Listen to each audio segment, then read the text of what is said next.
worms, spyware, Trojan horse, rootkit, some ransomware.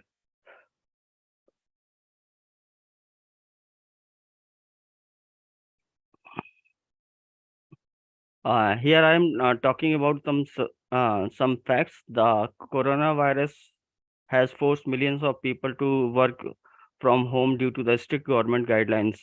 Cyber attackers launched attacks on the targeting individual users, a lot of them working from their devices out of secure corporate networks. According to the Quick Heal security reports, in the first quarter of 2020, around 2 million malwares every day. That includes 6,000 ransomware, 0.18 million exploits, 0.17 million adware, and potentially unwanted application, 45,000 cryptojacking malware, and so on. And according to McAfee reported the ransomware attacks growth by 180% from the last year. According to the semantic Internet Security Threat Report, one URL out of 10 URL are malicious. Web attack are increased by 56% from the last year. Uh, According to the official statement released on 7th May 2020 of Cognizant, it is a contained a mesh ransomware attack as stated by Kaspersky Security Bulletin.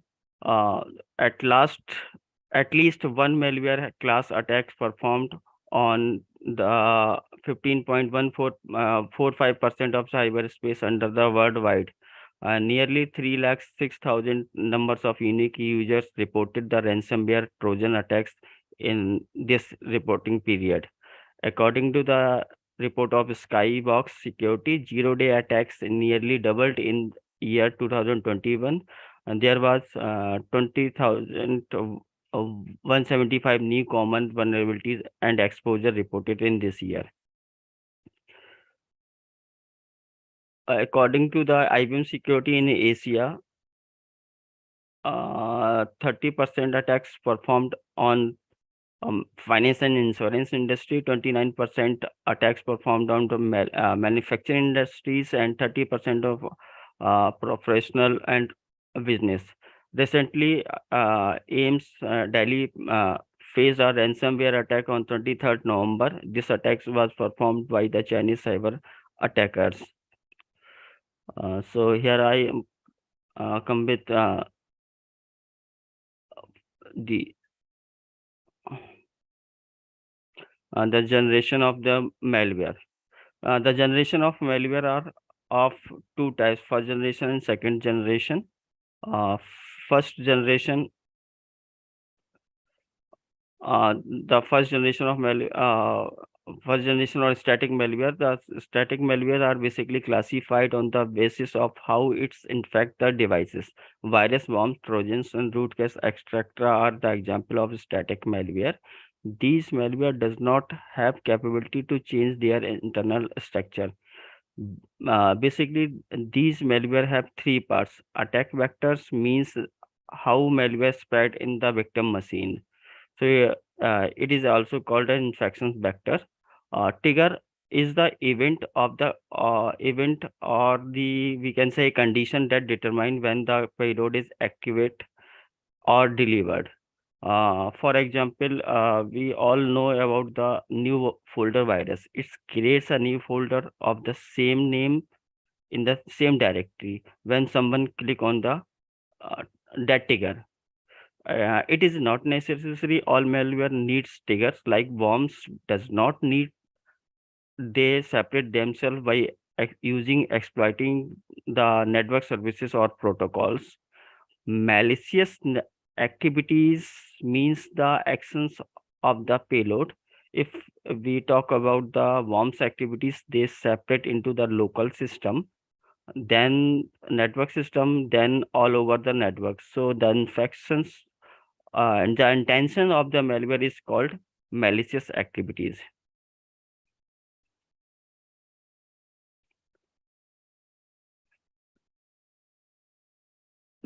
Second generation or dynamic malware are those malware which are capable to change their internal structures called dynamic malware or second generation malware. These type of malwares cannot detected by traditional antivirus software because they change their structure. This technique is called obfuscations. Second generation malware further classified as a encrypted malware, oligomorphic malware, polymorphic malware, and metamorphic malware.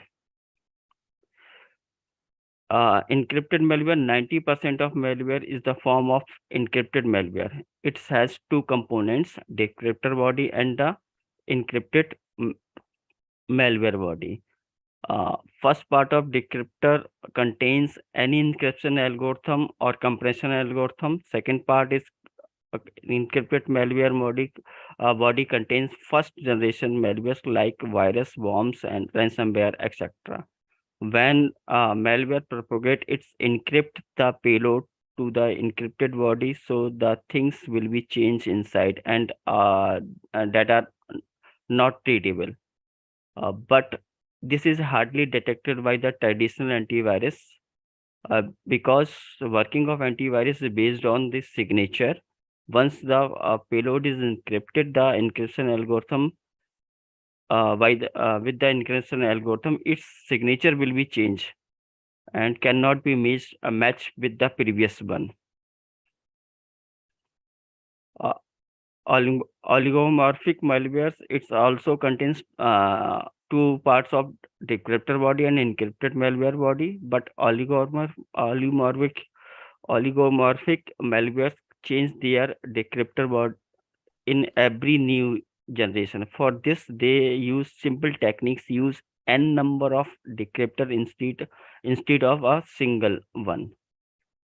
The first known malware to use these techniques was Whale. Whale carried a few dozen different decryptor, and the malware uh, picked uh, picked up one randomly. Yes, sorry for the interruption, Yes, Mr. ma'am. Ashwini. Actually, your time is about to finish, like 2 or 3 minutes are left. So try to wind up Okay, ma'am. and summarize your Okay, presentation. okay, ma'am. Thank you. Uh, Here is we are about talking about the obfuscations techniques. Obfuscations techniques are like dead code and instructions. Here, some uh, y- some like we can say here it is a no operations means first figure is of simple code and second figure is obfuscated code. Here is we inserted some instructions like no operations which will be change the signature of the instructions. There here is register reassignment. Register it is another simple techniques. Change the register from one generation to another generation while keeping the functionality same. Subroutine of obfuscated the original code by changing the order of subroutine randomly. The order of random subroutine will be different from one generation to generation another generation.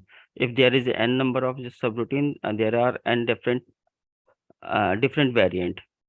Instruction subroutine involves original code by replacing some instructions with other equivalent ones. For example, XOR can be replaced with subtract. Code transposition are basically there are two type of methods to achieve these techniques. First method is uh, demonstrated in figure 1, randomly rearrange the instruction and afterward recover the original execution by order by in, interest, inserting the unconditional branches, or while other is by the conditional. So in the detection techniques, there are three type of detection techniques: signature based, with signature based. It, uh, first detection method is signature based. It is the simplest and effective way of determining the known malwares. It is a deterministic in nature, and tiny changes will be change in the input will be completely changed in the output. So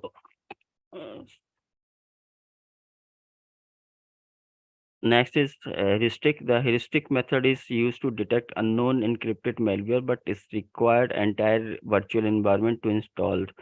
So there are two type of analysis methods: static and Ashwini? yes, ma'am. Yes, ma'am. Okay. I just want to know, do you have any type of tabulation related to what different techniques are being used nowadays by the users or by the, because you have the numbers that how many attacks have been happening nowadays. Right, You ma'am. have you are also explaining the different techniques which are there.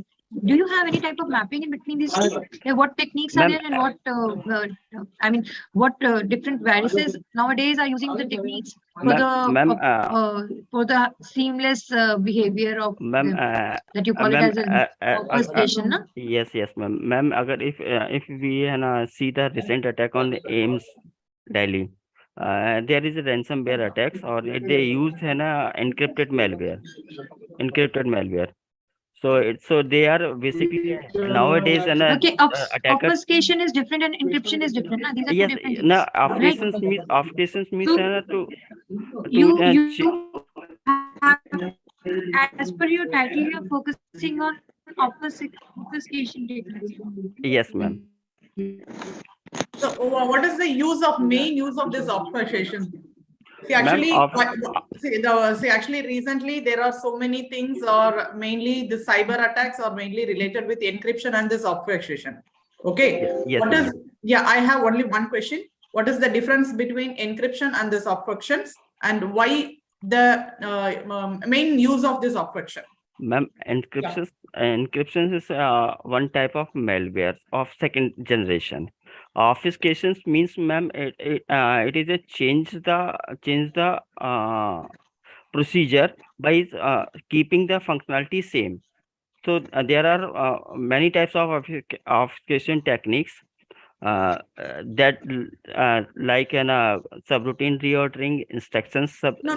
I no need this. The why the use. What is the reason of using this obfuscation? Okay, a okay, small okay, technique okay, word okay, is okay, that. okay, okay. I'm Ma'am, expecting that. Traditional antivirus are based on the signature matching. Signature matching just like a MD5. They are using MD5 or some hashing techniques. So if we change the we change the file structure while keeping the functionality same. So this technique is called obfuscation. No. So we cannot. Yeah, understood. See, actually, what is the thing is, anyhow, the time is going on. So one thing I just want to share it. See, actually, hackers uses this obfuscations to hide the behavior of their malicious code and make the job of the main thing, which we just say reverse engineering, which was more challenging. Okay, so kindly just have it. And Lalit sir, do you have any more questions? Well, yes, but time is running out. So just quickly, I want to know what is your contribution to all this, or if this is just a review, how did you do that review? Because this is not a systematic review. Sir, I studied various papers and collected the information from the those research papers and summarize these and at last we come to a approach on the machine learning. Okay. Because their second generation or malware are not caught by the traditional antivirus.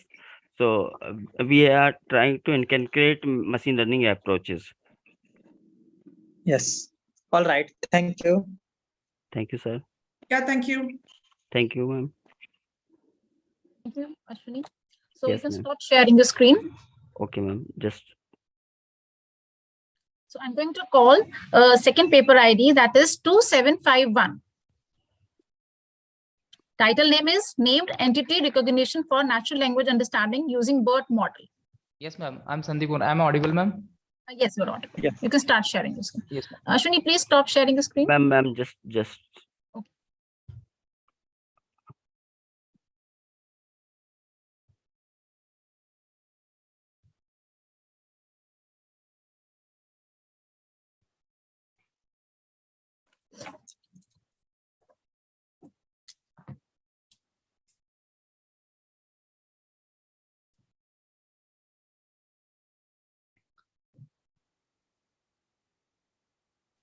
Ma'am, it is visible.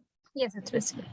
Okay, ma'am. You can start. Good morning to all panel members. My name is Sandeep Kumar, and today I'm giving the presentation on the AIS2C2 international conference, and my paper title is Name Entity Recognition for Natural Language Understanding Using BERT Model. So introduction is that we all know that to understand natural language are very complex tasks for the machine. So name entity recognition is the technique, or we can say that tool of the natural language processing that is used for categorization of data and understand natural language natural languages. So also we can say that it is a subfield of artificial intelligence, and name entities are the proper name in text, the name of person, organization, location, time, quantity, are many things. And NER is a process, a text, and identify that particular name entities. So basically there are categorized in the three form. First category is the name category, in which finding the name of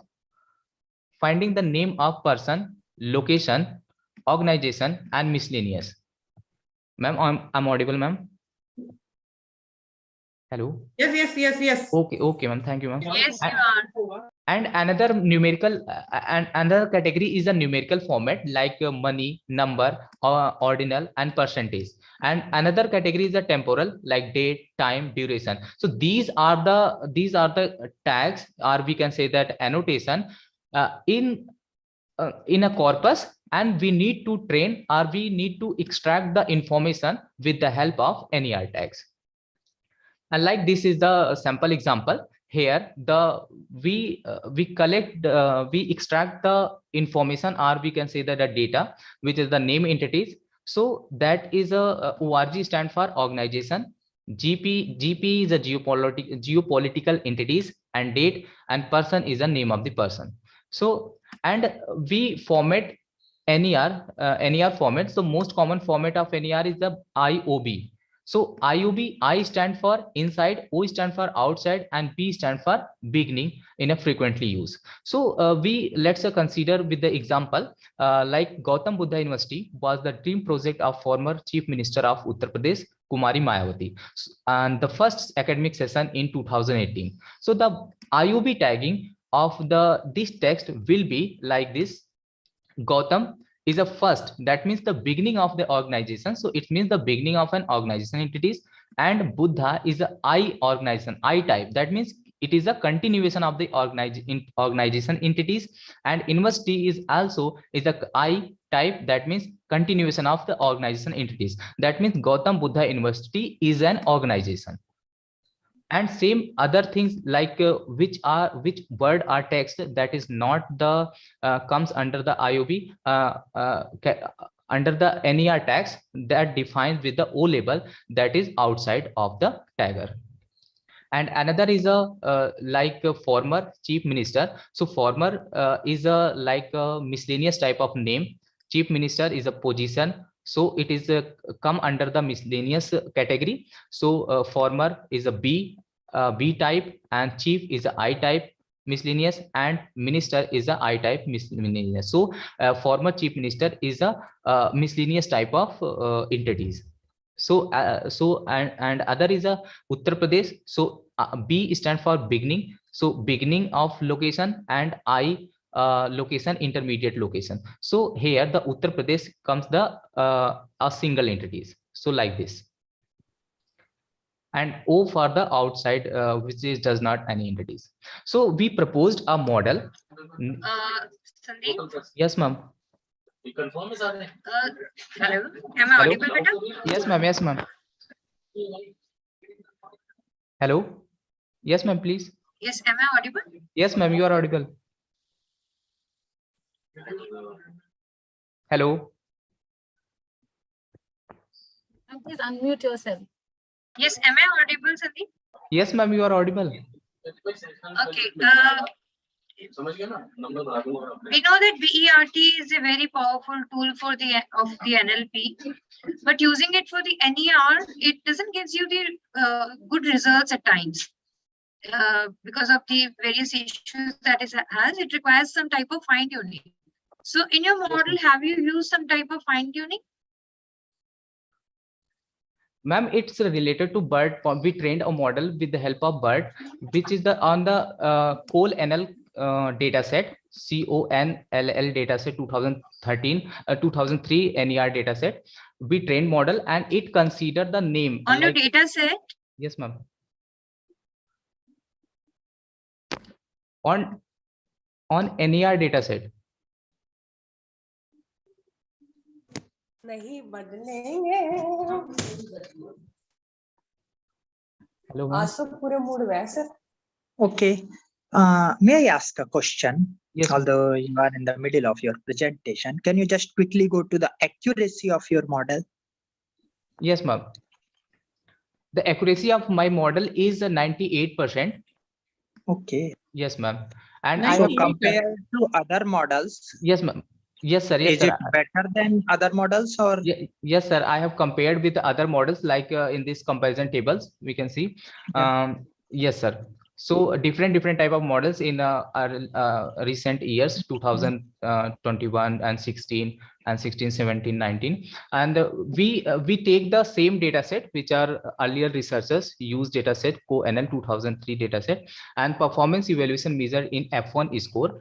And it is increases with 98.52% of F1 score. Okay, great. Yes, sir. Yes. Thank you. What are the other models? What are the other models that is used for named entity recognition?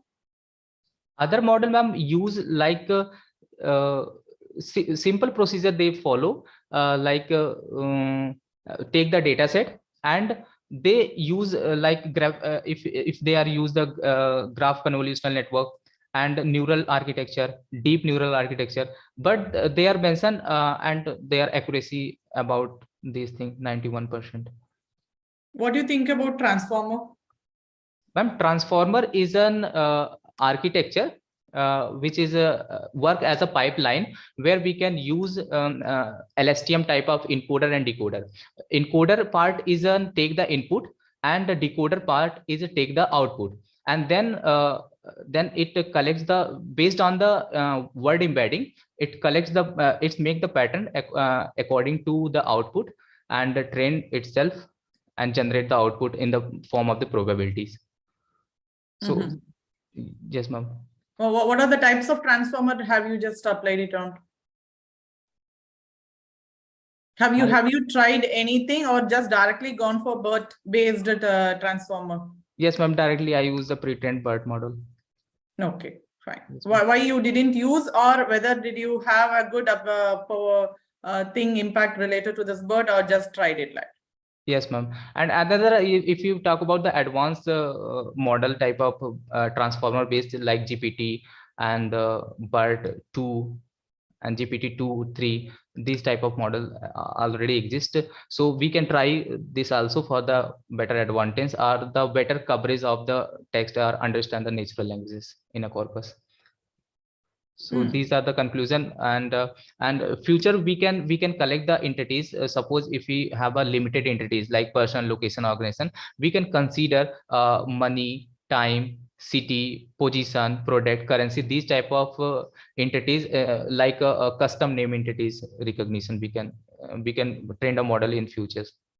Okay, one small question. Yes, so actually, maybe it would be somewhat different thing. Okay. See, everyone, which one you have just shown the comparison. Yes, all are just used with this Cornell 2003 data set only. It is, yes, ma'am. Yes, it is very much open, and it is even though we can just say it is an outdated, because each and every machine it was trained and trained. So shall I say that with the trained model only you just got 98%?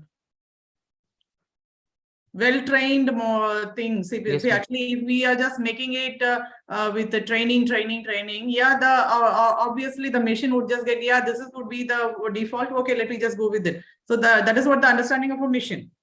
Okay, so why don't you prefer some other data set? Because it's, see, actually, even though if we just take for a Kaggle, this Cornell 2003 only would be just coming as a data set. No, ma'am, another data set are existing, but we face the problem like comparison of others data set, or we can say when we have a purpose of we consider that these thing also like just a cities, product, and currency. So these type of data set use and train the model, but basic is the we trained like a person, location, organization, which is exist in Colonel 2003 data set. So we can use with the different purpose. So yes, ma'am. So Okay, fine. yeah, ma'am. Fine. Okay, thank you, ma'am. Yeah, thank you. Yes, thank you, Sandeep. So I'm going to call the third paper ID 3098. Title name is For Computing Security Using Token-Based Authentication System. Hello. Yes. Yes, our team is present here. Can I present? Okay. Yes, you can share. Yeah, just 1 second. Is my screen visible? It's processing. Now it's visible. Yes, you can start. Can I start? Yes, you can start. Hello. Yes. Yeah, you can. So the title of our research paper is For Computing Security Using Token-Based Authentication System. So moving forward, like talking about cloud computing, or like simply talking about cloud, it is kind of a main hot topic around nowadays, because everything we know, whether it's WhatsApp, Meta, Twitter, everything is based on cloud. Even all our files, photos, everything is stored in cloud. So the security and like reducing the latency to get the documents, photos is the main problem everybody is facing nowadays. So like we just did some research, read some review articles on this topic, and got to know about some problems which are still existing, and tried to like solve them and make some solution for that. So the problem we found out like were first one was for security and privacy. Like our whole data from our phone or any device is moved to cloud. So security is the main issue like which every user is facing. Second one is unauthorized access, and then traditional passwords and authentication. Like the unauthorized access is also related to security. Like anyone can access our data uh, on the cloud, whether if it is not encrypted like end to end. There is one traditional password, like some people use only weak short password like their name, date of birth, which anyone can guess easily. The fourth one is authentication. Like some websites don't use a two-step authentication method. It's like that you just enter the password and you're good to go. You can log into the system. So we have proposed a methodology in our paper, uh, um, like to define a more secured environment in which we insisted like to make a multi-level authentication system which is based on different levels of data encryption. So in our methodology, we proposed a method which will use a predefined conventional model also, which is being used currently. And we will, on top of that, we will also add some like more authentications, like biometric verification, device authentication, and token-based data transferring, which will help to keep the environment more secure. So like this is a representation of our proposed methodology. This is our new layer of security like biometric authentication, device verification, and this is the existing solution which is being followed nowadays also. Moving forward, talking about biometric authentication, it is the best method to know that you are accessing your device, or like someone else cannot access your device without your fingerprints. So it is the best method to authenticate the identity of a person. Moving forward, talking about data encryption using hashing, we can use this method of block cipher and stream cipher to encrypt our data to ensure its safety, and also like the data we get from the cloud is in a faster way without any latency. Other one is device verification. We can also perform one more authentication like device verification, where we can use multiple like things like OTP and other such things to ensure that the owner of the device or like a website is only accessing no one else is accessing to ensure the security. Then now let's talk about some based data transfer system. Like with the token based data transfer, we can transfer data among different layers of the cloud through continuous state of encryption and decryption of the data to ensure the safety and like safety of the data. So like for every set of information here, we developed an encrypted data and the decryption key, which will be sent along with it to the next layer. So the data can easily be decrypted when user try to access the data and no one else could like access the data. And we like did some research and got to know about this an intelligent elastic layer for like in this for data access and data transfer among different servers. Like our data is moved to different servers at different locations. So ELAS layer is being proposed to ensure the safety of the data as it is moved to different regions, and data is not stored like in a particular region only. This is our proposed architecture diagram where we have introduced like device authentication, biometric verification, token based authentication, and data encryption using hashing here. So this is like our new new proposed methodology, which we will be which we have proposed to ensure the safety of the data over cloud. So like talking about the results, we did some research on various issues on like cloud systems, various cloud systems. And like these we have mentioned a table here with some ciphers, encryption time and file size. So from here we can see the different results of different ciphers. So we can see that the microprocessor HC128, HC256, which like we emphasized on a research paper, are quite efficient and quite good. We can see like this one salsa and grain are also efficient, like they have more encryption time, and RC4 they have very less encryption time. So among some different factors also which we considered, we came to know that these two HC128 and HC256 are like quite efficient and can be used for the purpose. So now concluding our topic. So the proposed solution of the multi-level authentication, by using our proposed solution, we will be able to provide the user a secure access and like an encrypted access to the data, which will ensure the security of the data wherever it is moved on all the server in all the regions. And we will be providing a like authentication method like biometric authentication, which I talked about, and device verification method.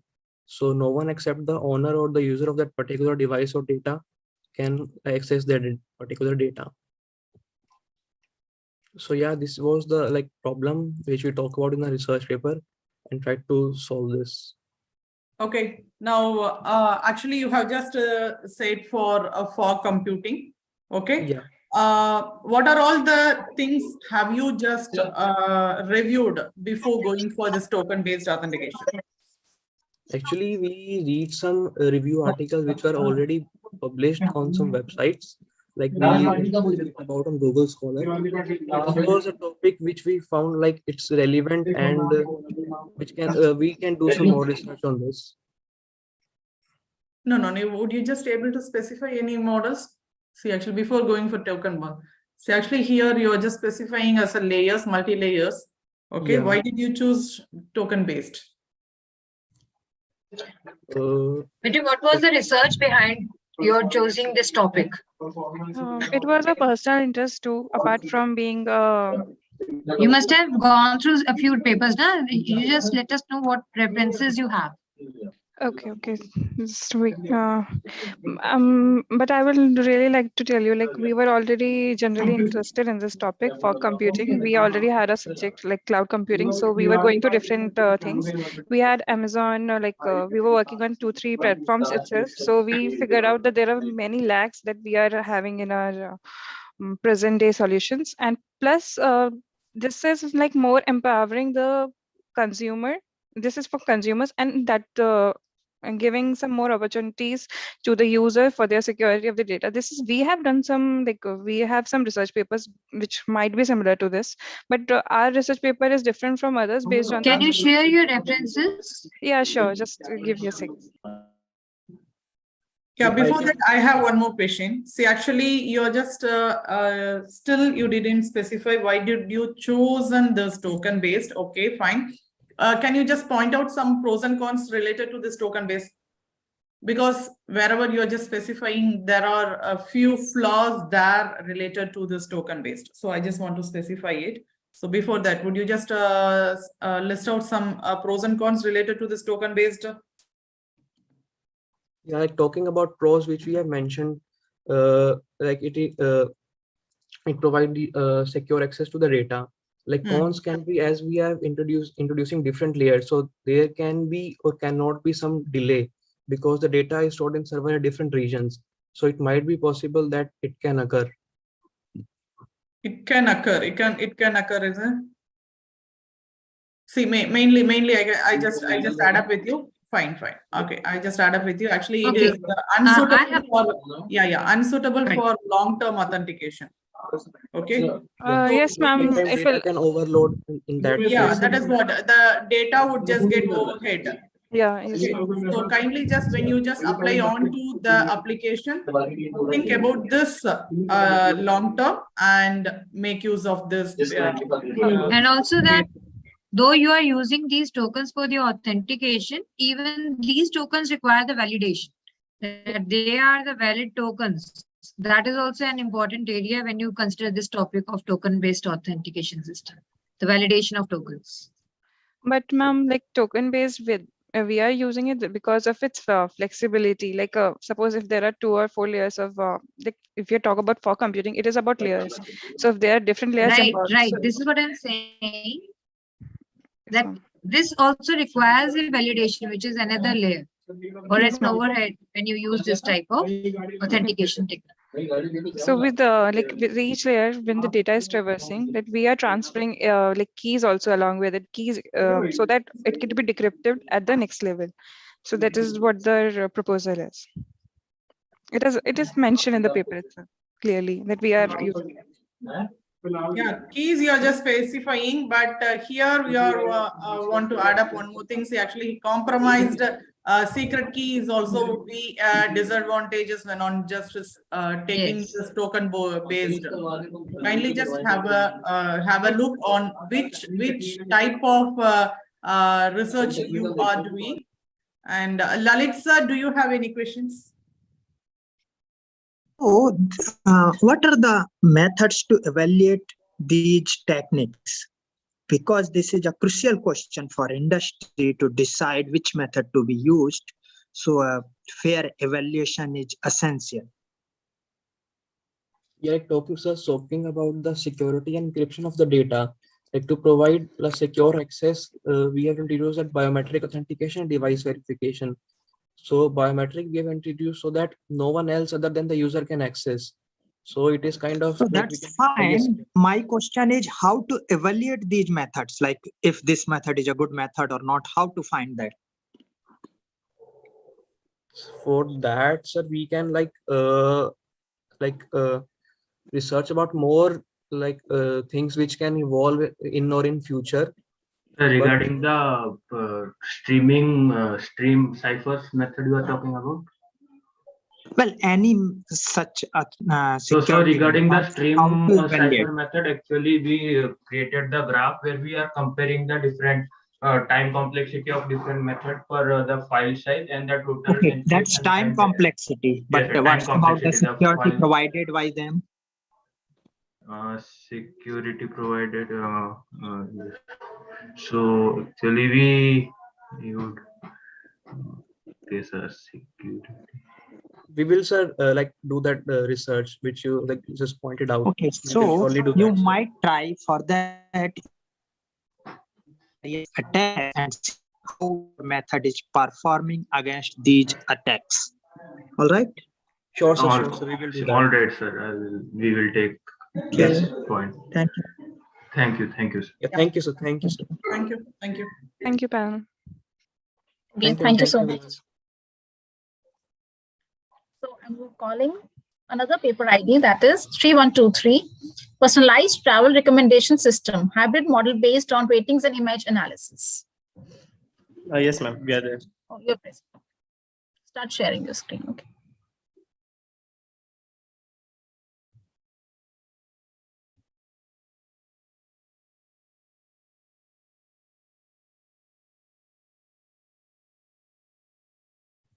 Sakshi, will you please share the screen? Yeah.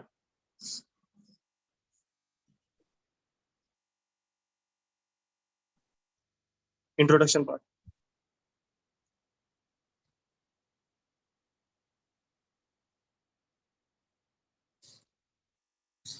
Just a minute, I will be sharing the screen. Am I audible? Yes, you're audible.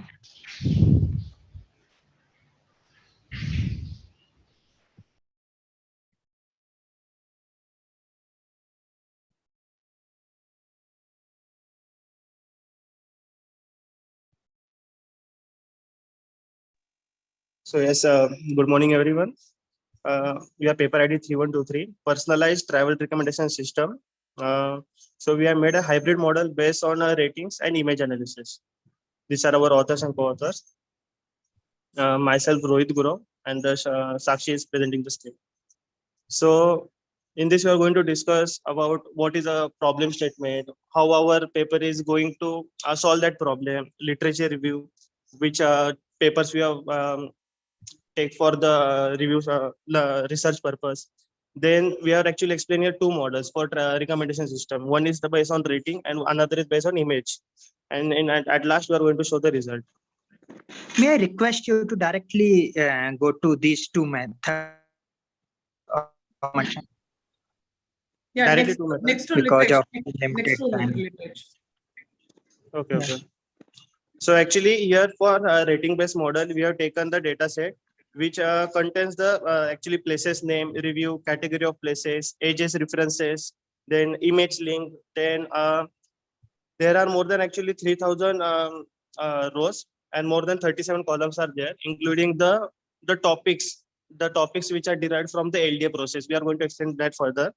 And for image-based model, we have actually taken many images of places like beach, mountain, valleys, then Taj Mahal, and every kind of image we have taken where people can go for a visit. And we have used 80% and 20% data split for training and testing purpose over here. Next. So for literature purpose, the first one, there was actually many ways to make personalized recommendation system. So this team chose to go after the search query route and perceive it. So they also incorporated the best price feature, and the framework agile development approach was implemented throughout, which enabled the faster testing of new concept and consistent momentum for delivering the products. So the very fundamental idea behind this project was to make the travel planning process as easy and smart as possible. So allowing users to type in a search query is one of the way they came up to incorporate the above ideas. So the model they choose to compare the vectorized input query with the trained model and give the output for most similar listing based on the listing description. So the model they choose was using the random forest. So second paper, the study is actually based on the two most successful renewal techniques in the Europe, which are triple hop Rohit, experience. one second. Kindly just skip this literature. Go for. Okay, ma'am. Okay, ma'am. Next.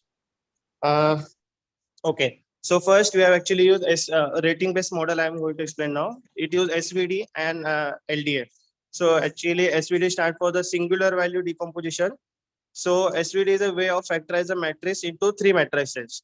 So it has a number of algebraic formulas and properties over which we can perform this transformation. Like eigenvalue decomposition is an excellent method for extracting the matrix properties. However, the more effective is actually square matrices. But in real life, the most of the matrices are not square matrices in real environment. So for example, we can say that there are n cakes and m children to eat.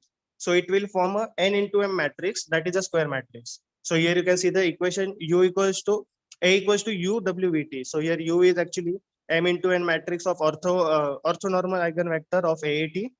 Vt is the transpose of the n into n matrix, and w is the n into n diagonal matrix of the singular values, which are square roots of the eigenvalue.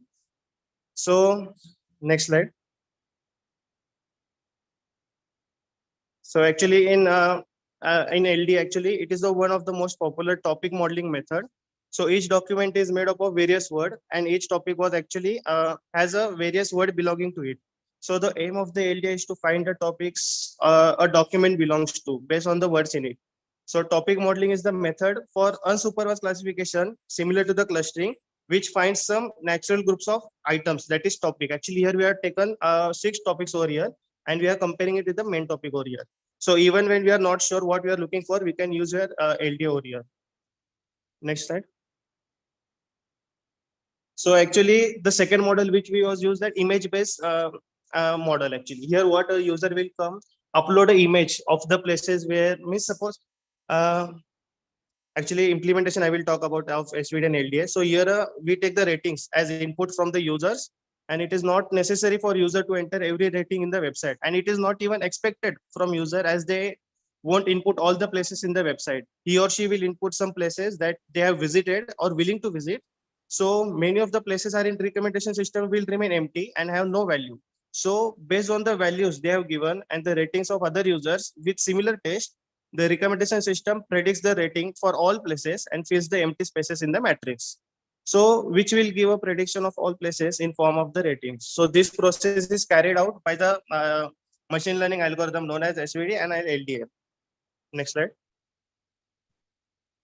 So now this one is the image based model. What here user, so it is very hectic for some users, like come then put a rating and all that. So here user will come and directly upload image, and from that image we are going to give the recommendation of the various places. Like I will explain how it is done. So firstly, all images in the will be passed through a color descriptor function. So actually this is a basic Python language. Here we have used the libraries like OpenCV, emartis, NumPy. So initially the image is processed by color descriptor function, which create the assignment. So we change the layout to HSV and then we analyze it. Then we calculate the center of that image and we form the rectangles, 4 rectangles over here, and we calculate the elliptical mask over here. So then we loop over the segments created above the assemble comparable mask for each node and subtracting the elliptical center from all of them. Then it will try to update the vector feature by extracting a color histogram from the elliptical area. So then this histogram can be normalized using OpenCV 2.4. Secondly, this machine will parse out the photo identification function and compute the chi-square distance over here. So main we are here you can see the formula. OI actually for observed value and EI stand for the expected value. So now that we have got the distance among skill vectors and the code simply compares them. And for that reason, we just look at how comparable the photo within the index is to our query image with the useful resource of individual. So this all evaluation is sent to the subsequent feature name recommender. In recommender, we have created a recognition based entirely recommended gadget model based on this. First, we are able to get the user's ID for every index and recommendation score. Then we can type the term based on the score and attempt to generate a rank based on the score to get the top 10 recommendation. Here we are actually next slide. So actually here we have also tried to means we have given research on the REST API.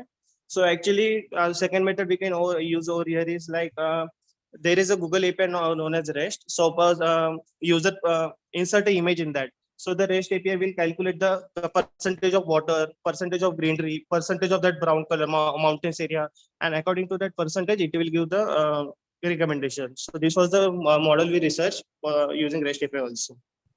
Next one. So here you can see the results actually for LDA.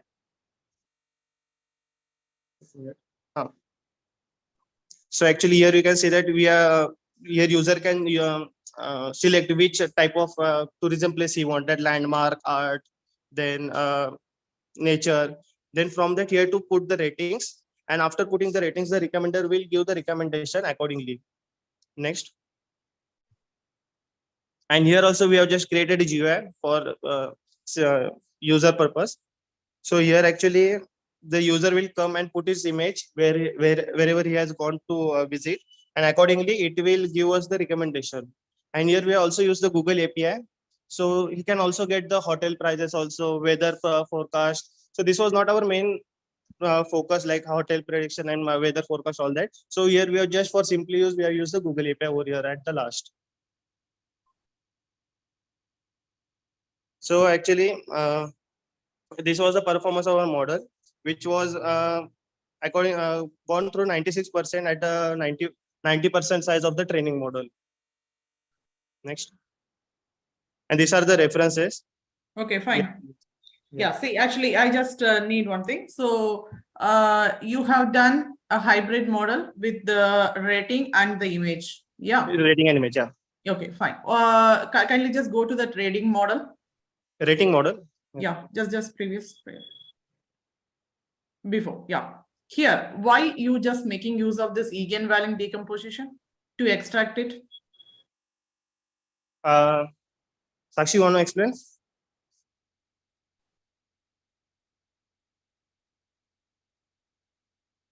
Yes. Ek minute, ma'am. Okay. So over here, am I audible? Yeah, you're right. Yeah, sure. Yes. So over here in this model, so basically using the SVD, what we can do is, so over No, here we have got various Just go parameters. for eigenvalue decomposition. Why just you used for eigenvalue? So basically using that, the matrix we are forming, so we can actually trace back to the original values. So, and using those original values, we can tell like through which place it was. So over here, we have like 5 different topics, and in the 5 different topics, we have rated them as per like how much they are into the first place, that is the adventurous place. So based on that, we have various topics over there. In those topics we included the adventure place, we have included the hill climbing places and certain more such places. And for each of the places we are giving it some values, like how much the place which we have taken is similar to the topic. And we have given it values, that values is between 1 and 0. So basically what is happening with this is it is able to go back and trace back to the original values, and through that we will be able to know how much it is close to the place we want to travel to. Okay, so you are just making it as like a back propagation. Yes, ma'am. Okay, Using so the what is the exact mean absolute error you just received it? What is the mean absolute error? Did you just as you just specified 0 to 1? Whether have you Yes. normalized it? No, ma'am. It was already present in the data set which we have used. Okay, well, what about the root mean square error? What is the percentage of that root mean square error, or any? Do you just have any related to Ma'am, the we evolution? haven't computed those values. We just directly tried to use them. So then, what is the novelty in your thing? Making the comparison, you just see actually you are applying rating method and image based. You are just making a hybrid, and you are applying onto that. Okay, and you are just applying on machine learning process. And here you are using eigenvalue for making the matrix decomposition. So when I'm just going on to that, how you are evaluating using the metric. What are all, at least just to specify, what are all the evaluation metrics have you implemented? Yeah, just go to the last one, which you just showed the decomposition, that performance. Next. Next.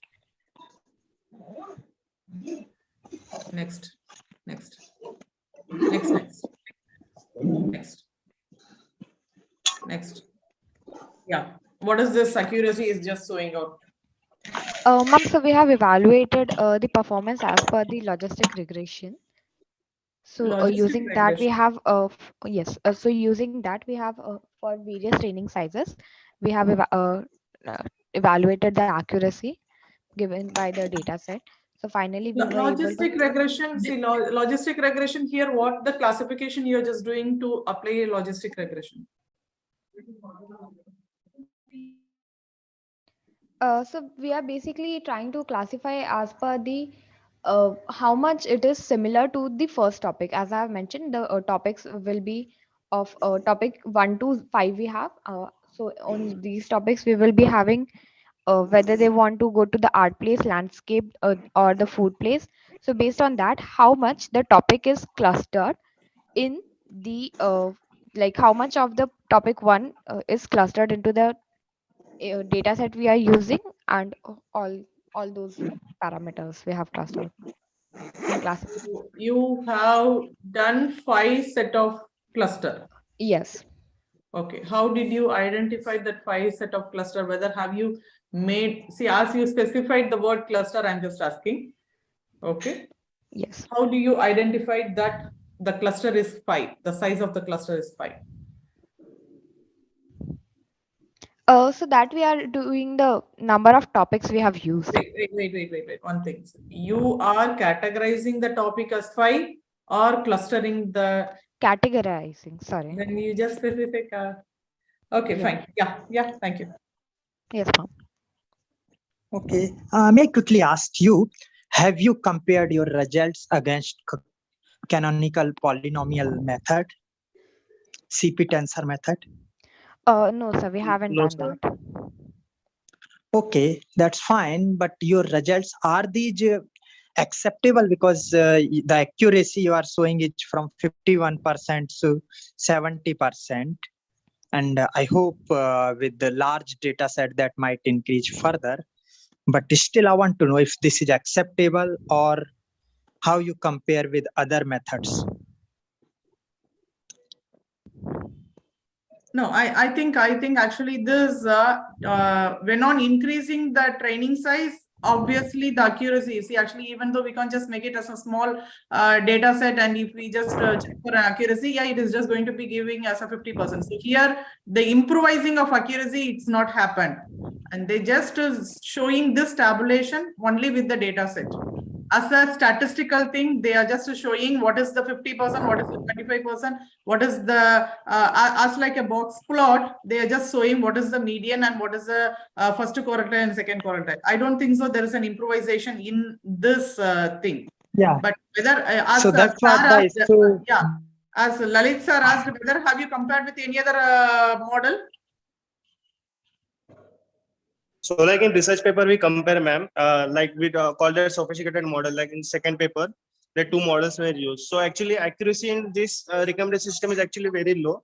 And actually data also we have used is somewhat less only. So that's why the accuracy is comparatively better than model which we have researched over here. Okay. Okay. Now, may I ask, okay, not related to this, but because this is already 11 and I have some other things. So is this the last presentation or there is one more? There's one more, sir. Okay, I will try to keep with that. Okay. So thank you. We can move to the next presentation. Thank you. Thank you very much. Thank you, ma'am. Stop sharing the screen, Rohit. So I'm calling the last presentation. ID is 3962. Model-based song recommendation system using CNN. Yes, ma'am. We are present. Okay, start presenting this. And please stick to the time limits. Okay, ma'am. My screen is visible. It's processing. Yeah. Yeah. Yeah. Okay, so our paper ID is 3962, and the name of my co-authors are also present in the slide. And our title of the presentation is Mood-Based Music Recommendation System using CNN. The agenda for this presentation will be the abstract, introduction, literature survey, problem definition, proposed work, methodology, results, discussions, and conclusions.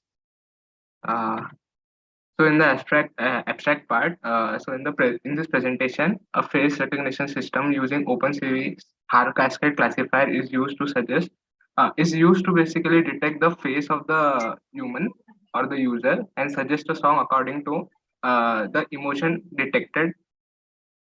This system intends to extract facial expression of the user. Then the trained model classifies the expressions into 5 different classes as mentioned in the PPT. That is happy, neutral, sad, surprised, and angry.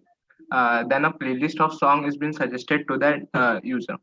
The model discussed in our project comprises of 2 models, basically, one for the emotion detection and second for the music recommendation system. And these are combined to give the resultant output. Yeah, directly go for the proposed methodology. Okay. Okay. Okay, so I'll be explaining the proposed work. So what does the model do? In a brief, I can it is to detect the facial image of a human, which will be done by the webcam of a device by OpenCV hard cascade, which will detect the frontal face of a human, which is pre-built to to detect that, and then our model, which will classify the images into five classes. We have used the FEI 2013 data set to train the machine learning model, which is the FEI 2013 model contains 7 classes of different emotion, like happy, sad, neutral, surprise, angry, fear, and disgust, which will consist of 7 classes, and each class have its different images of grayscale faces, which have different emotion. So that data set has been used. So after that, after the extraction of an image, emotion of an human, so based on that emotion, a playlist can be suggested to the particular user. Next slide, please. So here is the methodology and the system architecture of our model. That is, the user will access the webcam, and then the hard cascade frontal face of the OpenCV will detect the face of an user, and then we will get an input image of a face. Then we will extract the facial feature, and then our model, that is pre-built using CNN, will differentiate a particular features into different classes, and one class is passed forward the music recommendation. Example, if the train model pass the class that is happy, then the happy song playlist will be recommended to the particular user, and that can be seen on the UI of our website. Next slide, please. Next slide. So in the CNN model, the feature of a image is extracted by the OpenCV by the hard cascade, and the classification of an human is done by the CNN, and it is done by basically CNN consists of 3 main layers. That is the convolution layer, pooling layer, and the dense layer. So what does the convolution layer do? It will get an matrix of an image, and there is a kernel which have its random values, which will get a dot product of an image of the matrix of the image, and extract the feature from an particular. Vijay, what technique are you using for the sentiment detection? What? For the sentiment or the emotion Emotional capturing, intelligence. what technique? Emotional intelligence. Ma'am, we are using CNN, convolutional neural net, which will classify between classes by extracting the features of a particular face. If it's happy, sad, by the feature of one face. That is for the music recommendation system. No. You are using CNN. No, for the music recommendation, we have a particular code and have a pre-built library that is a Spotify.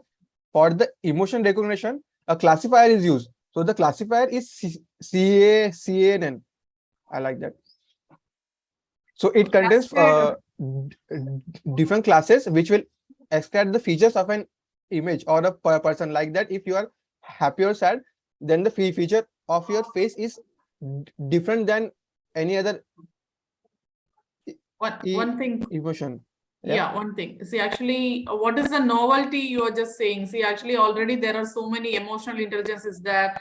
From that emotional intelligence, you can just extract what is the emotion, and with that emotion, you can just make use of mood, or according to that, you are just making the music recommending. Yeah, I think there are so many applications are already there. What the novelty having in your paper? Did see till LSTM or a transformer they have just used. What is the novelty there in your, or just as like an application you have just tried this? Because I think that these recommendation systems are already there That's on the it. Kaggle and GitHub and There are so everywhere. many things is that till like a transformer, inclusion of transformer, they have just done it. But I think they have just done only with the activation reload. They have just move on to the next slide. Okay. Next. Okay, I think Okay. I can also ask quickly this question, because we developed such systems back in 2002, 12 and 13, and we published papers that time. So you might have referred these. So my concern at that time was user acceptance testing. Frankly speaking, user taste might change. So the same song for happy mood, his liking might not remain the same in future. There might be new songs and everything. So how to update that list and change the songs? That's a big concern we found. So how did you tackle that? That's for that only we are using Spotify dashboard library. Basically, it's a all the new songs are been already been added, because Spotify is a very huge libraries. So basically, that's why we are using that API, because whenever a new song will be coming With into the market. Spotify, the same problem is there. It is generalizing, like something I would like to hear during a happy mood might remain the same for you.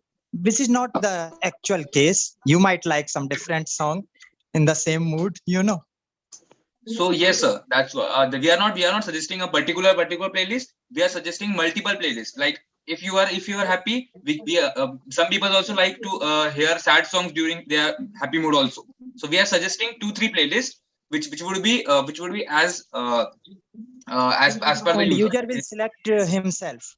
It will not Yes. automatically run that song. No, it will not automatically. You have to just click it, that's and then the fine. playlist will run. Okay, that's fine. Thank you. So that according to the SAR, as I just also have, so here you are using Spotify API. Yeah. So what is that? Say, so just only the emotional intelligence you're just doing, and then the exact node, it just goes output towards to that of Spotify. Yes, ma'am.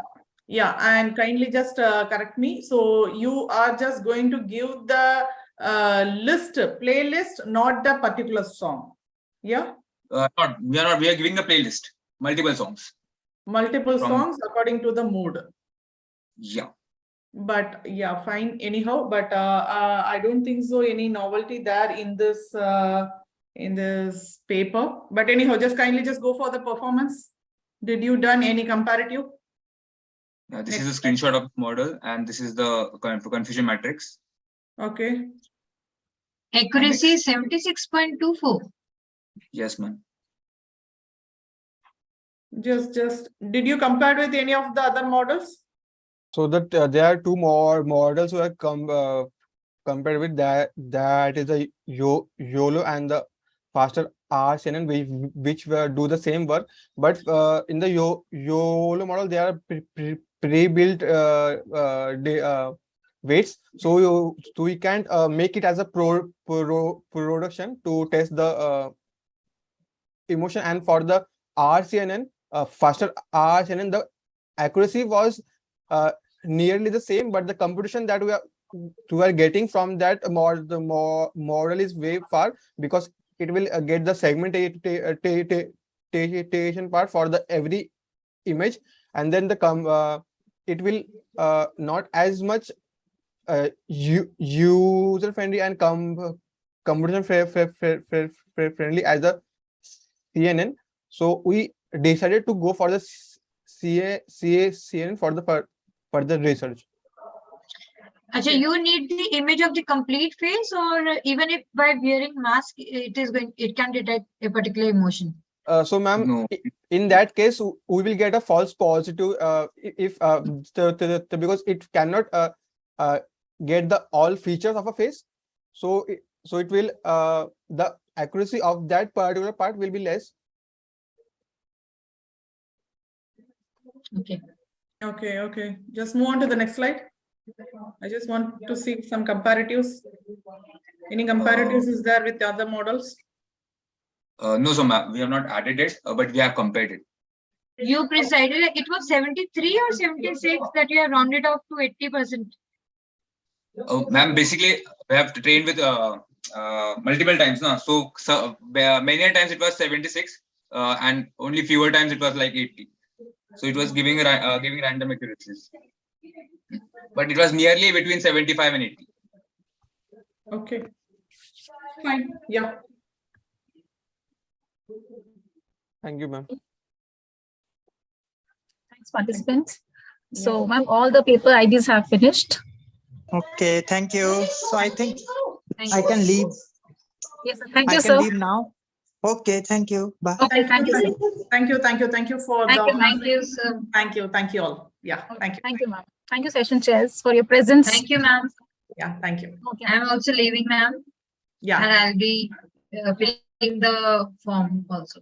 Yeah, fine. Thank you. Bye, Amandeep, ma'am. Bye. Bye, ma'am. Bye. Yeah, bye.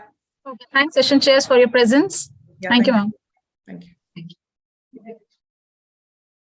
So I declare that conference is open for further proceedings.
Hello. Hello. Yes. I'm audible, ma'am? Yes, you're audible. Okay, ma'am. So those who have done with their presentations, they can leave.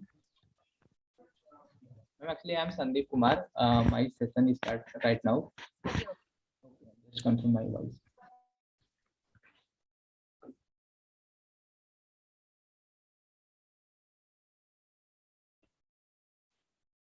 So, ma'am, shall we start the session? Yes, we can start, I think. Okay, sir. A very good morning to all the respective faculty members, session chairs, and participants. I am Akansha Singh Rajput from Gautam Buddha University. Along with me, Dr. Priyanka Goyal ma'am and Sandeep Kumar sir are coordinating this session. We warmly welcome this session chairs, Dr. Prasenjit Chatterjee from MCKV Institute of Engineering, Kolkata, Professor Deepak Kumar from Amity University, Noida, Dr. Mamta Katoria from JC Bose University, Faridabad. So welcome to you all this session. And this session have a limited time for the 10 minutes for PPT. So I have 5 papers. So sir, shall I start the presentation of the paper ID 4694? Yes, sir, absolutely. You can start. Oh, paper ID 469. Are you available? Hello. Yes, you are audible. Hello. Yes, paper ID 4694. Yes, sir. Yes, you can share your slide and start presentation. Okay, sir.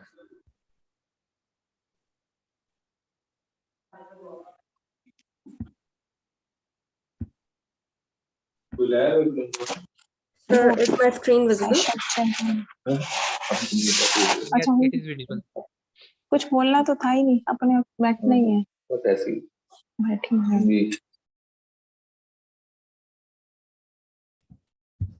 Okay, so good morning, one and all present here. Slideshow mode. Sorry, sir. Start your slideshow. Yes, sir. Yeah.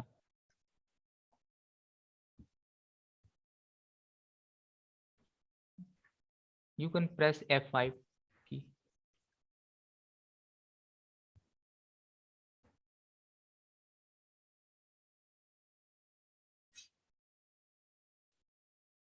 Hello. Yes. So my screen is visible? No, this time it is not visible. Yes, now visible. Okay, sir. Please present in slideshow mode. Hana? You can click on the tab slideshow in the top of animation. Next to animation. Sir, I know that, but actually this bar is coming on the top of it. That's why I'm not able to click on that. Simply you can press the F5. Okay. Okay, thank you, sir. Yeah. Now you can present. So good morning, one and all present here. I, Vartika Verma, on behalf of all the authors of my paper, first of all, would like to thank AIS2C2 for accepting our paper and giving us the opportunity to present our paper. So our paper is based on face mask detector for preventing the transmission of diseases. So the problem statement that we are solving by building this model is that the outbreak of coronavirus pandemic saw an epic rise in the death rates. And since there were limited medical resources, so the only way suggested by WHO to prevent the transmission of disease was to use a face mask and to maintain a social distancing. There were many service providers who were asking their customers to wear face masks to avail their services. But in spite of mandating the use of face masks in various public places, there were people who were either not wearing the face mask or were wearing them in a wrong manner. So the motivation behind building this project was that in spite of mandating by WHO and various guidelines given by the government of various countries, there were still people who were not wearing the mask, and this led to an epic rise in the number of death cases as the COVID was spreading through the mouth and noses of the people. Therefore, we thought of building a model that could act as a surveillance system and protect the people who were not wearing the face mask. For this, we have used machine learning technology, and we are using CNN algorithm and various Python packages to build this model that can detect the faces of the people and determine whether the person is wearing the face mask or not. So the aim of this project is to basically contribute towards the communal health and find people who break the rule and guide those who don't know how to wear the face mask correctly. So this has basically motivated us to design that system, which can be used as a model, as a surveillance system to keep a check on whether each consumer is availing their services, is wearing face mask or not. And this has various other uses as well, like it can be used in schools, offices, metros, and other public places. So in this project, we have used OpenCV, Keras, TensorFlow, and CNN algorithm. And we have used BGG16 as our CNN classifier for building the project so that it can detect the images of the people and determine whether they are wearing face mask or not.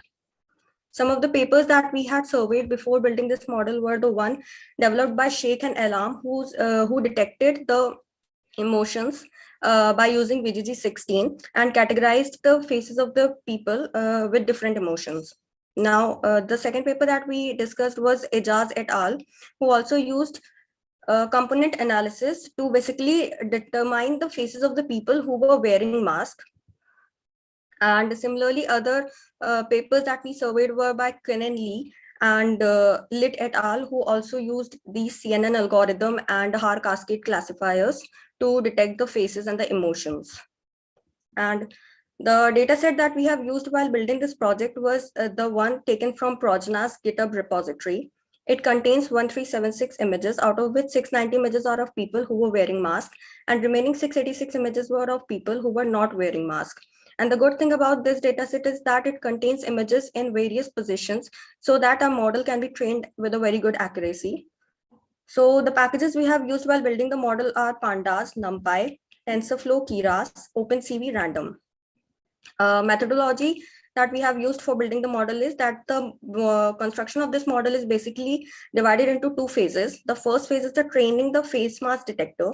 And for this, we have loaded the data set, trained the face mask classifier using Keras and TensorFlow, and then serialized the face mask classifier to disk. In the second phase, we are detecting the faces from the videos and photos, and then extracting the region of interest and applying face mask on that, face mask classifier to that, and giving the output.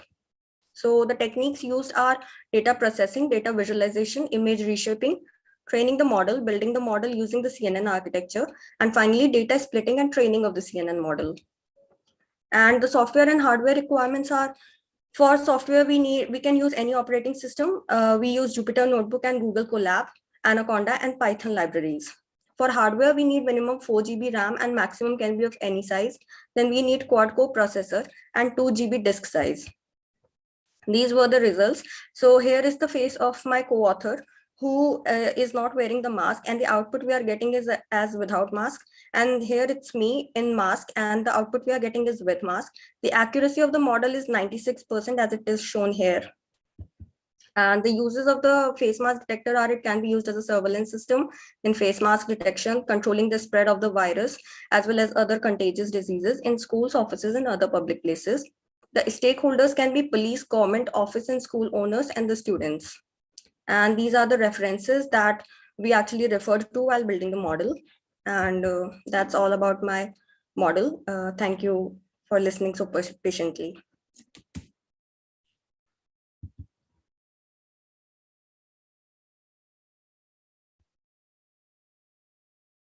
Okay, thank you, Vartika. Welcome, sir. Ma'am, please ask your question related to. Yes, ma'am.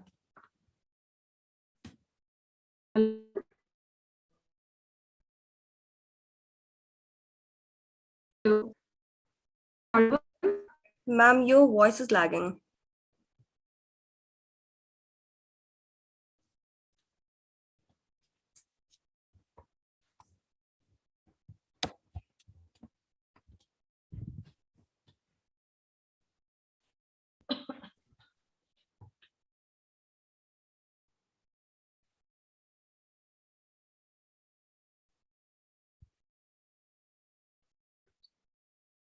Okay. So can you please tell us what can be the future research scope in your work? Yes, sir. So one future scope research can be, right now the model that we have built is only capturing a single image and then classifying whether the person is in mask or not. We can use other methodology maybe to detect multiple faces at the same time, so that it can also reduce the time and it can be a better surveillance system for public masses. Okay. Yes, sir. Okay.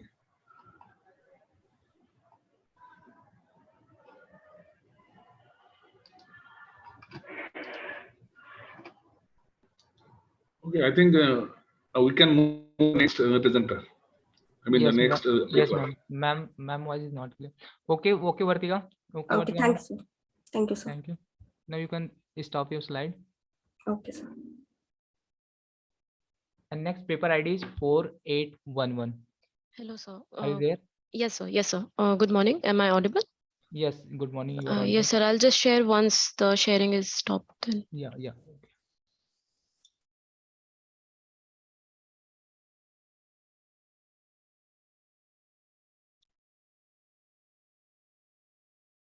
Vartika ma'am, stop your. Yeah. Yes, sir. Just a minute.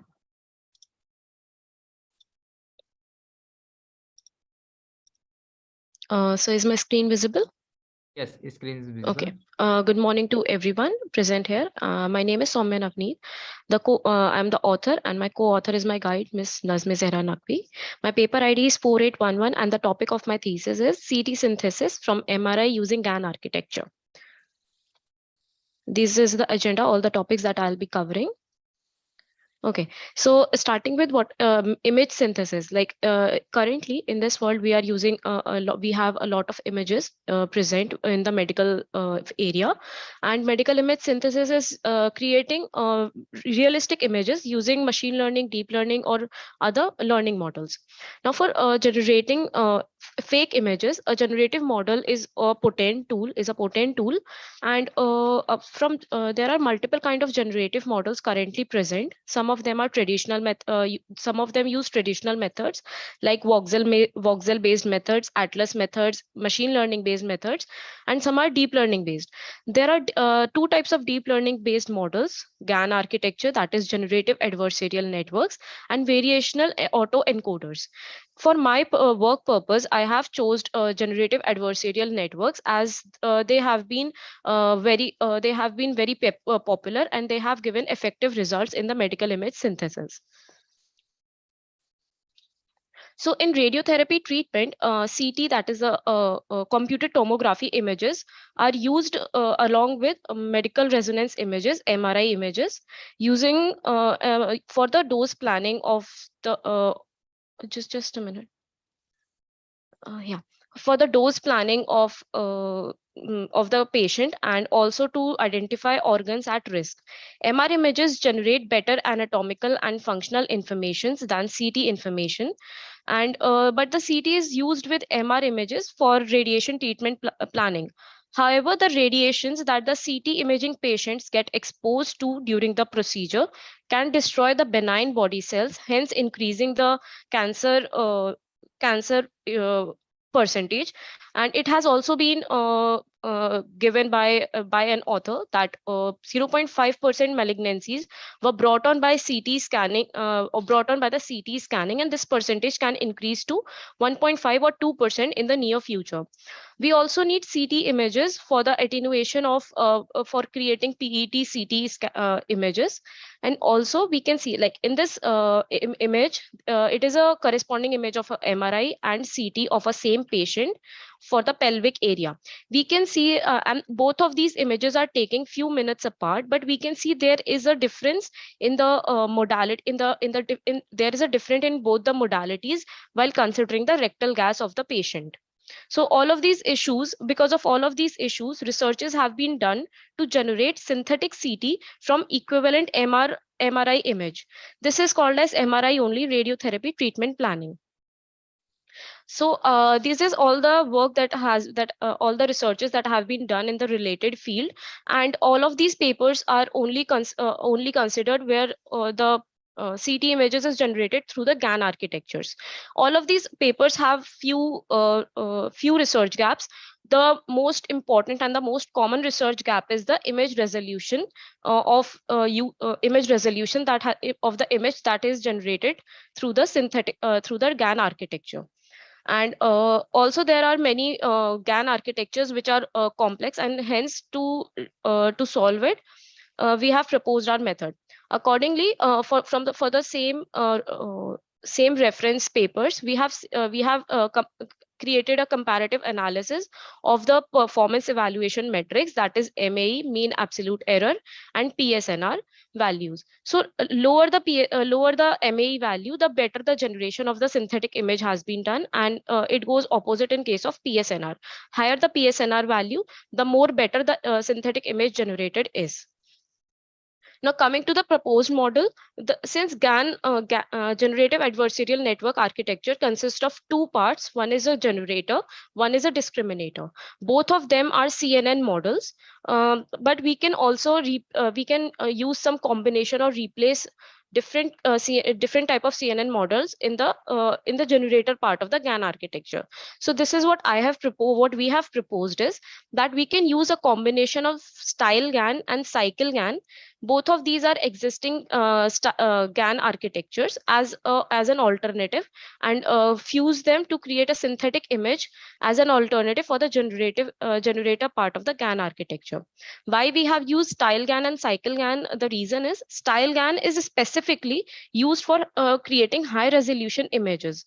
It is designed as a combination of progressive GAN with neural style transfer. For cycle GAN, we have used because cycle GAN is the best GAN architecture present, which can be used for generating image of one domain to another domain.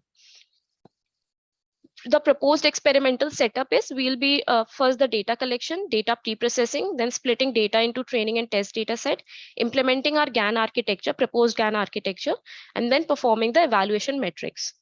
So we'll be discussing it in detail. The data set description, most of the data set that the previous paper have used, they are private data set, but there were a few available data set, and the constraint of our proposed method was we needed parallel images, like we need both MR and CT images of us individual person. So for that we have used Alzheimer's disease neuroimaging initiative database, which gives us the MRI and CT images of brain for 16 subjects. These all are the image. Okay, sorry. Yeah. So after the data set taking, we will do the pre-processing. So the pre-processing, when we are taking the MRI images, so an undesirable smooth pulse of low frequency, which is called as a bias field, is introduced due to the irregularity of the magnetic fields. Due to this, we need pre-processing of the images before providing the MRI scan as an input to the GAN architecture. There are different methods, different operations that we can use for pre-processing. Two of them are N4 bias correction or OS2 auto thresholding based masked calculation. Apart from that, to increase the training image size, we can use data augmentation by flipping and rotating the images, and also we can resize the images and also normalize the pixel size of the images. So this is a proposed experimental setup, and in that we have proposed that we'll be using TensorFlow library in Google Colab. The training and training data set will consist of 16 of images from 16 patients with the MRI sized as 32 by 32 by 32 and the equivalent CT as 16 by 16 by 16. The model will be trained using Adam optimizer with mini batch size of 10 and learning rate of 10 to the power -6. We'll also be using 5-fold cross validation to prevent overfitting. In the end, the evaluation metrics that we have considered to use are PSNR, MAE, and SSIM, because these three evaluation metrics have been used in most of the papers that we have taken the survey from. So in conclusion, as we have seen that GAN is the most important, GAN is mostly used for medical image synthesis when it is considered with different image modalities. And also the proposed GAN architecture is something that we can rely on, and the future work that we are currently doing is on the implementation of the proposed work. Yeah, and the further studies that we are considering also is based on using unpaired data, that is a data which does not, a model which does not require both MR and CT images, parallel CT images. So this is the future study that we can work on. These are all the references of all the papers that I have gone through for this survey review. Thank you.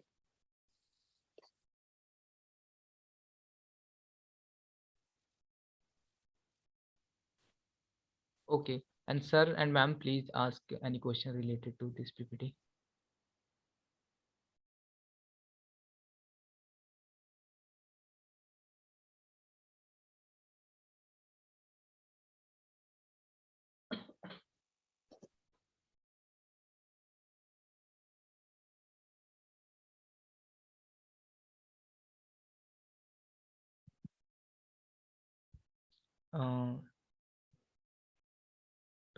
Ma'am, Mamta ma'am. Okay, can you please tell us what are the gaps that you found and how Sorry, you sir? overcome them? Sorry? the research gaps in your Okay. research and So, how. yes, sir. So, sir, the research gaps that I have found were there were hello. Yes, ma'am. Am I audible? Yes, ma'am. Yes, ma'am. Yes, ma'am, you are audible. Hello. Hello. Yes, ma'am. Yes, Soumya. Soumya, what is the difference between style GAN and cycle GAN? Ma'am, in style GAN, the style GAN is the is a combination of it is a combination of using progressive GAN with the neural style transfer.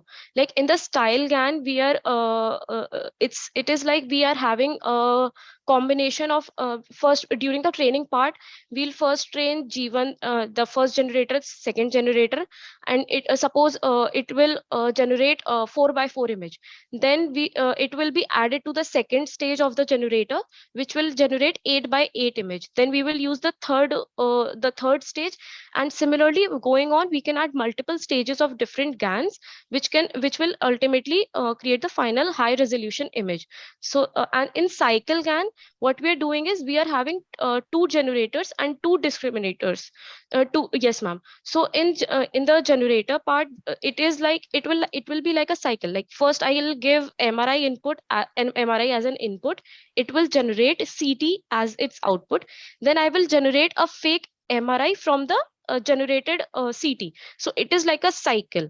That's why it is used. It gives higher accuracy of giving better output results. Okay, Soumya. Okay. Thank you. And yes, sir, for your question, the research gap that I have found is there were many high complexity models. The GAN architecture that have been proposed till now, they were of high complexity. Second, the image resolutions were not focused on image resolution and image denoising. So for the image denoising and image resolution part, we have added style GAN into our proposed model. Third, the most of the models were trained using 2D MRI images, but since CT and all, they are considered to be better.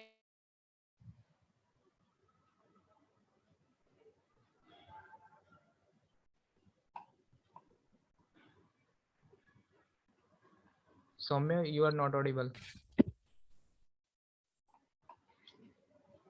Your voice is breaking.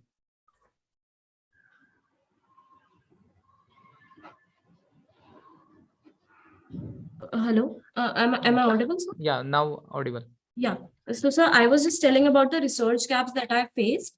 So, image resolution was one of the major drawback that all of the papers had. So, for that, we have used style GAN. And for higher complexity and all, we have suggested a simpler method, that is cycle GAN. And a combination of these will be incorporated as for the generator part of the model.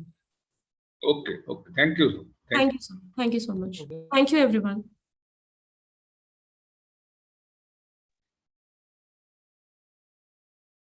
Yeah. And now next paper ID is 5211. You are available here.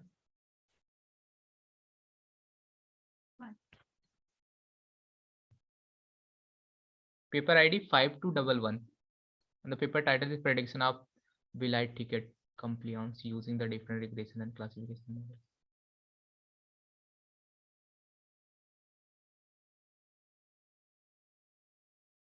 Yeah.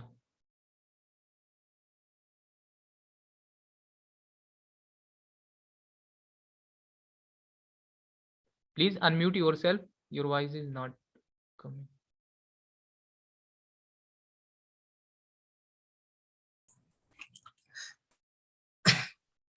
Good morning, one and all present here. Myself, Atharva Purohit. Thank you for giving me an opportunity to present this paper in your prestigious conference. Our paper title is Blight Ticket Compliance Prediction.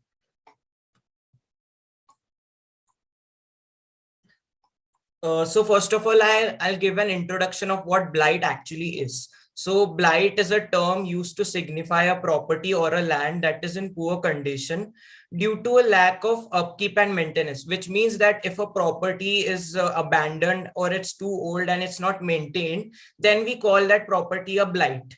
So US government actually gives penalties to a property owner whose property is a blight, so that that penalty or that fees is called a blight ticket. So US government actually gives out blight tickets to properties which are not maintained properly. So one of the major cities where this problem is very recurrent is Detroit city. So we are focusing our research more on Detroit city. So the problem with the blight ticket is that most of the people, as in 90% of the people, do not pay the blight ticket on time, and most of them don't pay it at all. So it actually costs US governments a fortune, because they have to make these properties better by investing their own money, but people are not paying that blight ticket. So that's the biggest problem that we are going to solve with our projects.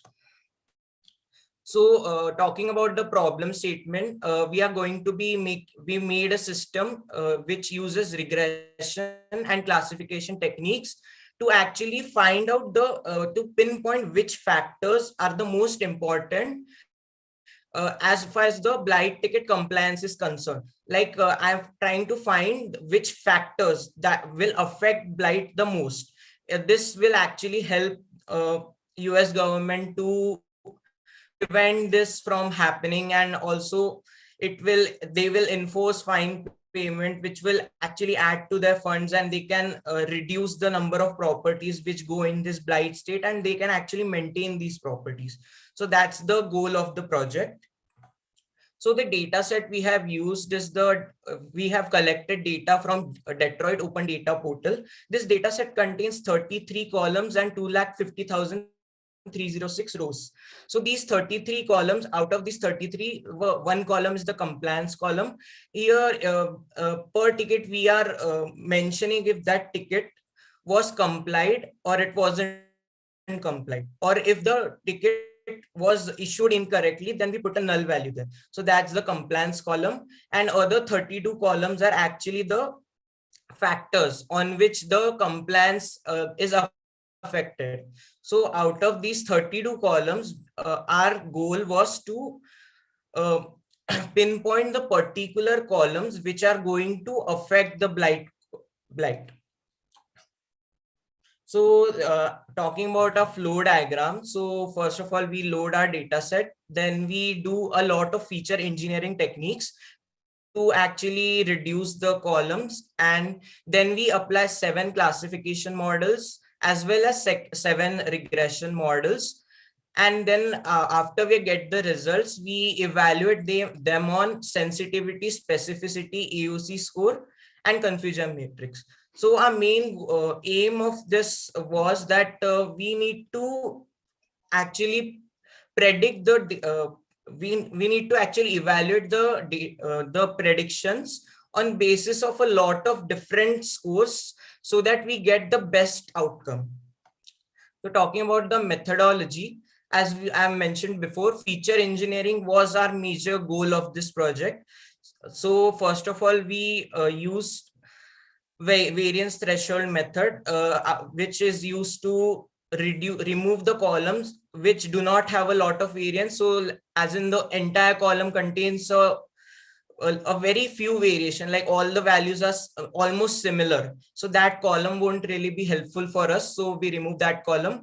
We also use Pearson's correlation technique to see which columns are correlated to our target column, and we keep those columns. And we also use mutual info classif to do the same thing. And also if a data set, we also check if the data set contains null value or too many null values, then we remove it. And also if a data set contains a lot of unique values, then it won't be helpful for our model, so we remove those.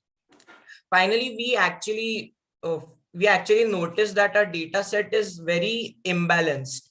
As in as I mentioned before, only 10% of people actually pay the blight ticket. So that is why we had to undersample our data to treat that imbalance. So finally, after all the feature selection techniques, the final four columns that we used were disposition, violation code, late fee, and discount amount. So talking about the classifiers that we have used for this research. So first of all, we tried using KNN, and after that we tried different tree-based models like gradient boosted decision tree, normal decision tree, stacking of various decision tree models, and also we use random forest and XGBoost techniques. So finally, we'll show which attributes gave the best results. So talking about the results, before performing undersampling and after performing undersampling, we can notice that specificity, which is the true negative rate, has actually improved a lot, because the true negative values were in a minority class. So once we did undersampling, we noticed that the specificity has improved dramatically by almost 42%. And also this is the scores that we got after performing all our regression and classifier models.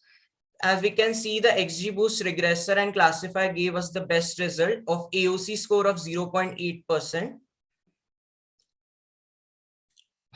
So again, we talk about how our undersampling technique has helped us improve the true negative rate. So we can see that the number of false negatives have actually reduced than before by using the undersampling techniques. So that's what a major advantage was, that we use undersampling to reduce the true negative, to actually improve the true negative rate. So talking about a final result.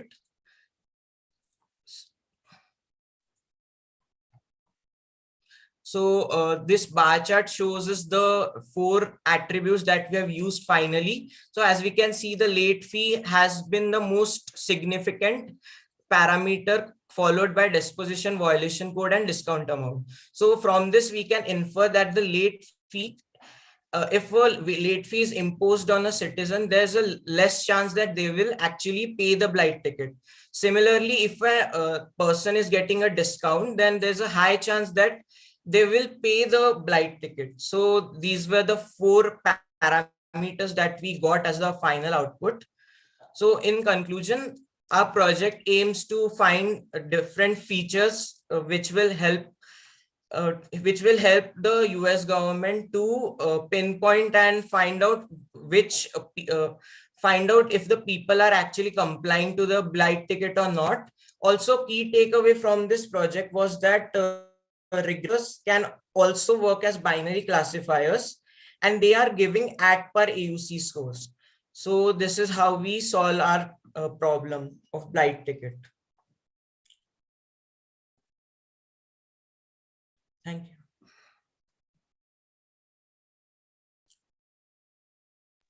Okay, thank you, Athar. And any questions, sir, ma'am, related to this? Prasidji, sir, and Mamta, ma'am. Yes, Atharva. Am I audible? Yes, ma'am, you're audible. Why you go for AUC score instead of precision and recall? Actually, we wanted to focus more on true positives. So if we use an AOC score, we can know which model is giving a better true positives as a result. So that is why we wanted AOC score. Okay. Okay, I have one query. Can you please tell us what are the functions for the regression and the classification models that you adopted in your work? So actually, couldn't understand your question. Why you have adopted the regression model and the classification model? What you did with that actually? Yes, sir. Can I answer the question? Yeah, sure. So basically why we adopted regression is because that we wanted to make a comparison for using regression for binary classification as well as classifiers. So classifiers will be giving us the values like, for example, 1 and 0, whereas regression was using like the probability function. We were getting the probability for the 2 classes, and then by using a threshold value, we can say that if it is belonging to class 1 or 0. Okay.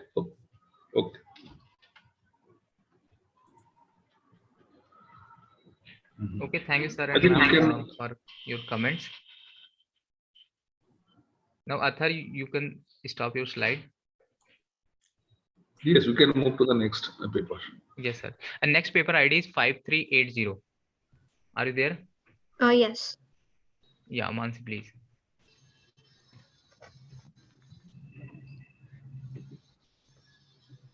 Is my screen visible? Yes, it is visible. And now, yeah. Okay. Yeah. If the participant put their camera on, video should be on so that it should be recorded that who is doing the presentation. Okay. Please take care of that. Yeah.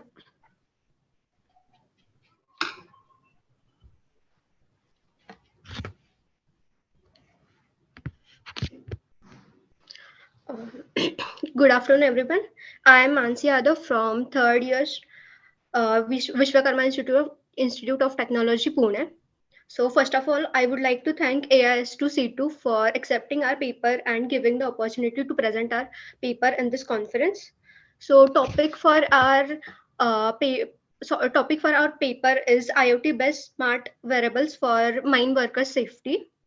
Co-authors for this paper are Jyoti Madke, Vrinda Parki, Vaibhav Shahabade, Vaibhavi Zorvekar, Yash Vavre, and Suraj Upadhyay. So starting with the introduction.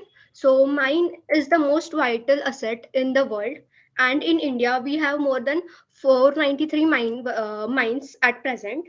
So mining has been almost a hazardous occupation, and with the increasing demand for the coal, safety for mine workers is becoming more important. Safety is a core component of mining industry.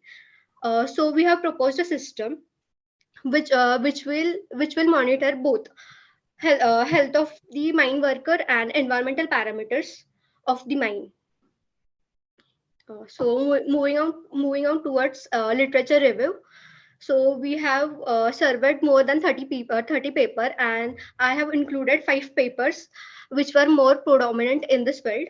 So in different papers, they have used different microcontrollers or different technologies to take the data such as Zigbee, LoRaWAN according to their requirement, and monitored either either health of the worker or environmental parameters such as gases, hazardous gases, or temperature of the mine, or the humidity.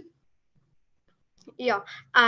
So moving on towards research gap. So first is LoRaWAN for better communication. LoRaWAN enables sending data information over the long range by using low power. So we might have used LoRaWAN for better communication. The next is device to show a navigation information. A device to navigate underground or to locate the worker in the mine field. We might also used US and or Zigbee for better communication. So next is novelties. So we have monitored both health of the mine worker, body that is pulse rate, body oxygen level, and environmental parameters. The computation used for the system was very low. That is, we don't require much high computation for ESP32 and Arduino Nano as well. And our system is easy to carry. We can easily embed our system in any variables of mine workers. So it will be easy to carry for the mine workers. And we are fetching real-time data with our system and displaying it through our web page. Now we will go through methodology. First is block diagram of our system. So our system was subdivided into two subsystems.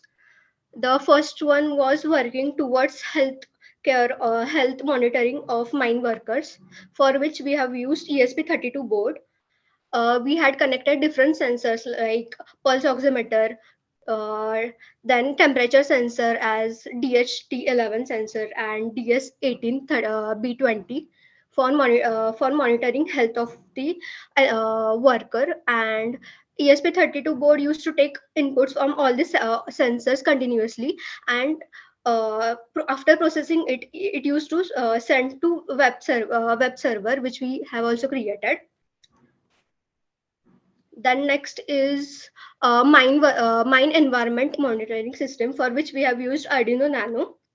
So here also we have connected 3 sensors, which were gas sensor MQ2, temperature sensor, and photoresistor sensor. It used to take data from all the sensor, provide it to the process it, and send the data to the buzzer or the LED lights as per the requirement, and send the signals to buzzer.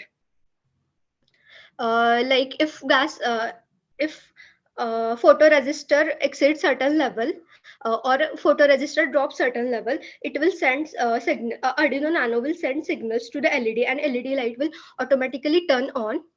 Similarly, gas sensor used to send signals to the buzzers through Arduino Nano. Like if any hazardous gas is been detected, its buzzer would ring. Yeah, so this is the overall flow chart of our project.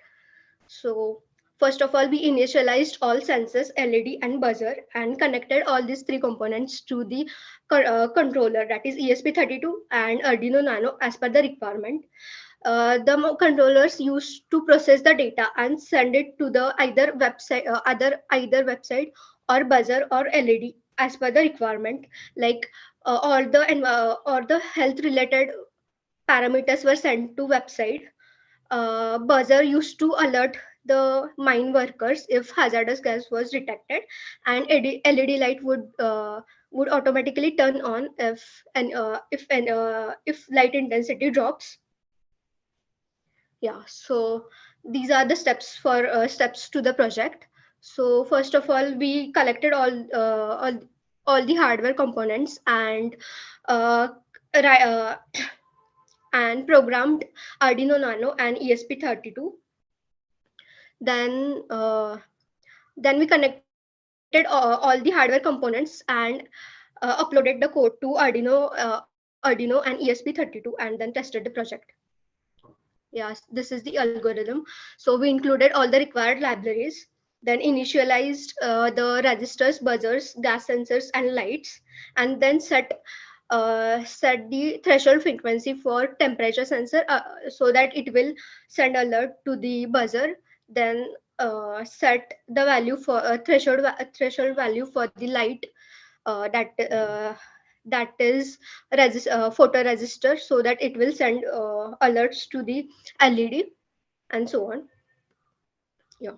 So this is the web page of our project. So we had created a web page which will display different components of different parameters which we are monitoring, which were room temperature, humidity, then heart rate of the mine worker, blood oxygen, and body temperature. All these parameters were sent to the sent to the web server with the help of Wi-Fi, which is embedded in ESP32. Then next is sensor.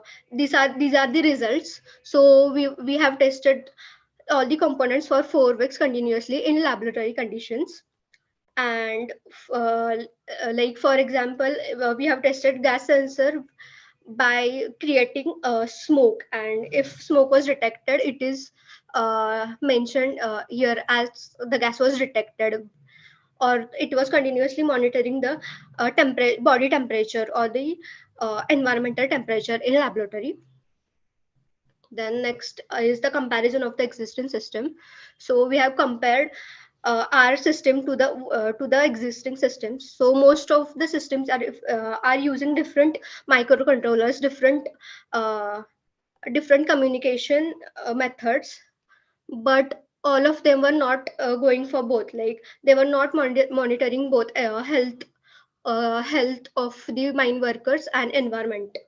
So our system is monitoring both the parameters. So this is the conclusion, that we were successful in creating a system which would take temperature, humidity, and detect poisonous gases, and also detect the darkness in the minefield and send alerts as per the requirement. And also we were successful to build a system which could which will continuously take inputs from the mind to and send it to the web page. These are the references which we referred.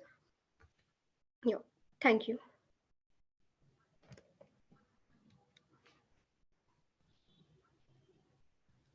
Okay, Manasi. And sir, any question related to this PPT? Okay. Yeah. Sir, you're not audible. Yes, I have two basic questions. Okay, first one is what we understand. Am I audible? Okay, the first question is, what do you understand by the term IoT? What is IoT IoT actually? is basically Internet of Things. Like we connect hardware and with the software in IoT.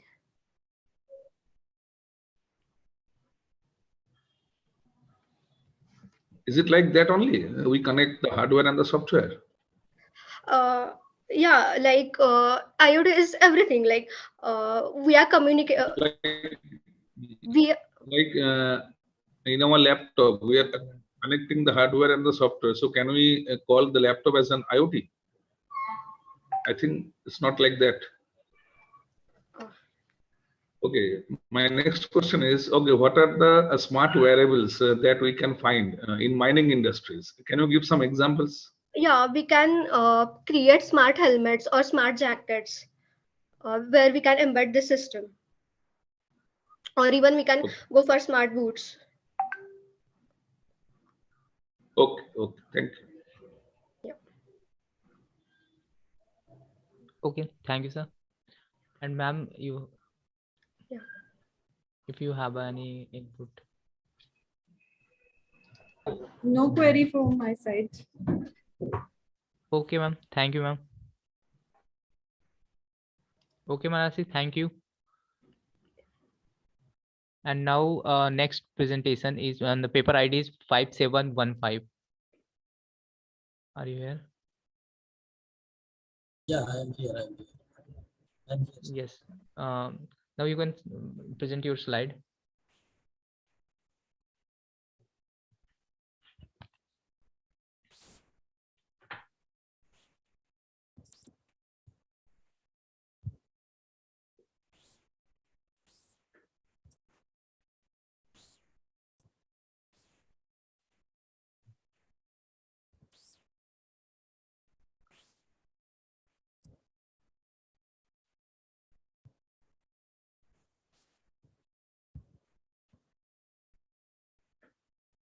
Hello.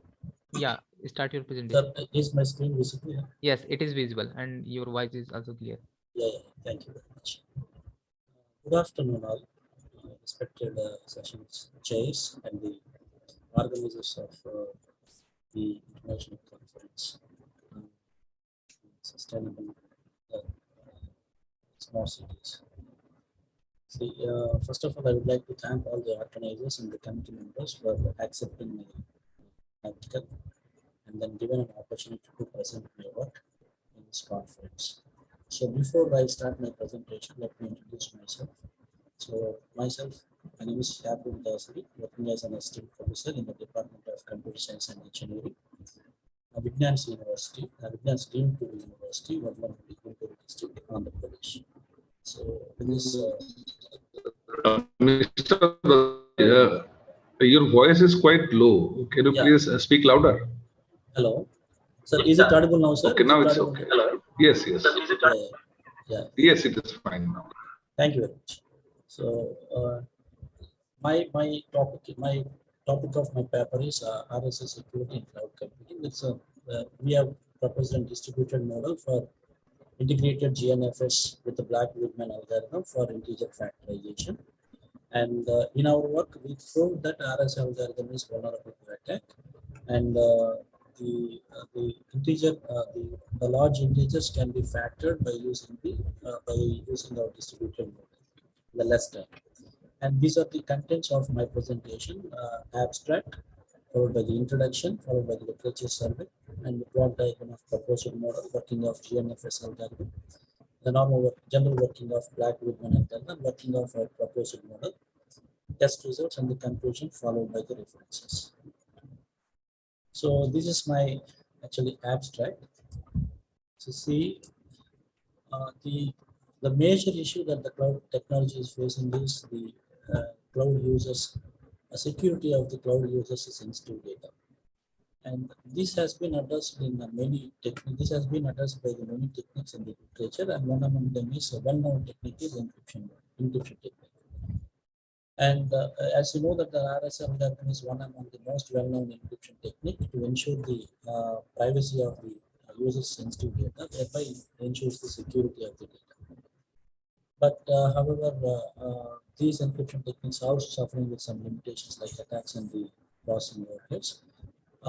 Objective of our work is to prove that this RS algorithm is also vulnerable to attack, and not that even while proving it, the time factor is also some considerable factor. We have proved that the time this also can be time also can be reduced. But the why we have proposed a distributed model for GNFS algorithm and the Black-Woodman algorithm. Why we have taken a GNFS algorithm is a GNFS algorithm is a well-known algorithm for factoring the integers of length, large integers of length 110 digits. And cloud computing would have the groundbreaking ability to compute the GNFS computations. However, the GNFS algorithm, while factoring the large numbers, it takes a long time to solve the linear systems, which is an important step. So this step has been made simpler in the literature by integrating the GNFS algorithm with the Black-Woodman algorithm. However, there can be some improvements to be done for the integrated GNFS algorithm with the Black-Woodman algorithm, and that improvement we have done in our proposal model. We have suggested a distributed model for this integrated GNFS algorithm with the Black-Woodman algorithm, and experimental result shows that. So this can practically decrease the processing time of solving the linear systems. So this introduction part, when it comes to the introduction part, as we know that the cloud computing has come with the many advantages. One among them is the cloud storage. Cloud storage offers another distributed environment by storing the various resources and distributing them to the clients who rely on their requests. One of the most the crucial service offered by the cloud is storing data on the cloud significantly. Cloud significantly reduces the storage heap of the users and brings them comfort. So apart from the, in addition to the advantages that the cloud computing has, so it does come with the disadvantages. So as every coin has two sides, cloud computing too has its own disadvantages. The main disadvantage that the cloud technology facing is security. The security concerns of the network security, data security, the infrastructure security. In our work, we have addressed the data security. And many techniques have been proposed in the literature to address the data security, like digital signatures, hashing, PKIs, or SSOs, single sign-on techniques, or identity access management system, and then encryption techniques. So encryption is a well-known, very known and widely used technique to ensure the data privacy in the cloud computing. And if you see the RS algorithm is one of the most well-known encryption technique to ensure the confidence of the cloud users' sensitive data. But however, we prove that even RS algorithm is vulnerable to attack. So in order to prove that, so first we should understand the working of an RS algorithm, as you know very well about. This is the primary steps in the RS algorithm. First we choose the large primary, the prime numbers P and Q, and calculate the n such a way that n is equal to P into Q and z is equal to P minus 1 into Q minus 1, and choose a number E where I less than E less than Z. Calculate the D is equal to E power 1 mod P minus 1 into Q minus 1. So with this, we can generate the private key with the N and the D, and you can generate the public key with the N and E. So we use as we know that the RS algorithm is an asymmetric encryption algorithm. So where we use the different keys for encryption and the decryption. We use the private, we can encrypt the data by using the private key, and we can decrypt the data by using the user's public key. So our objective is to say that if one can find the integers of this large, prime numbers of this large integer n, so the security of RS algorithm can be, the break. So, and the security of or the reliability of RS algorithm lies in integer factorization, and the development of GNFS has brought into the question the security of RSA system. In our work, we concentrated on solving the linear systems, which is crucial and time-consuming step of the GNFS algorithm. And it has been demonstrated through experiments that the execution time of a GNFS algorithm to solve linear systems can dramatically decreases the number of decreases as the number of processes raises. And this is a literature survey where the various researchers have proposed their solutions in order to ensure the privacy of the user's data. So this Nelson Gonzalez, yes, in his study, he has given some taxonomy of security issues and the counter mechanisms in the cloud computing. And Lawrence T. and his colleagues suggested the parallel Black-Whitman method to see speeds of the various steps in the Black-Whitman method for in fact in the integer of length, integer of large length. And the Lawrence T also again proposed with the parallel GNFS algorithm for improving the performance of the GNFS algorithm for factoring the large integers, and so on. These are the few, the predominant literature works done by the researchers in this area. So, out of the 40 literatures that I have gone through, and this is the block diagram of the proposed model. Before we the processing before we find out the factors for the whole integer, the large integer, we just split the process into the different processes, and then we integrate the the output so that we can get the prime numbers, prime factors of the given integer. So, and this is the working of the proposed model. Initially, a composite number n is given as an input to the GNFS algorithm for computing the prime factors, and then GNFS algorithm determines the factors of n by using the difference of squares factorization technique, which is derived from the solving the large and sparse linear systems. And for solving the large and sparse linear systems, we use the Black-Whitman algorithm. And few of the steps in the Black-Whitman algorithm were parallelized in the literature, and the whole 3 steps we are going to process in the distributed environment in the using our distributed model. So this is the this is the proposed model, the workflow of the proposed model. We give an input and we derive a large and sparse linear systems using the GNFS algorithm, and solve the large and sparse linear systems over using the Black-Whitman algorithm. And this is where we we use the distributed model for solving the large and sparse linear systems. And then at the end we find out the x squared and y squared.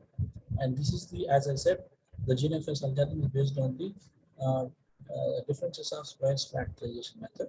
And x squared minus y squared, we get the, at the final we get the n is equal to pq, that is the p and q are the prime factors of large integer n.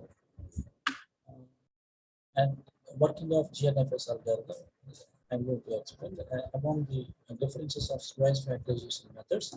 It is said that in order to factor a composite integer n, one could find 2 integers r and s, so that r squared minus s squared is equal to 0 mod n. So using this, the difference of squares factorization method, GNFS algorithm finds the prime factors for any integer of length, anything.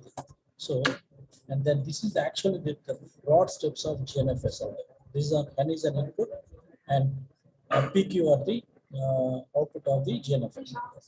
So when n is given as an input, the GNFS algorithm initially finds the two parameters m and f, m and f of x, such a way that f of x is equal to n.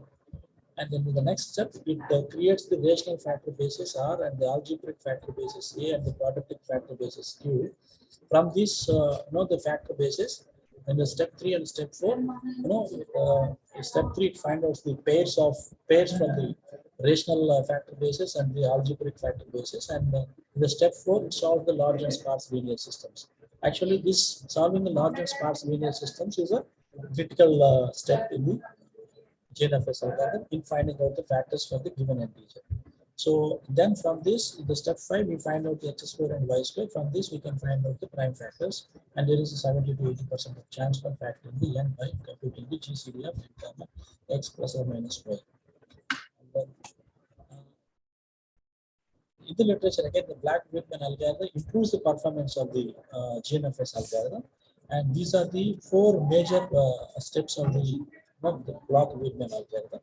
And first step is to select and then generate the sequences, and then third step is a min poly, and the fourth one is evaluate. So actually, in the literature, this third, second to fourth, these second, third, fourth steps are parallelized. But in our proposed model, we are going to, the whole process we are going to delegate it to the different processors, so that all the whole process is done parallelly, so that the time can be reduced to the significant level. And this is the proposed the model, the explanation of the proposed model. Let us consider the data center with the m physical machines and with the varying capacities HA, and n number of virtual machines with the varying capacity VA can be assigned based on user request. So at an instance, the maximum number of virtual machines that can be assigned to a single PM is H by VA, and the total number of virtual machines a data center can have is M and N. So here our objective is to actually find out the virtual machines optimally, so that the processing time can be reduced. So hence the heuristic function is minimize z is equal to sigma I comma j to 1 j is equal to 1 to mn. So the Cij into Xij, where Cij and Xij are the communication cost of processing the communication cost of processing different processes, the different process processing the integer factorization. And for this optimal selection of virtual machines in the data centers, so we have adopted the transportation model. Actually, we have adapted the transportation model, that is a UV method we have adopted. So this is the algorithm 1 for optimal selection of virtual machines, and there is an algorithm 2 for checking the optimality of the selection of the virtual machines in the data centers.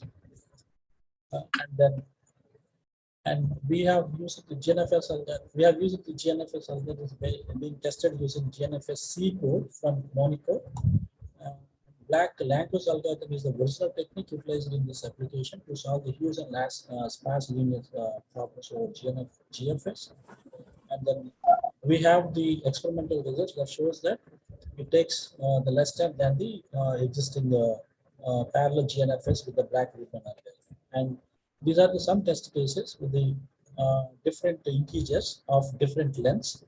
There is an integer of length of 45, and these are the 2 prime factors of this integer. And there is an integer of 64 length, and these are the 2 prime factors of this integer.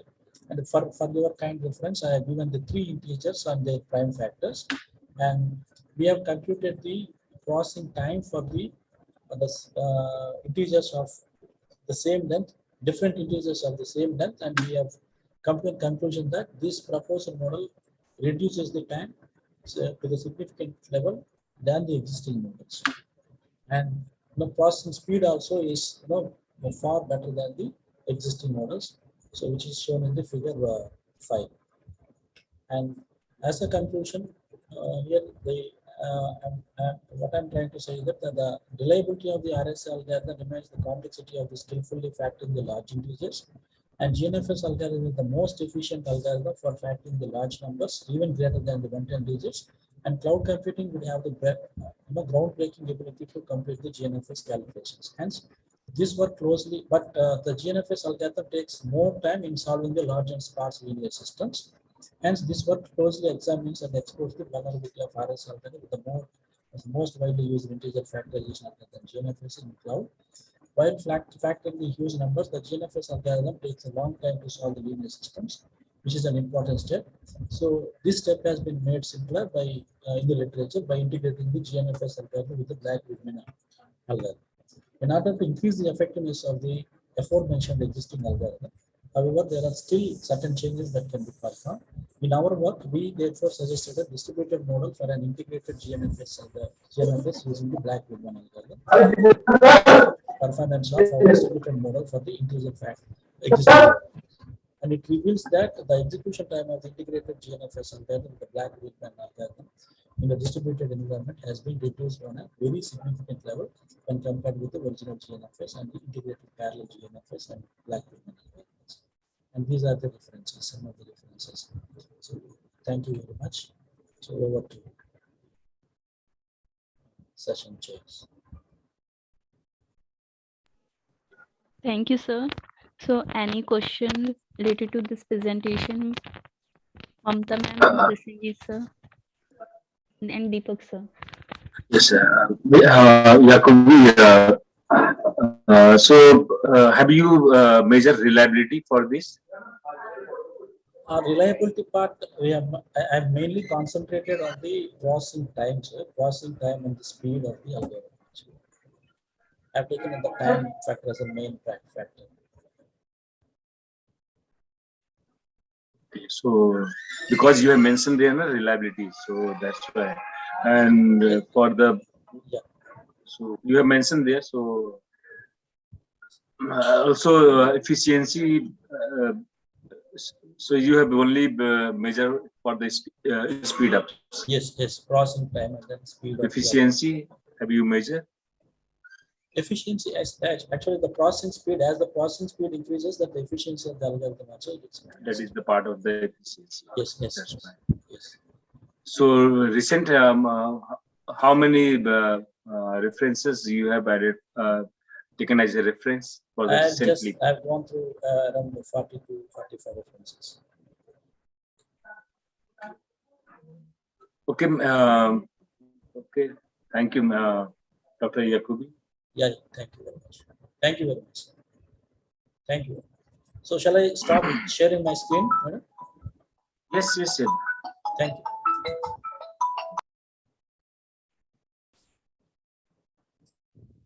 So thank you so much, Dr. Mamta ma'am, Dr. Prasenjit sir, and Dr. Deepak Kumar sir for your valuable time and valuable comments to the participants. So now we will like to thank Professor Solanki for inviting and to experience the nice presentations and the conference. Thank you. Thank you, sir. So now we will like to proceed to the next session, and the session coordinators are Sandhya ma'am and the RB sir. RB Singh sir. Thank you. Thank you, everyone. Thank you, everyone. Here, can we leave? Yes, sir. Please, you may leave. No problem. Thank you so much for online. Thank you, Deepak sir. Okay, sir. And Sandhya ma'am, are you? Thank you so much.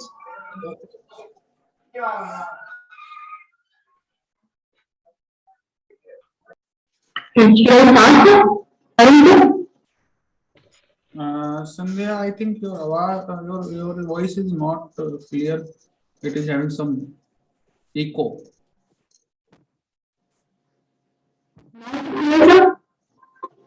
No. I think I joined from phone also at that time. Have headphones?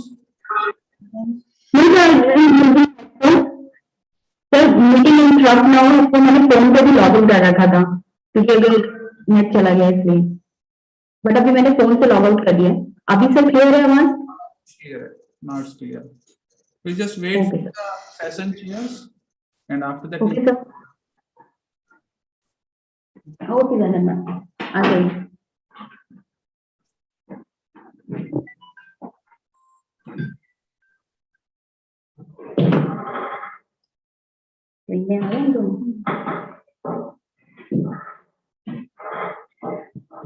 आपकी शुक्रिया मुझसे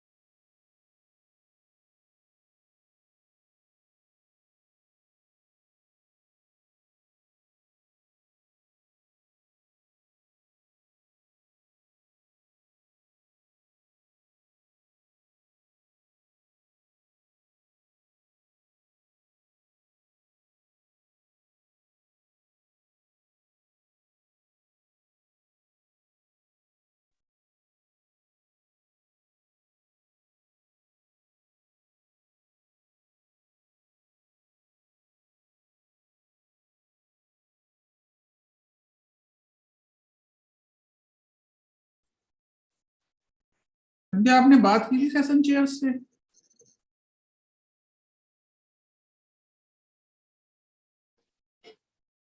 संध्या आपने बात की थी session chair से? आपने ये आपने फोन किया था? सर एक्चुअली नहीं सर, फोन तो नहीं किया था सर उनको, तो थोड़ा सा मे भी कंफ्यूजन हो गया मेरे और उनके बीच में, जाना मैम के बीच में। सर अभी हम कांटेक्ट कर रहे हैं सर। आप फोन करके क्योंकि एक बार रिमाइंडर करा दो, सेशन ज्वाइन कर लेंगे। कैसे कर रहे हैं?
Sir, Abhishek sir will be joining in 5 minutes. He is saying that.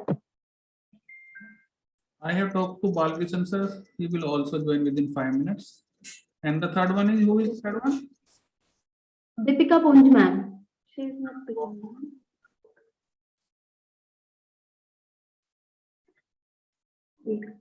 Let me check with participants.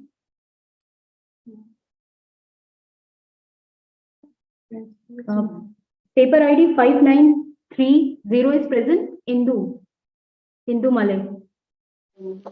Yes, ma'am. 6529. Good afternoon, everyone.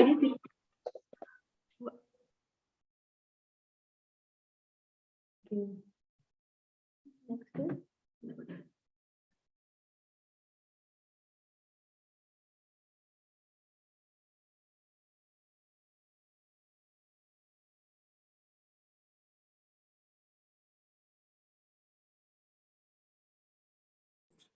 We will start the session after 5 minutes, right? Just wait for that all the 3 session chair will join the session, and after that we will start the session. Wait for 5 minutes more.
Abhishek sir has joined. Sir, should we start? Only one session chairperson joined.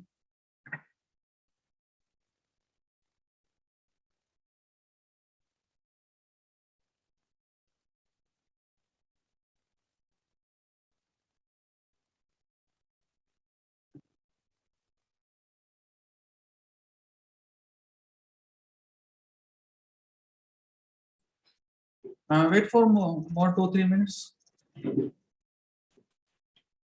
The session chair has to give the marks to the presenters. So, Deepika madam is there. So just wait for 2 minutes for the bulky sensor, and after that we will start.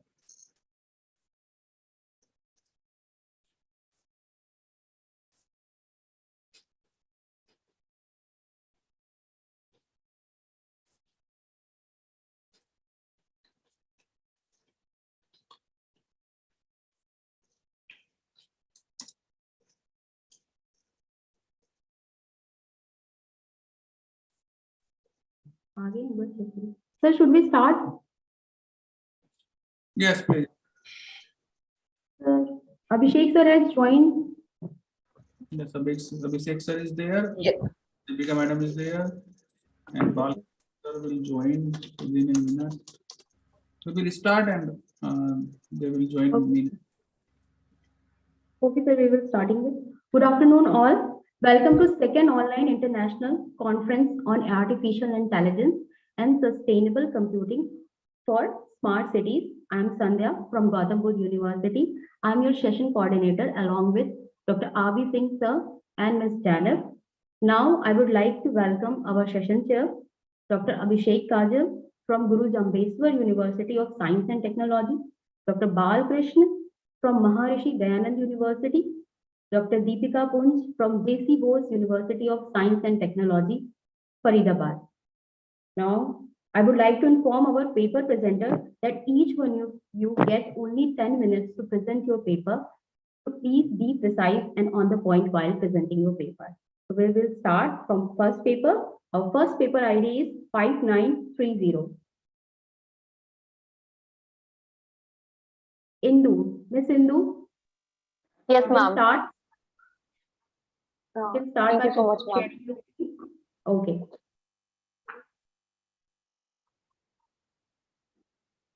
Is it visible, ma'am? Yes, your screen is visible. Please make it slideshow. Slideshow. Okay, now it's. Yes, ma'am. Okay. You can start. Presenter, please switch on your videos while you are presenting.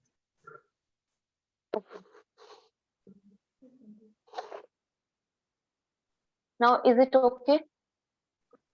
Yes. Okay, good afternoon, everyone. This side is Indu Malik. I'm pursuing PhD from the GBU, and my topic is evaluation of pesticide trending trade in India using machine learning and data analytics. I'm pursuing PhD under the supervision of the Dr. Anurag Singh Baghel.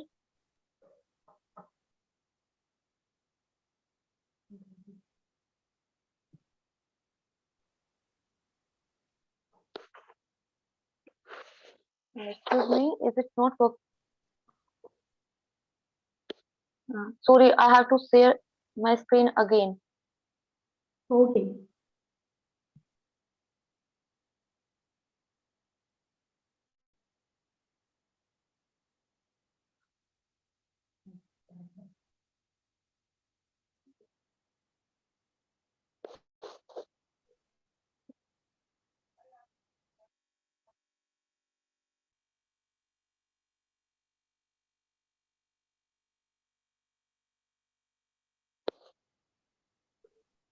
And the outlines are introduction, problem statement, then the objective, then the literature review, then the methodology and the result. After that, the conclusion, and last one is the references.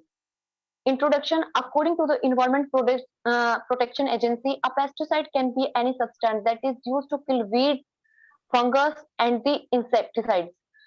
Pesticide is applied 95% pesticide is applied in the agriculture. and it is harm for the humans. That's why I'm in this paper. I want to evaluate the trending pesticide in India. Pesticide is term that cover a wide range of compound. It include insecticide, herbicide, fungicides. Actually, they all are the type of pesticide. It may be insecticide, which is used only for the insect. Herbicide is just used for the weeds, and fungicide is used for the fungus. In this paper, especially, I focus on the herbicide.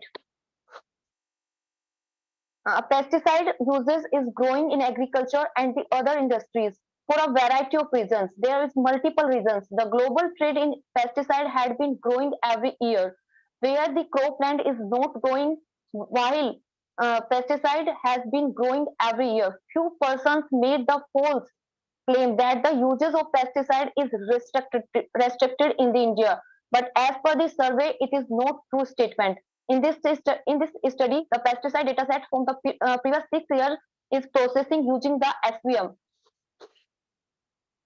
The objective is classification of pesticide consumption and the insect herbicide consumption on the weeds every year and its side effects on the non-target user. Literature review is many papers I have studied, and best 4 papers I saw in these slides. One is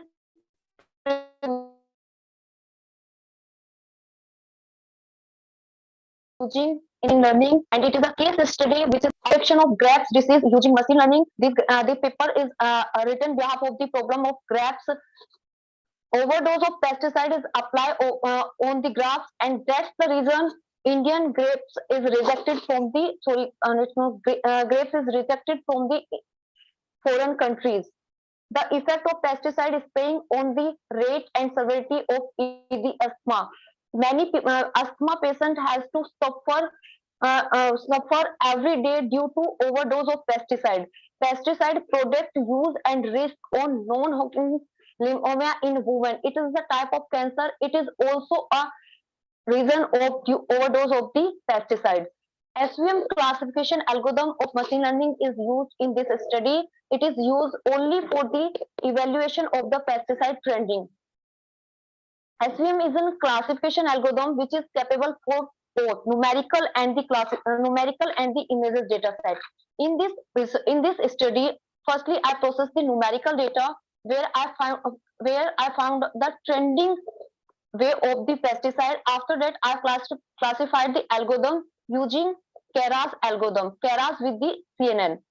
The SVM method is used to categorize n-dimensional space, and it is used the hyperplan. Hyperplan actually it is just boundary which is used to separate n-dimensional classes data. SVM is a classifier that can categorize both category and numerical data. It is used as a hyperplan to categorize input data and has been the label data. Label data means input as well as output, both the data we have to process it.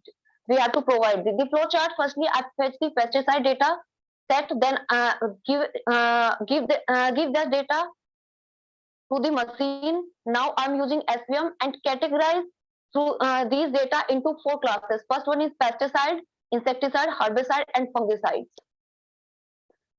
Last 5 years data I have processed here. My second approach, which is based on the images for image classification. Here in this paper, I'm using Keras with CNN. CNN is used in a deep learning and it is used for the image classification. Am I audible? Yes. Okay, sir. Thank you. I'm using here CNN and the Keras and TensorFlow. TensorFlow has made working with the massive data. That's why I'm using here TensorFlow. TensorFlow is the best option for the obtaining higher performance and outstanding functionality. If I'm talking about the Keras is a way which is provide high category is a picture, and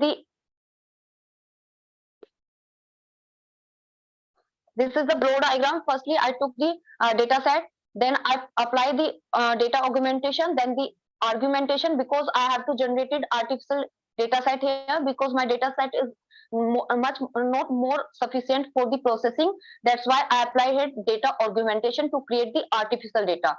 Then annotation, argumentation. After that, I train the model and test the model.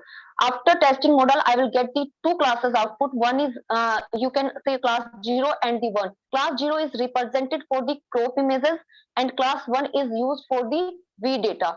I provide input data is unlabeled data. Input data means we have just the images. After processing the data, when I trained the model, that time I used a label data. Every image has a label with the text data, and my model is predict it which type of image. It is a crop image or it is a vid image. And in output, every image has a text. This is the first output, and there is a 6-year data of the pesticide. Every year, the demand of the pesticide in India is increasing, and this unit is, the value is representing the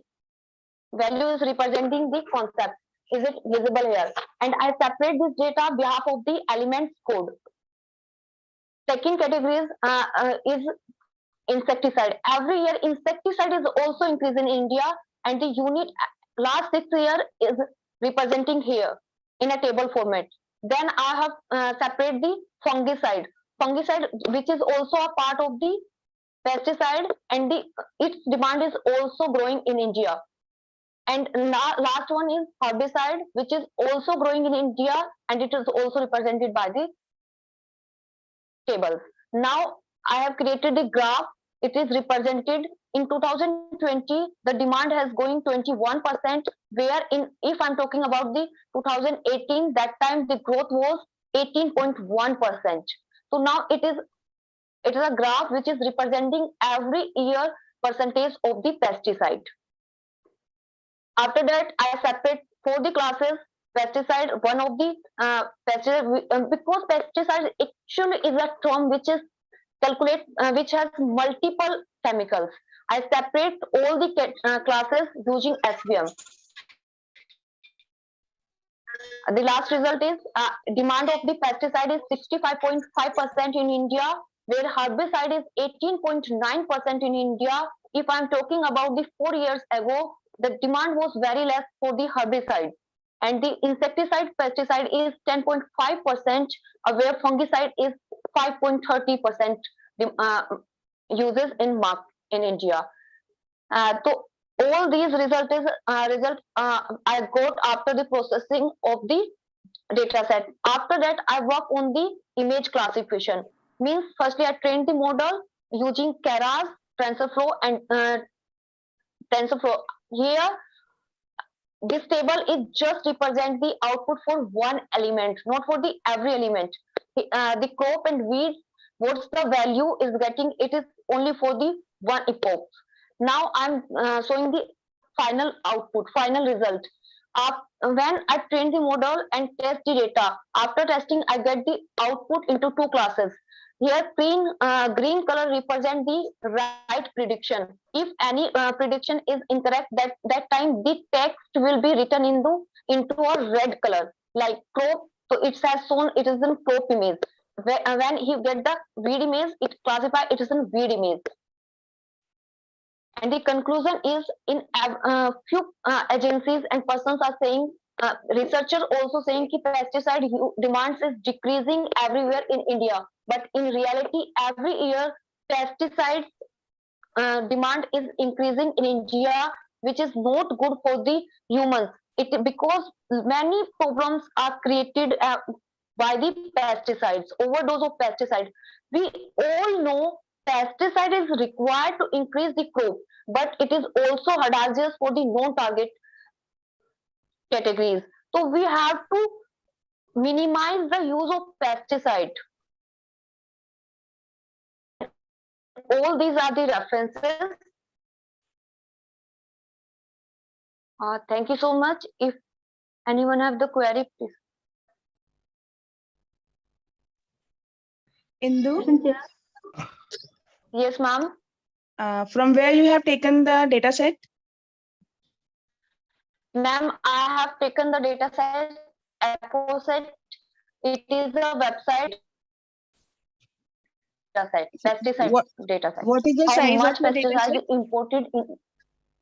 Ma'am, my pesticide size, firstly, I process all over the data set. Then I just, after the processing, I got the Indian data set. Then I processed it. So I think it was more than 2 GB. And there was many, yes, there was many columns.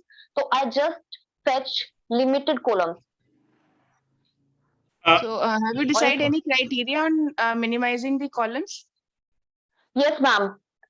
As shown in the output, this firstly domain, then the area, because I want to process only Indian data. That's why after that I separated as per the area.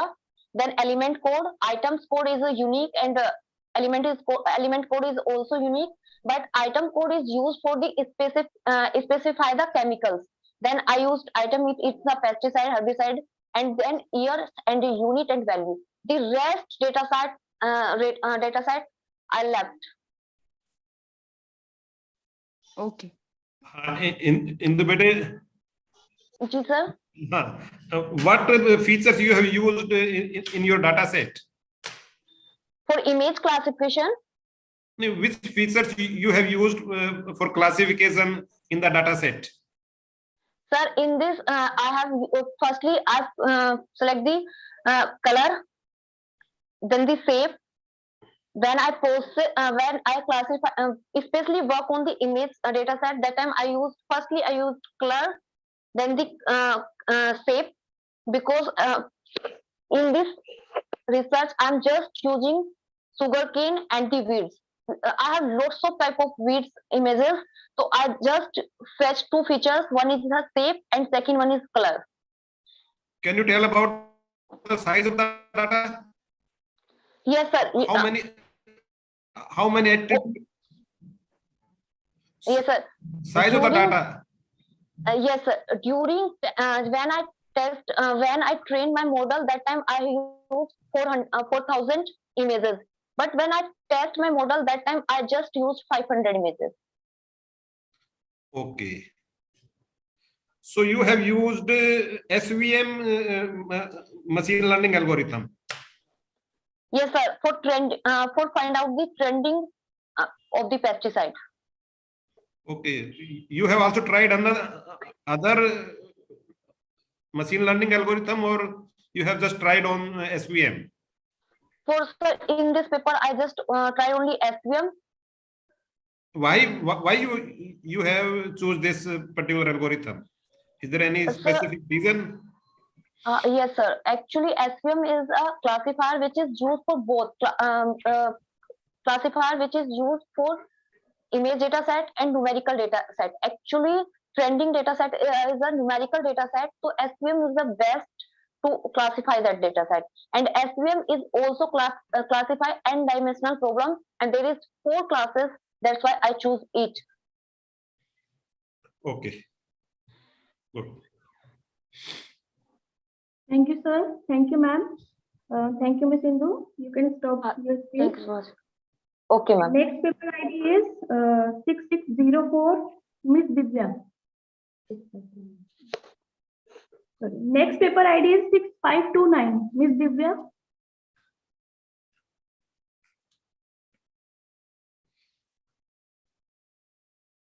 Miss Divya, can you hear us?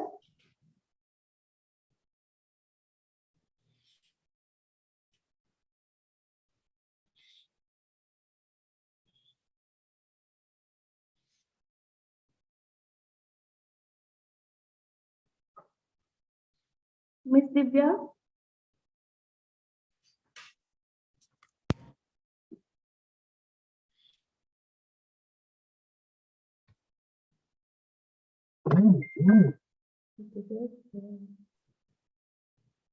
Divya is there. Can you hear us? Divya, are you there? Okay. Okay, so we'll start. The next paper ID is 6604. Excuse me, ma'am. Now, am I audible to you? Yes, you are audible. Yeah, ma'am. I'm Divya. I'm sharing my screen. Okay, you can start.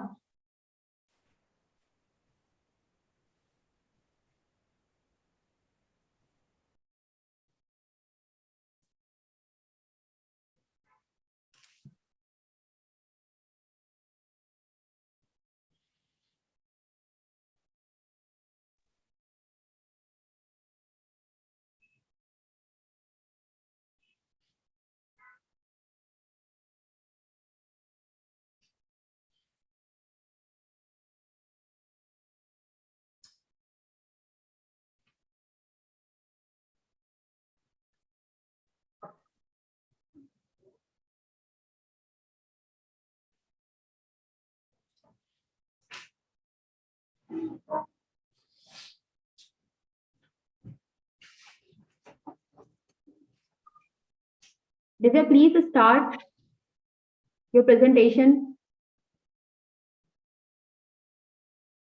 Or we can call next paper ID.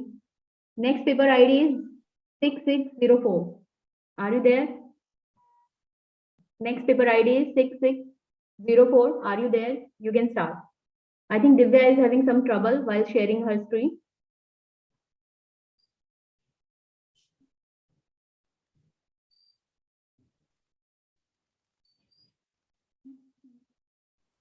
Next paper ID is 6604.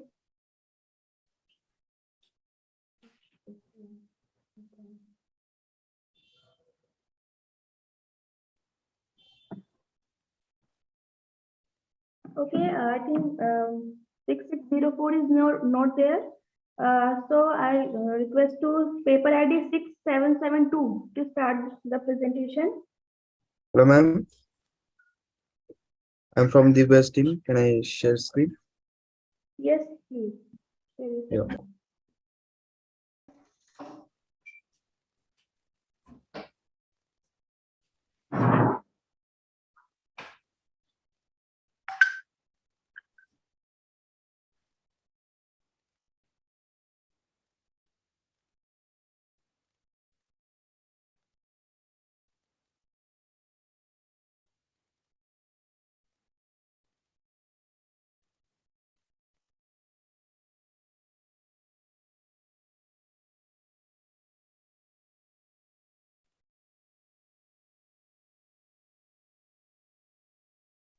Is my screen is visible, ma'am? Yes. Yes, your screen is visible. Make it in slideshow. Sure. Yeah, good afternoon, ma'am. So we are from MIT Academy of Engineering, Pune, and our topic is development of secure blockchain and cryptocurrency decentralized application. So next slide, we'll go for the intro. We have the abstract introduction, literature survey done, problem definition, proposed work, methodology and implementation, results and discussion, conclusion and references. Next. Abstract. Our mainly topic is based on the blockchain technology. So blockchain technology has been employed in several fields over the past few years. So in addition, varied application prospects are still being explored in the blockchain technology. So blockchain depends on the conception of localized application, which are also called as decentralized application and DApps. So this makes application a lot of transparent, decentralized, and flexible. So our paper presents our expertise in building a decentralized application with one among the foremost and fashionable blockchain-based platform known as Ethereum. So this purpose of this decentralized application is to provide many of the financial services used by the customers and businesses today, like loan, deposits, payments, etc. But using a decentralized technology. So this DApp is changing the industry by changing what it is, not what it was. So in other words, the app is creating new infrastructure to provide similar financial products and services. Next to the introduction.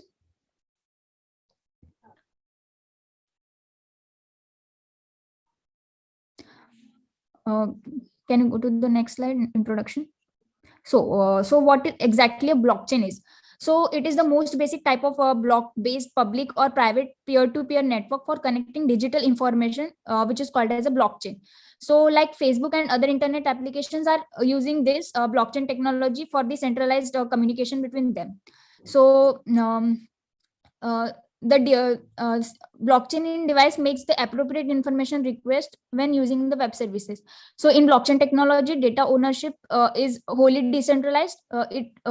Instead of being kept on the single device and server, data is replicated among all the devices connected to the network. So security is also the significantly enhanced by the blockchain's decentralized structure. So our main topic is based on the financial services. So what are the main problems currently facing banks are like issues in guaranteeing transparencies, rising operational expenses, increased vulnerability to fraud attacks on centralized servers, and demands for labor intensive human processing and documentation. Divya, sorry to interrupt you, but please be precise. You have only 10 minutes. Okay. Okay. So this paper is all about a decentralized application in the banking system that reduces our transaction times to years and a secure environment with no documentation. So next. Like in literature survey, we have gone through 10 to 15 papers, but two papers have I have mentioned here. So like first paper was by Peter Hesses, so blockchain applications in banking payment transaction. So overview of this is like this paper was all about financial breakthroughs through internet development, economic and digital transformation of all the impact on banks today. And the next paper was by a blockchain-based decentralized transaction settlement system in banking sector. So this paper focuses on how the banking industry uses this platform to make Indian banking system more secure and reliable. So this is all about literature survey. Next, we will go to the parameters which we have done through, which we have been differentiate along with the currently blockchain like Ethereum and Bitcoin, we have differentiated it based on these parameters.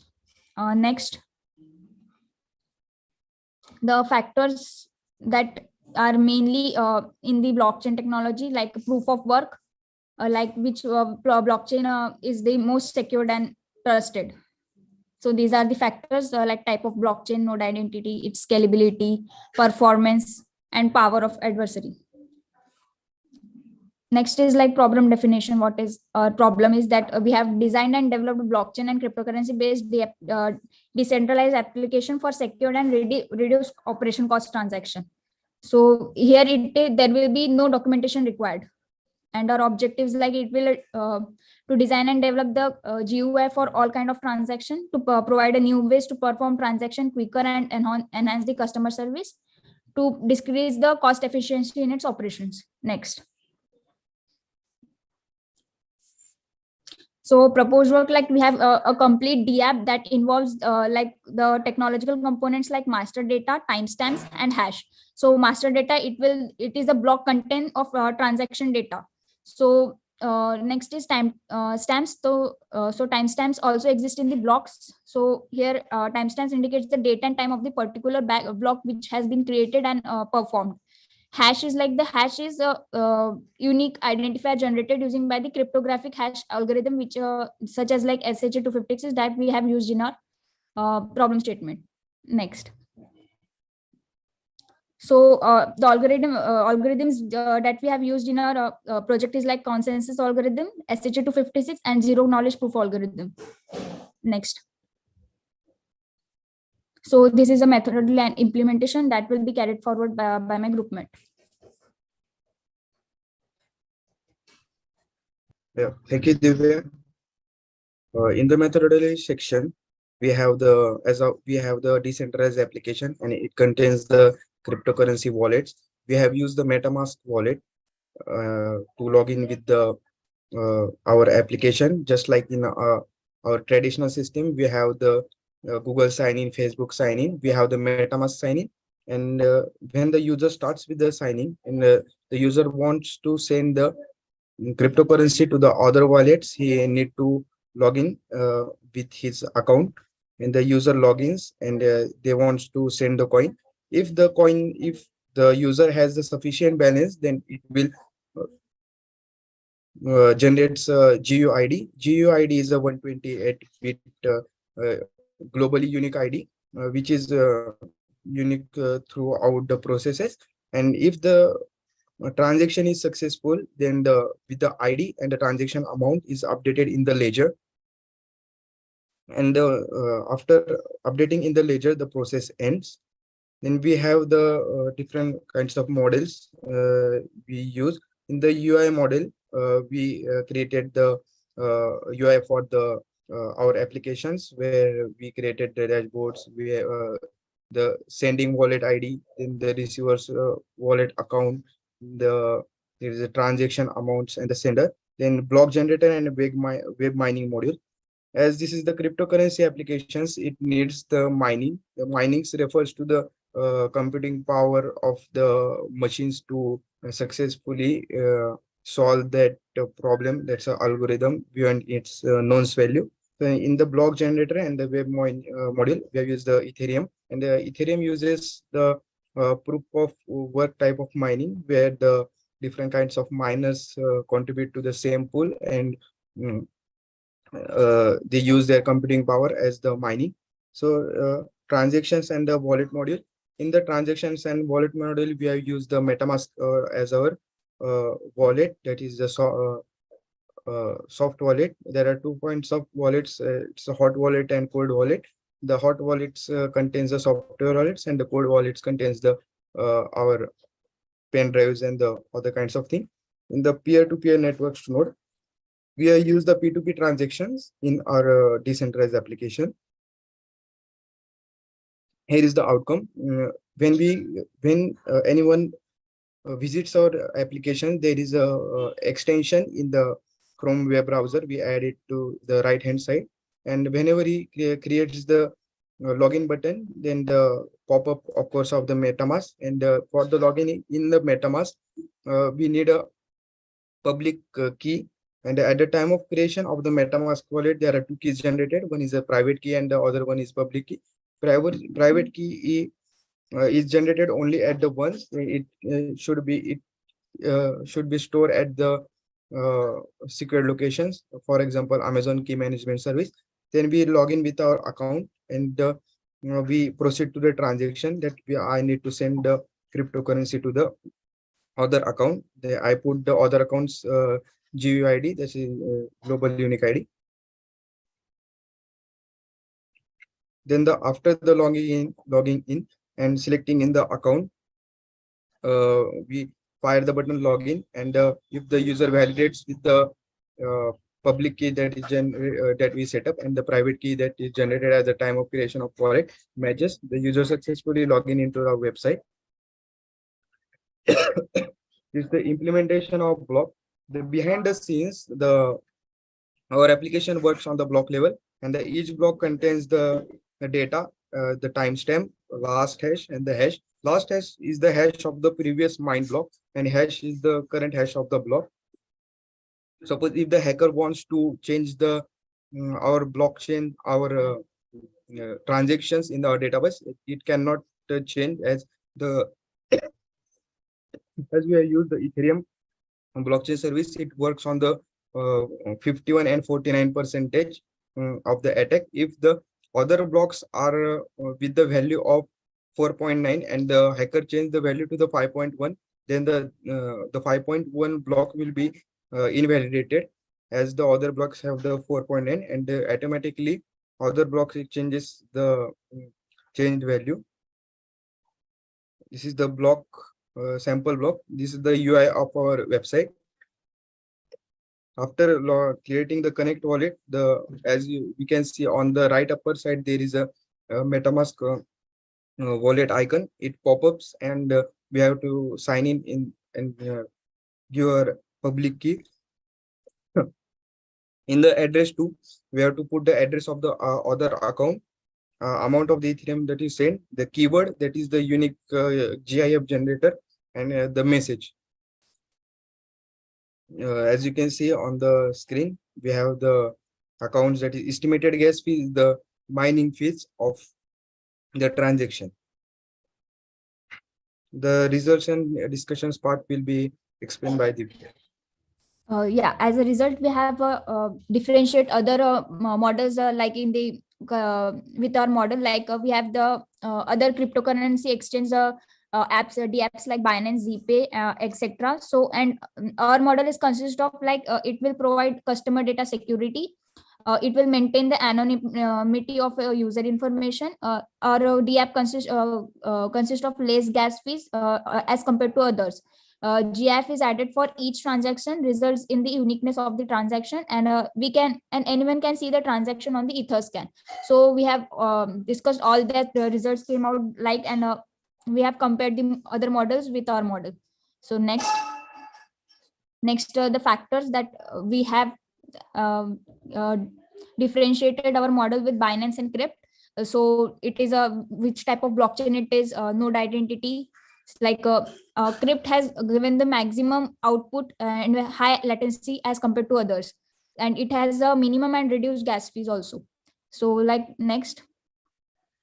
So conclusion is that this blockchain technology can help many services, and it will become more affordable and competitive in the next years. So like every transaction is recorded permanently, and with the help of decentralized finance technology, and data security for the customers, and it has the less gas fees and all that things. So like next is references.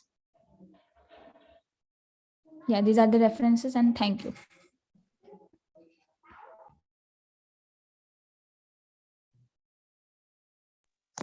Divya? Yes, ma'am. What is the drawback of this blockchain technology?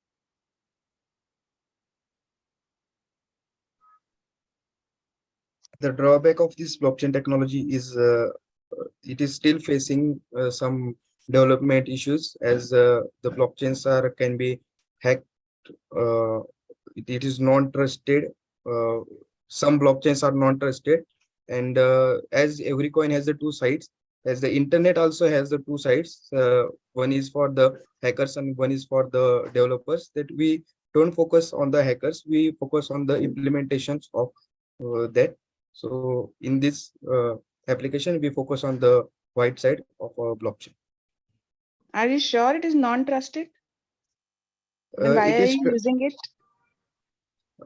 as I said, we have the two sides of the internet, where one is the black side and one is the white side. In the black side of the blockchains, the many terrorists use this kind of technology, but as the Maharashtra governments and the other governments type with the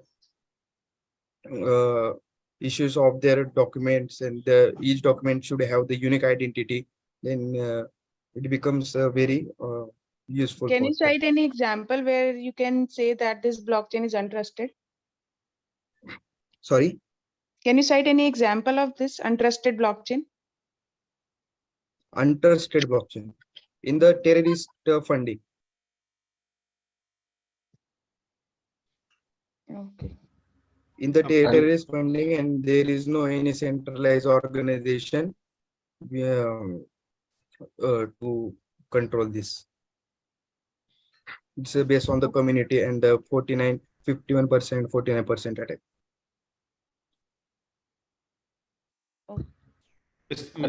Anup, am I audible? Yes, sir. Yeah. Would you please let me know which type of cryptography you have been used to create the public and private key to replace the data with the customer wallet or transaction information? We have used the Ethereum blockchain, sir. Blockchain. Yes. But I heard you let me know about the elliptic curve.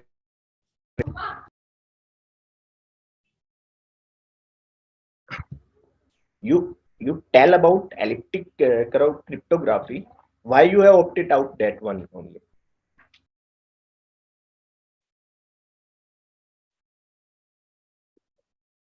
So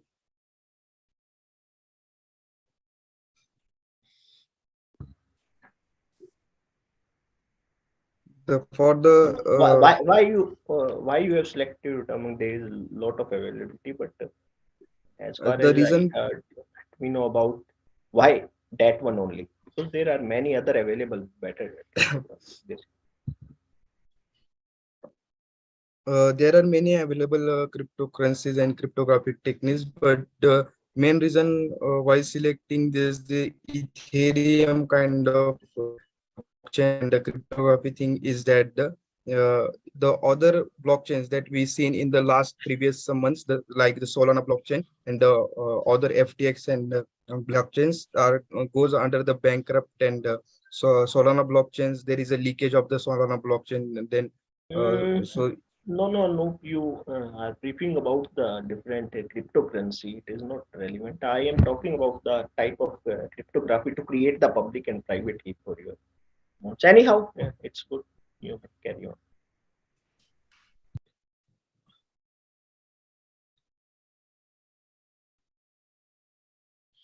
Okay.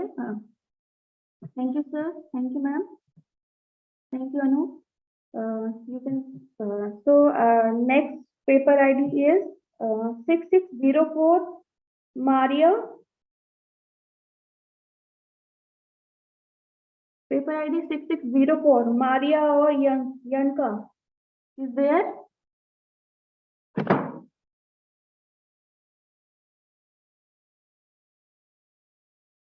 I think they are not present. So we will move to the next participant. Paper ID is 6772 R. Bhuvaneshwari.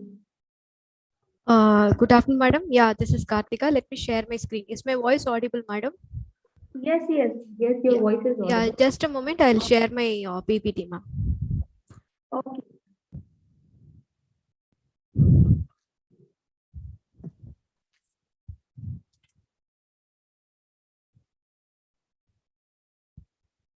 Is my presentation visible, madam?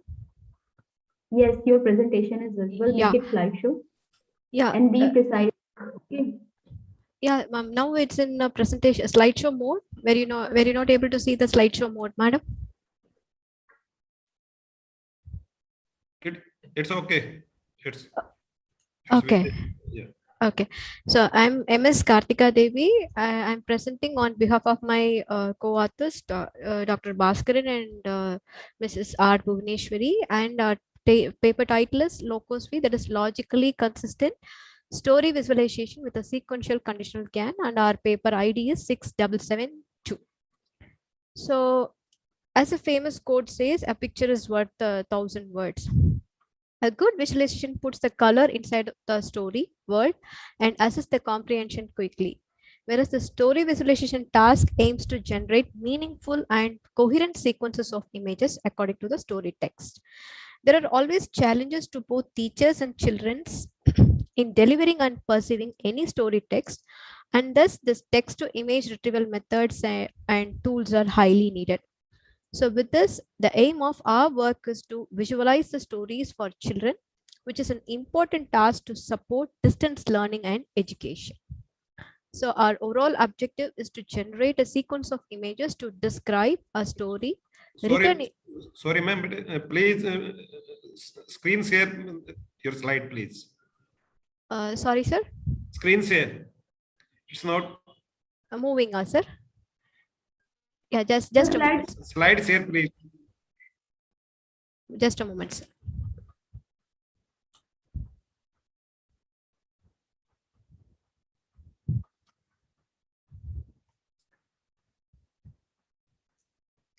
Is it visible, sir? Yes, it is visible. Yeah. Yes. Right now, I'm in overall objective slide. Am I correct, sir? Yes. Yeah. So our overall objective is to generate a sequence of images to describe the entire story, which is written in a multi-sentence paragraph. So the sequence of images must always be consistent, and it must be coherently, which depicts the whole story. And the appearance of objects and the layout in the background must also evolve in coherent way as the story progresses. The proposed model, which also consists of deep context encoder that dynamically tracks the story flow, and two discriminators at the story and image levels to enhance the image quality and the consistency of the generated sequences. These are our literature survey. So as a first work, that is Chart Painter, where they have just concentrated about this. They have added dialogue that further describes the entire scene, wherein it increases the quality of generated images. But the limitations are this training the model with a dialogue data is not very stable enough. The second work, object-driven text-to-image synthesis via adversarial training. They have concentrated much about it. This model allowed to object-centered text-to-image synthesis by focusing on the most relevant words in the text description, but it failed to solve the challenge of story visualization, which is to ensure the consistency across the generated sequences. And the third paper is about tell, draw, and repeat, generating and modifying images based on continual linguistic instructions. So in this, a recurrent image general model with both the generated output up to the current step and pass and section are being generated, but it failed to concentrate about the narrative components. So these are the other literature surveys which we have did.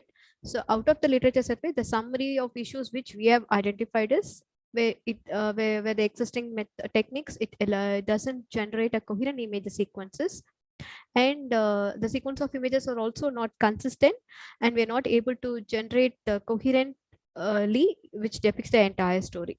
Also, it lacks flexibility because since it cannot guarantee an existing image is precisely relevant to a novel input story. Moreover, there was also a high variety by a character dominance, where when there appears a new character, the existing systems were fail much to concentrate upon when there is a new appear enters into the scene.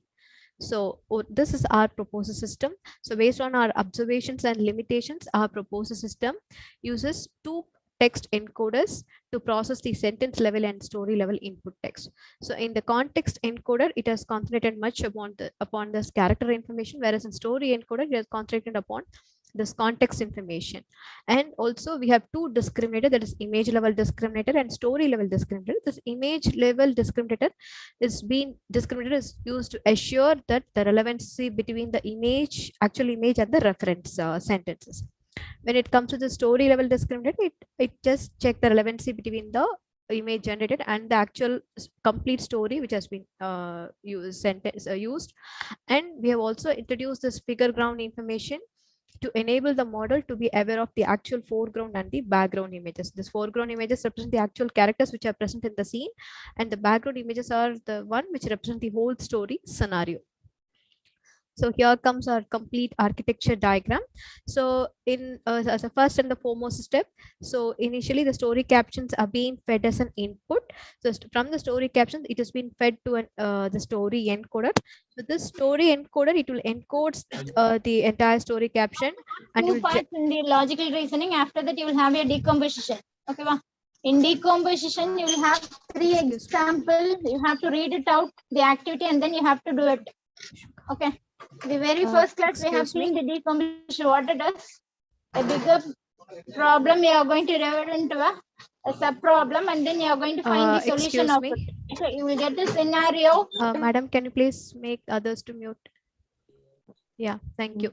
So initially the story is being fed as an input to the story encoder.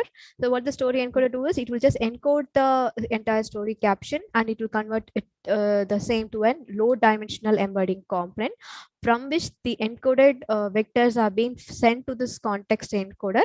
Let me share how does it works in context encoder. So in this context encoder component, all the sentences along with this Gaussian mask are being fed as an input to this GRU layer, where this GRU will be helpful in converting those into a vector ID. So from the vector ID generated IDs, this has been fed to this text to gist. What this text to gist model will do is it will combine the actual embedded vectors and the vector ID which has been generated from here, and it will generate the overall vector, that is OT, and all these will be concatenated to an overall sentence embedding.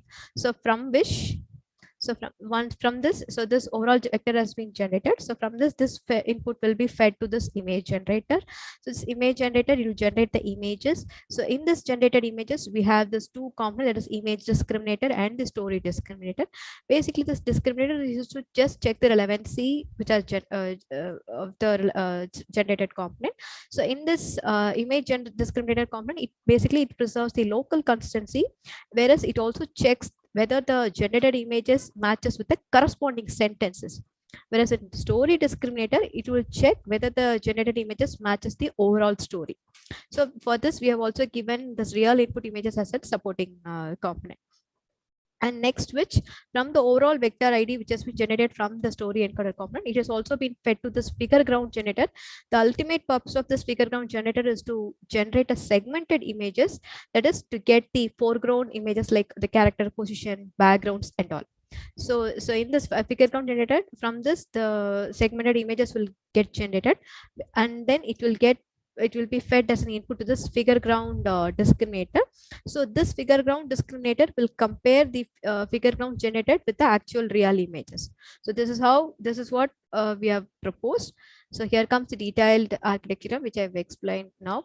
So here comes the actual modules. So as first module we have story encoding, next we have context encoding, then image and figure ground generation, story discriminator, image discriminator, figure ground discriminator. So as a first and the foremost thing, the story encoding component. So in the story encoding component, the input will be the story sequences and the final output will be story embedding vector. So for this, we have used this Pororo data set.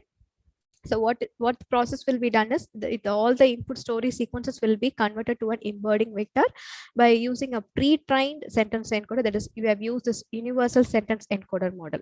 So what is the ultimate purpose of this universal sentence encoder? So it encodes the textual data into one high dimensional vectors, which will be the form of numerical representation of textual data.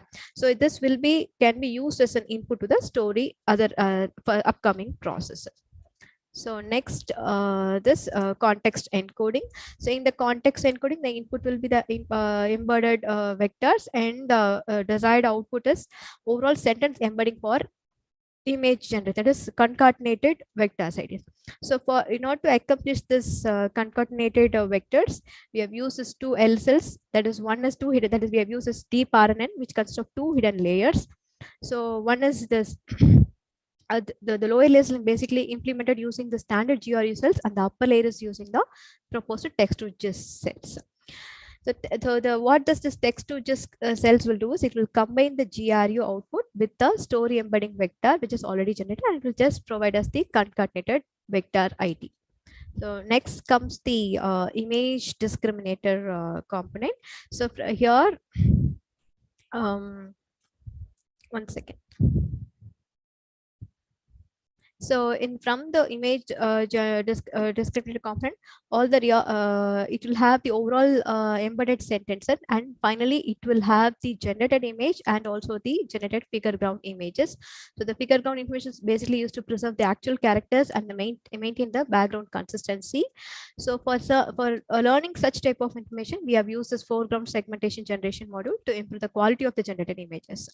So this generally image generator generates the images, and another generator in parallel is being used to parallel to the existing image generators used to synthesize foreground segmentation maps also. So next comes the image discriminator. So input will be the real input images and the actual storylines and the generated images, which are generated as a previous step. So from which the output of this module will be identifying the real and fake prediction of the generated images. So in this, they have used this. We have used this image descriptor, which measures whether the generated images matches with the exact sentences. So this by performing this comparison component, and we use this certain error measures to compute the real and fake predictions. So next comes the story discriminator. So for this, the input is again going to be on real input images, story embedding, and the generated images. So the output of this module will be identifying the real and fake prediction of generated images from the entire story. Whereas in the previous image discriminator, it will just give us an insight of about how it has been relevant with the sentence. Whereas in the story discriminator, it will just give us the relevancy between the actual story, which are actual fed as an input. So next comes the figure ground generator. So in figure ground generator, again, this figure ground generator is used to identify the background thing, that is used to segment the images. So for this, the input will be the real figure ground image, generated figure ground images, and the overall sentence embedding, and the output will be real and fake prediction of figure ground images. So we have calculated this discriminated loss, and we have also calculated the real error, fake error, and wrong error, and we also computed the accuracy to identify the relevancy between the actual generated and the figure ground which has been discriminated, images that has been generated using this this component. So these are the simple outputs. So this is our actual original story, and this is the corresponding story sequence. As we increases in number of epochs, this is where the generated images. This is another test cases. So these are the sample images for this figure ground generator. So to analyze our performance, we have used certain performance metrics. So the first and the first metric is SSIM, that is Structural Similarity Index. This is basically done to estimate the quality of the image. So for this, we have computed this mean variance and of the generated and the real images by using this formula. And actually the value which varies between values which falls between this SSIM is -1 to 1, but for us, for our work, we have obtained a value of 0.5, which shows the how system has performed. So next comes the inception score. This is an objective metric for evaluating the quality of the generated images, specifically in synthetic images, by using this GAN models, by using this formula KL divisions. For this, we have obtained a mean value of 9.3 and standard deviation value of 0.14. And the next metric is FID score, that is threshold inception distance. It's a metric for evaluating the ultimate purpose of this is to evaluate the GAN performance. And to not evaluate this GAN performance, we have computed this distance and covariance matrix. So out of which, when the number of epochs, for this we have when the number of epochs increases, the distance got reduced, by which our similarity has gotten increased. So by this we have just computed the graph for the number of epochs and the FID score. So next we have this FSID score. It's also again this basic built on the principle of FID and FED, but with a different backbone model. So for this also we have computed this graph. Next, we have also evaluate our work with a human evaluation. We have evaluated our work with this basically with three modalities. One is visual image quality. Second is consistency between the images and background consistency. And we have also checked with the relevancy between the image and the sentence. So these were our obtained results. With visual quality, we have 76%. For the consistency, we got 80%. For relevancy, we got 78%. So these are some of the graphs which you have generated for all the generated and discriminated loss. And here comes our comparative analysis. For story GAN, the value obtained is 77.67, whereas in our model, where we were able to achieve 71.84 by using this FID. Then by using this FSID, we are able to attain this 82.105. This is a quantitative comparison. Here comes the qualitative comparison. So in our model, we were able to obtain the 76.64 in visual quality. For background consistency, we were able to obtain 80, and for relevancy, we were able to 79. So here comes our conclusion. So we have presented a story visualization model which are logically consistent in generation, and it included the figure count segmentation images to improve upon the baseline model. We have also aimed at generating a sequence of images to narrate each sentence in a multi-sentence story. So this multi-sentence should be generated in a consistent and a coherently way, which should depict the entire whole story. Specifically, the appearance of objects and the layout in the background also evolved in a coherent way as the story progressed. So various evaluation metrics and human evaluation studies were used to evaluate the performance, and thereby we are showing that this locus-free model improves the generation compared to the baseline models, especially in improving the logical coherency and also the background consistency of the stories. So our future work we are planning is the field of GAN is actually an ever expanding and improvements are continuously being done across the existing work. So this task of story visualization using this GAN is related in the earlier stages of work and still has room for much more improvements. This work has successfully generated images for very short stories given 5 sentences as an input. The future works can hope to improve upon this model to expand the length of the story being visualized and make it possible for more complex stories to be visualized. So these are our references, and thank you. Thank you for the opportunity given, sir. Query, sir. Beta, please. Can you tell me about the application area of this particular model that you have developed? Sir, actually, basically right now we are in an era where people, instead of reading a complete text passage, we always prefer for an image kind of a thing where it contains much more information.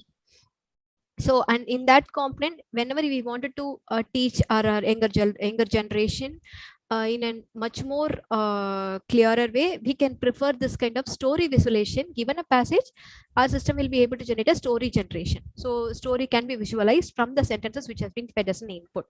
So in order to attract the younger generation, our work is very applicable.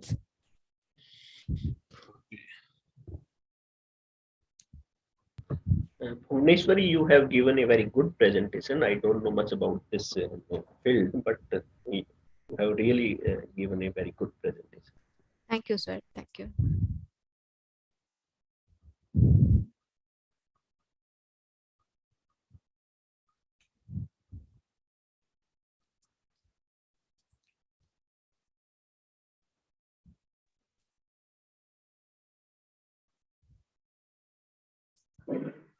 Any more questions from session chair?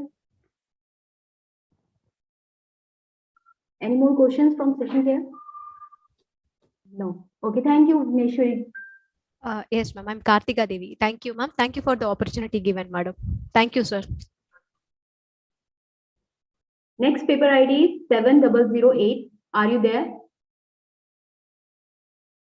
Next paper ID Yes, ma'am. 7008. Yes, ma'am. I'm there. I'm there. Okay, you can start.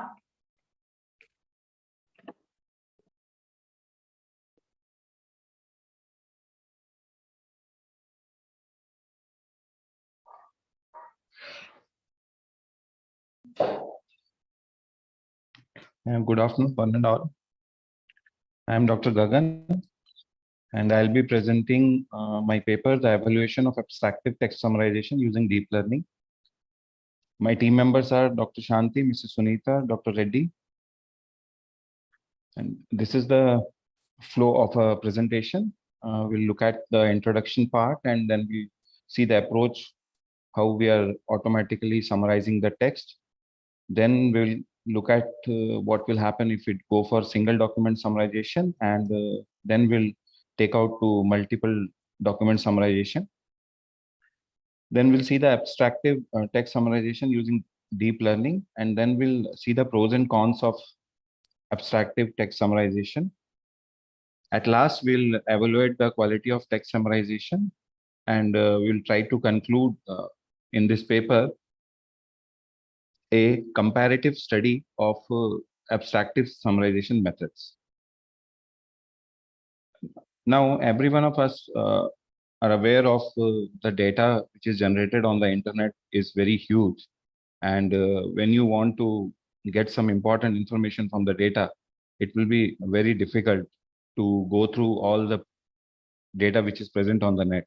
And here where we improvise our text summarization techniques, which summarizes or which gives you the important information from the data which is present on the net, so that it will be helpful for researchers or a reader, etc. Now, to avoid using words and phrases repeatedly, what generally we do in text summarization is, first we'll try to remove the redundant data, and then we try to identify the meaningful sentences inside our data. Then we create a particular summary, and that summary will be given to a reader or a researcher to get the optimal utility of the text which is present.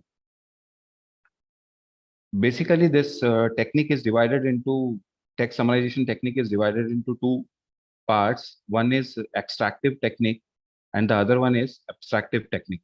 In extractive technique, we generally define a rank, and then the text file which is there based on different words and features of a sentence will collate them to generate a summary, and based on that we will notify the user on the statistical and linguistic traits of a particular paragraph or a particular word or particular sentence.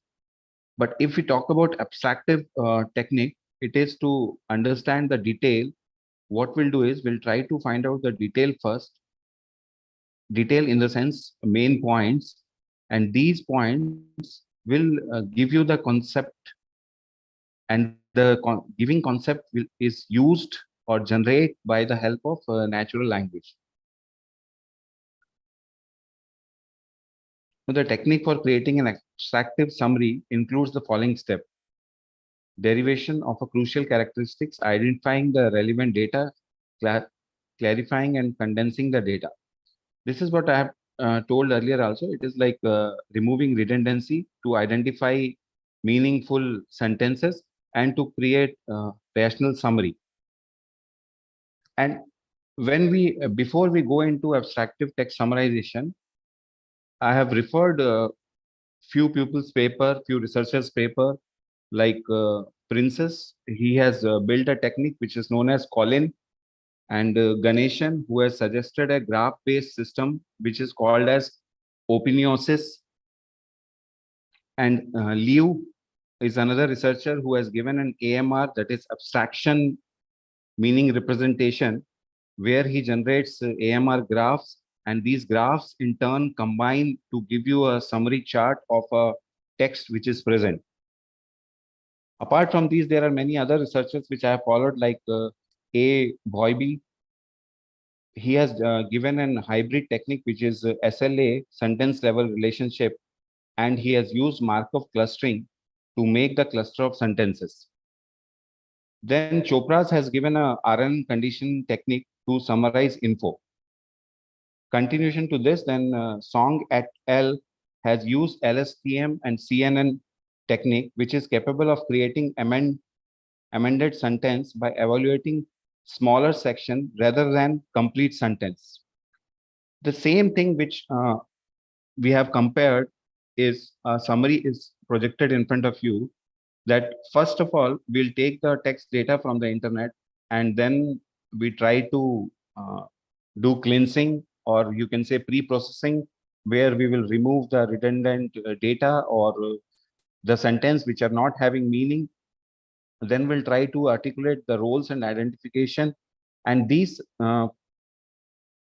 identified data will be separated based on sentences, and these sentences will be given to different clusters, and these clusters in turn will give you summary to generate an output how your data is being regenerated as a meaningful data.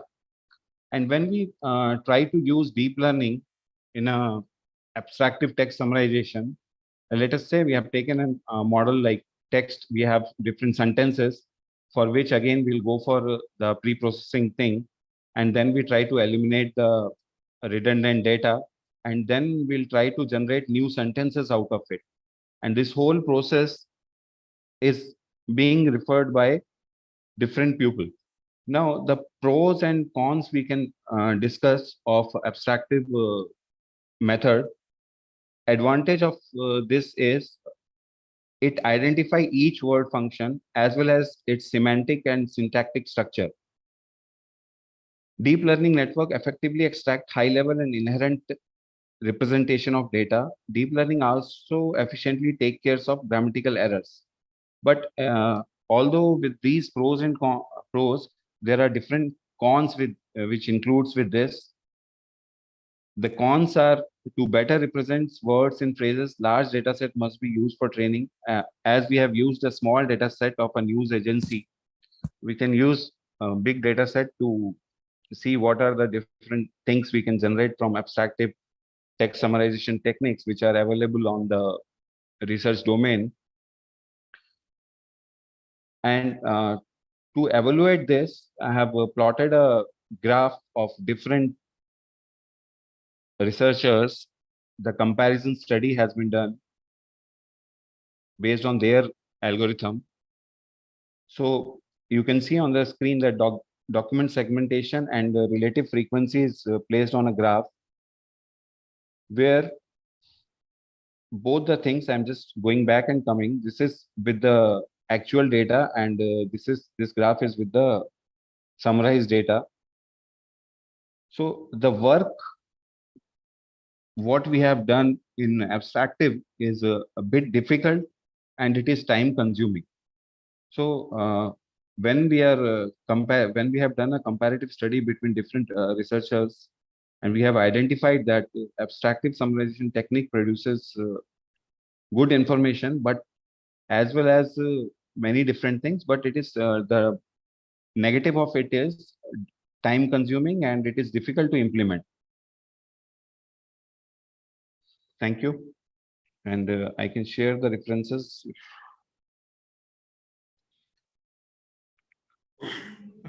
These are the references which we have used. Sir. Mr. Gagandeep, you discussed about the abstract text summarization using deep learning. So which deep learning techniques are used in the presentation you have given? Sir, we have compared the different techniques used by different researchers, sir. This paper is an comparative study of Wait. abstraction summarization method. But you didn't explain or discuss about the techniques that were used by the researchers in your presentation. Sir, I have explained about the Collins technique, which is implemented by Prince and Yusuf Monad, and I have spoken about Ganeshan techniques, which he has used as OpenEOSys, a graph-based system. I have also mentioned Leo, who has proposed an framework AMR, that is abstraction meaning representation, where he is going to generate a word to AMR graphs, and then he will give you the combined summary. And then I have talked about Chopra's, who has taken RNN conditioning technique to summarize information. Apart from these, another 2-3 I have told, sir, Boyab hybrid technique, and Song et al. LSTM CNN technique, sir. Okay. So how many papers have you used for comparison analysis? Ma'am, 30 papers I have referred, and I have used 8 papers, ma'am, to a particular on which we have run the data. Okay. If you want, I can what is share the time period of your papers? From which year you have selected the papers? Ma'am, 2010 to 2022, if I remember. Yeah, ma'am. 17, 14, 15, 16. 2014 to 2022, ma'am. Can you show me the paper of 2022 in your reference list?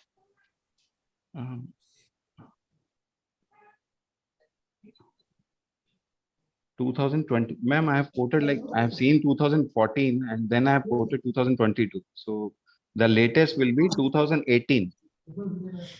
Yes, ma'am. The last one you can see. Oh, just a second. Let me go through it. 2019 is the last one, ma'am. So you must include after that also, no? 20, 21, 22. There are a lot of new techniques are there. I can improvise, ma'am, like comparative study. I can increase it. No issue, ma'am. Yeah. Okay. Right, ma'am. Gagandeep, am I audible? Yes, sir. Okay. Have you studied during your comparative study any structure-based approaches? Structure-based approach. No, sir. No.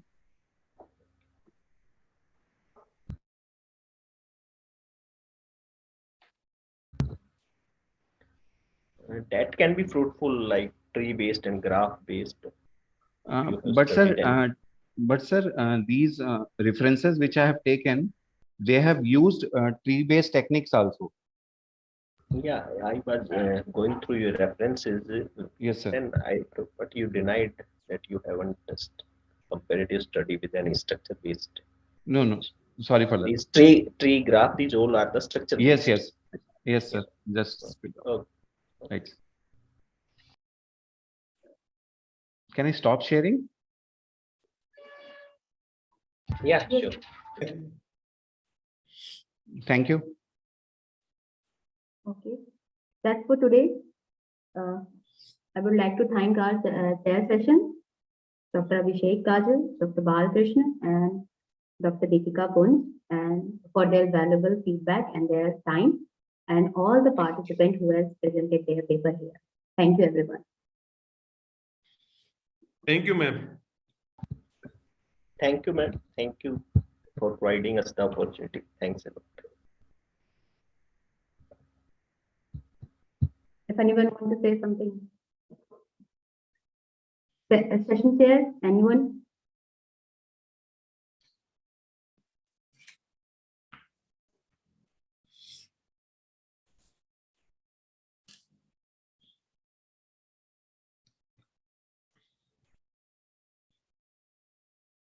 Can we leave the?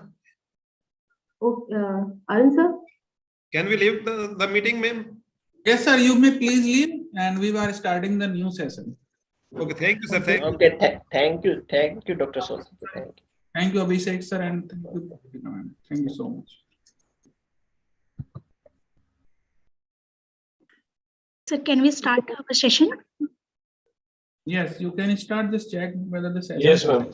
Yes, ma'am, please. Vikas sir, Adil sir, can we start our session? Yes, ma'am. Please, ma'am. Whatever you go.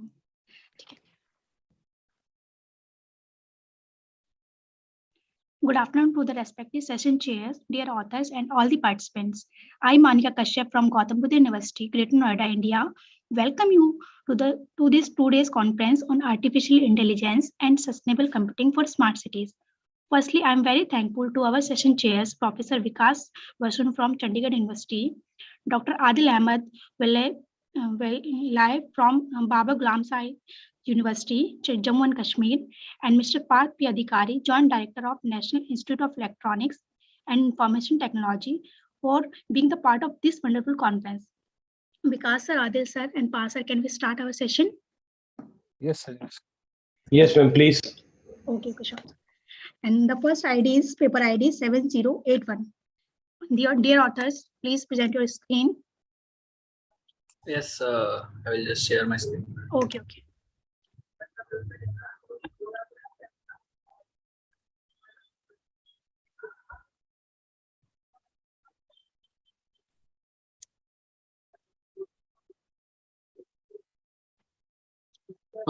Is my screen visible?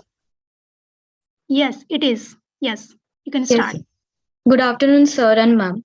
So our paper ID is 7081 and paper title is Vision-Based Detection of Atopic Dermatitis. And the authors are Sagar Rathod, myself Varada Shilgaonkar, Snehal Samle, Professor Jyoti Madke ma'am, Dr. Shripad Bhatlavande and Dr. Swati Silashkar ma'am. So this is the index which we are going through. So starting with introduction. So generally, dermatitis is a term that describes an inflammation that affects the skin, and it occurs in human body for many different reasons, and it occurs in many different forms. So to detect this unpredictable and prevalent disease, we have used computer vision machine learning approach, wherein we will deal with this disease that is widespread in 2 to 3% of people worldwide, and we will be focusing on the 3 specific classes, that is the atopic, contact, and nummular. Next. So we have studied we have studied 17 different papers. So wherein we have done we have separated these 3 papers, wherein these papers supports SVM classifiers, then the segmentation, K-means clustering. The other papers were using GLCM methods, and also the texture features were used in that paper, and some papers were having the accuracy of like about 86%, and some were having the accuracy of 93%. That so these are the again different methods, that is the GANN and the convolutional neural network methods, and also in GANN we have saw the accuracy of like 90%. That is the highest accuracy we saw in our literature review.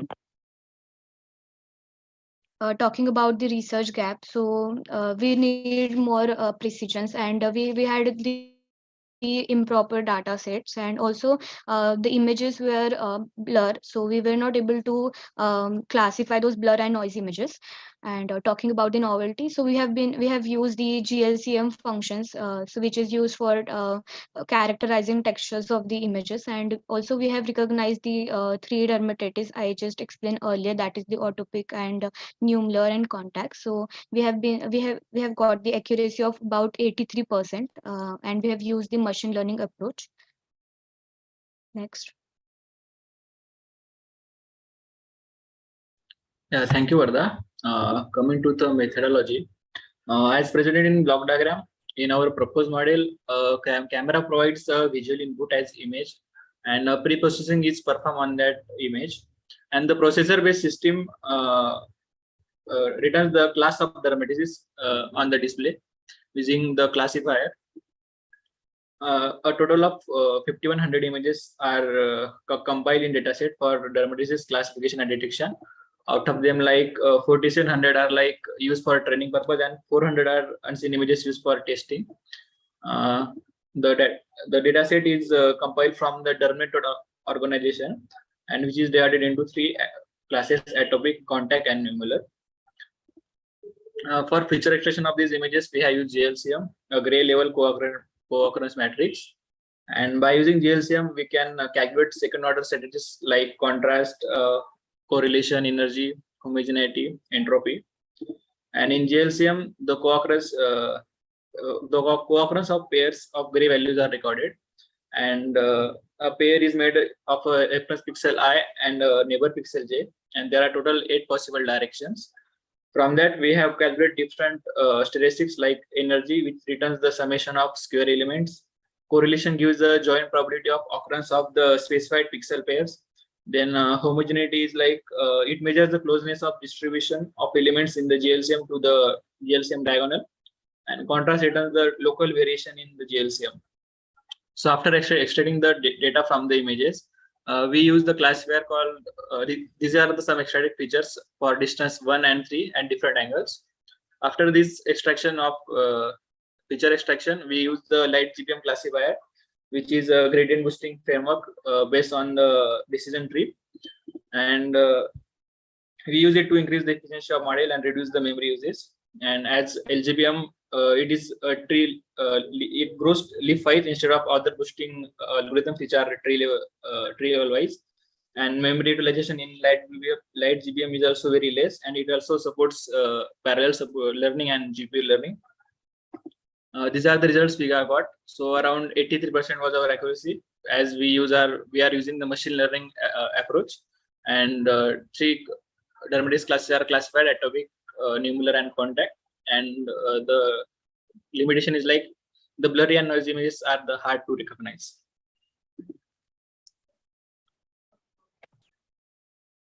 Yeah.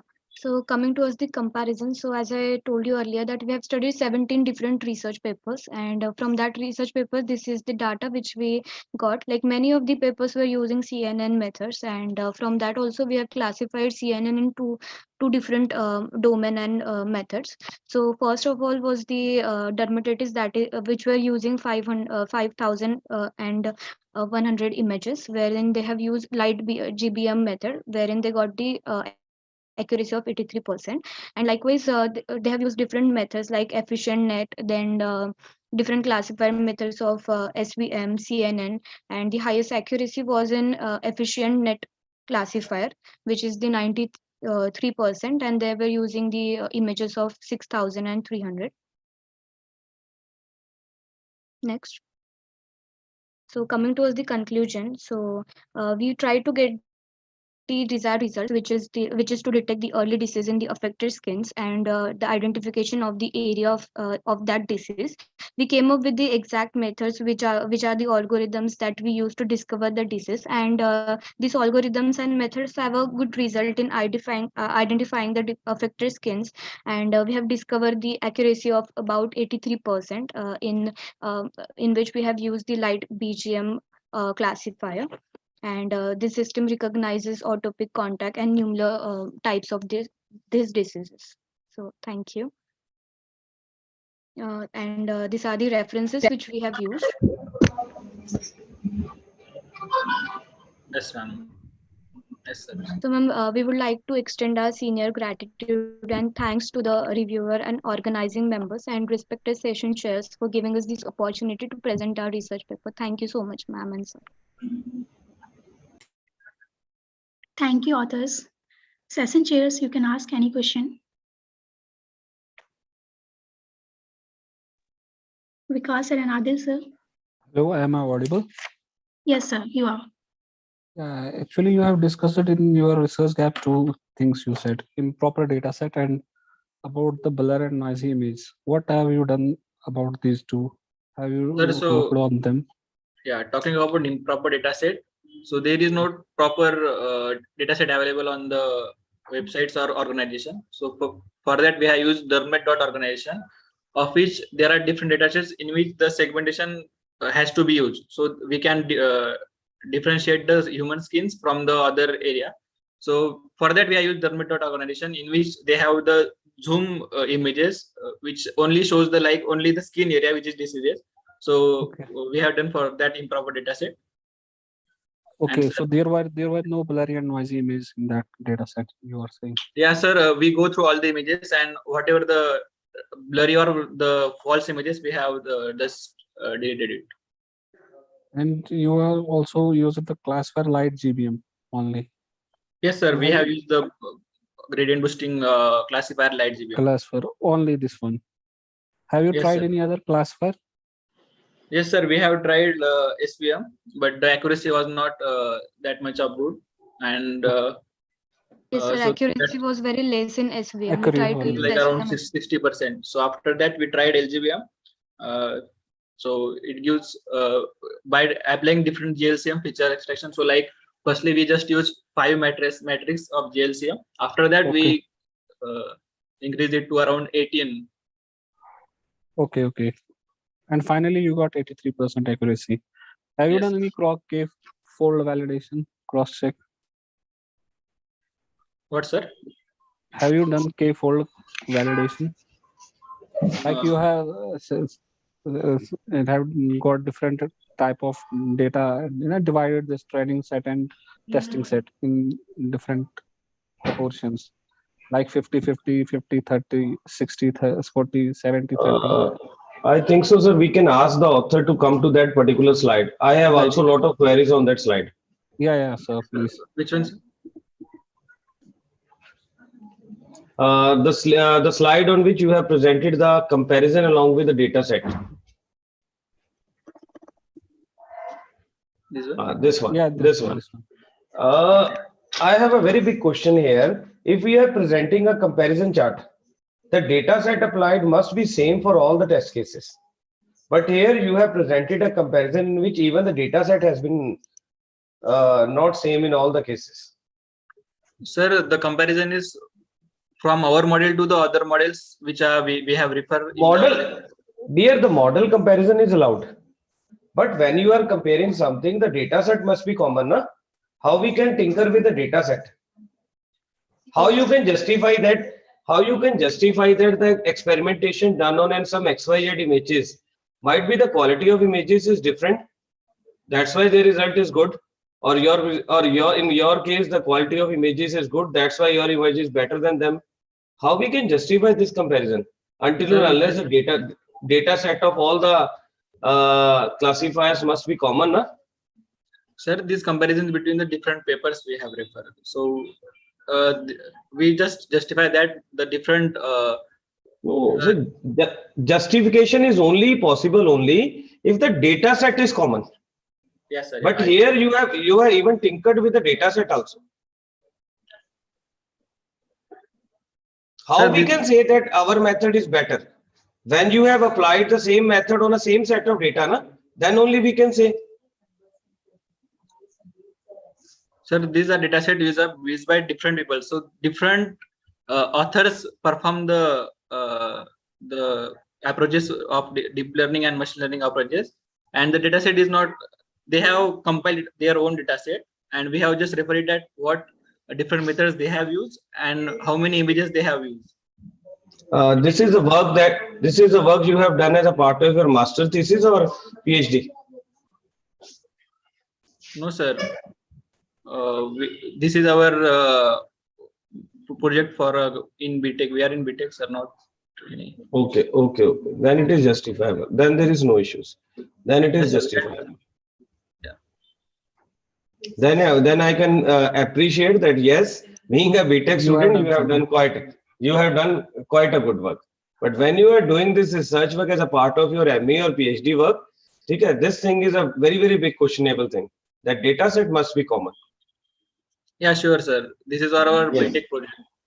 Yes, Adil sir, please, up to you. Any other questions? No, sir. I was also having the same questions. Okay. Thank you, Vikas sir and Adil sir, for your suggestions. Thank you, authors. Please. Thank you, sir. Thank you, sir. Can I stop the sharing? Yes, you can.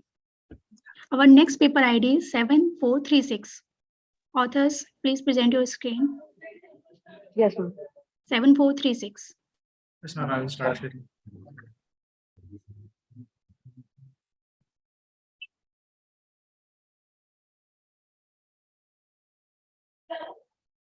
So, is my screen visible? Yeah. So, very good afternoon to everyone present here. We are Just a second. I will.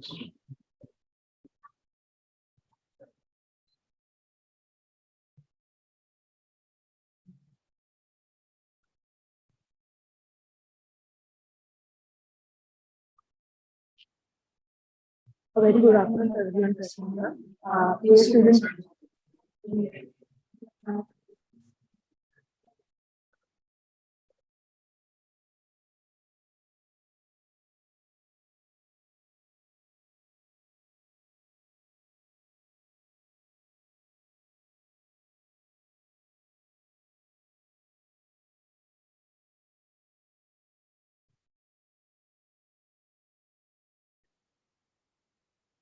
Able to enter.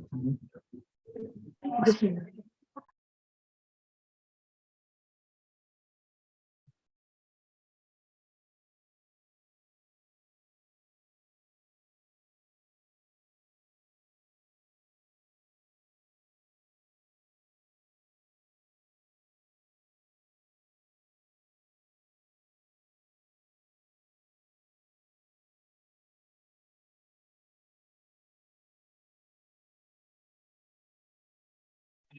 So, a very good afternoon to everyone present here. We are students from the Department of Electronics and Telecommunications at Vishwakarma Institute of Technology, Pune. And we're here to present a paper titled Irrigero, which is based on a smart roof cover and water irrigation system. Our paper ID is 7436. So this is the outline that we shall be following for today's presentation. Coming to a brief introduction of our topic. The main background of our project is concentrated around the idea of agriculture. For any GDP, be it for developed countries or underdeveloped countries, agriculture and farming are a very huge part of their GDPs. So it can be underdeveloped countries like India, China, Brazil, or even developed countries like USA. So a large part of their economy is dependent on farming. So that is a major area that we concentrate on through our project. A second area that is closely related to agriculture is irrigation. Coming to irrigation, there are many flaws that occur. Over irrigation or wrong types of irrigation can lead to situations like soil erosion, leakage of pesticides, insecticides, all the useful material that is there. Along with this, we can have a situation where the crop doesn't actually require water, but the soil moisture content isn't monitored, and hence the irrigation is done improperly. So that is the major idea behind it. Along with this, the need for our proposed system. So across every newspaper headline that is read in the past few years, with the coming of climate change, with the coming of global warming, we have situations where there is untimely rainfall and extreme weather conditions. As you can see on the screen right now, this is just the amount of crop losses that we've had only in Maharashtra for the last year. So, and this is in hectares. So you can just imagine the amount of crop that we're losing in an entire country like India or even globally, the amount of crop which is lost due to untimely rainfall or extreme weather conditions. So as you can see here, nearly 1/3 of the total area under cultivation has been lost because of the unseasonal rainfall. So through our system, we aim to create a system which can reduce the effect of this system, of this untimely rainfall. So, like I said, unexpected or excessive rainfall, it is a major factor affecting agriculture, and for countries like ours, which are heavily reliant on agriculture, it's a major challenge. So, our current challenge is to devise a system that will shield crops from rains, but also at the same time provide a smart irrigation system. So while we also require the beneficial rainfall, we also needed to shield from the harsher part of it. So this is the literature that we reviewed. These are various systems already available. The one thing that sets our system aside is a combination of the various smart irrigation techniques available, along with an automated rain cover. So like you can see here, the common systems used include based on Arduino, cloud, IoT. So major of them are wireless sensor networks or IoT-based smart irrigation systems based on soil moisture.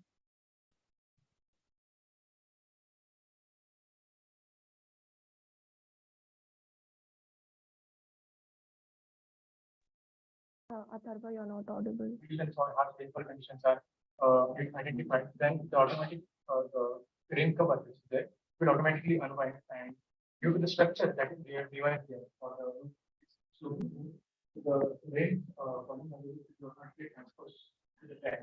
The tank will be stored right at the end on the bottom of the system. And if in the case there is no rain, then the rains will rain automatically. The next is the rainwater harvesting. So the specific structure that we have for so it is slightly so the water that will be falling on the water tank. Then we have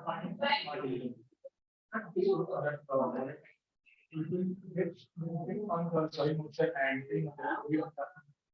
the water from the tank will be sent to the crop area. So now I will talk about the extract that we have used, the hardware part. So first is the rain sensitive sensor module, which will detect if there are harsh rain conditions or not. Then there is Arduino Uno RT board. So the Arduino Uno RT board we have used this microcontroller to control the system. Then motor driver circuits for driving the roofs and all. For automating the roof for winding and unwinding purpose. Then there are DC gear motors for the same, which are controlled by the motor driver circuit. Then there is the water pump. The water pump is placed in the water tank, and the water level indicator is also there in the tank. So whenever the water is below the particular level, and if the crops are required, so it will not transfer. But if the water is up to a particular level and it can be transferred to the crops, then the water will start flowing from water tank to the crops. Then we have used relay. So relay here we have used as a switch, which will operate between battery for switching on and off the water pump. Then we have the water battery here. So the whole system is controlled by a battery. So now talking about the use case diagram. So once the system is powered, so the rainfall sensor will check if the rainfall is detected or not. And likewise, it will either open or close the rain cover. So if in case the rainfall is detected, it will open the rain cover and it will shield the crops from excessive rainfall. And then it will direct the rainwater to the nearby tank, and the rainwater will be stored there. And once the soil moisture is in the crop bed is less or more, accordingly, the water will be diverted to the plants. If in case there is no rainfall detected and the rain cover is still open, the rain cover will be closed because direct sunlight is needed for the plants. Accordingly, when the soil moisture in the crop bed is detected less or more, the water from the nearby storage tank will be diverted to the plants with the help of pipeline and water pumps. This can be explained better with the help of the 3D models that we have in the next slide. So here, as you can see in the first diagram, the rainwater is detected and the roof cover is open. So this clearly protects the crops from excessive rainfall, and because of the slopy roof, the water is diverted to the irrigation tank. Whereas in the second case, when there's no rainwater detected and the soil moisture of the percentage of the moisture in the soil bed is less. So with the help of the irrigation tank, we can divert the rainwater to the crop bed using the smart irrigation pump line. In this way, we not only irrigate, harvest the rainwater, but we also save the crops from excessive and untimely rainfalls. Next slide. So this is the prototype of our proposed system. Here, as you all can see, we have used various hardware like the Arduino Uno, motor driver circuits, the range sensor modules, and all of them are integrated with the Arduino Uno. Next slide. So now talking about the conclusion and the future scope of our project. So with this project, we present a cost-effective and sustainable method to save the to harvest the rainwater and protect the crops from unexpected rainfalls, hence leading to less loss of crops. And this method can also be altered in different ways according to the needs and uses of the farmers or the terrains, and we can use it to set up in many other different environmental conditions. Next slide. Here are the authors. I have with me Duty Bobby, Atharva Dusane, and we have our mentors, Dr. Shripal Bhatlavande and Dr. Swati Shiraskar. We are all from the Department of Electronics and Telecommunication Engineering from VIT Pune. These are the references that we have used for our paper. And that's it. I would like to extend my gratitude towards the reviewers, the organizing committee, and the session chairs. Thank you so much.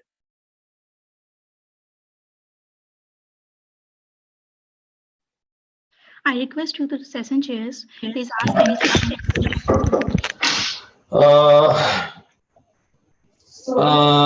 At what stage your current proposed model is? Is it a implemented version, or you have done just a literature survey and proposed a theoretical methodology?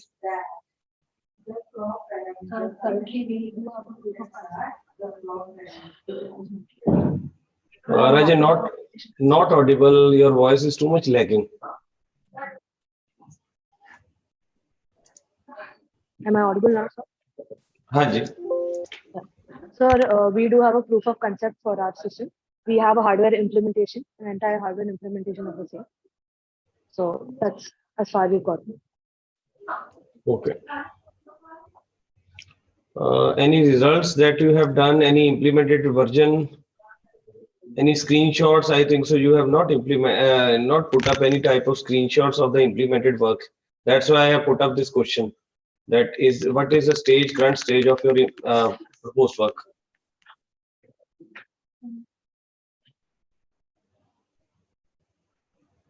Sir, we have implemented the model, and like we thought it was,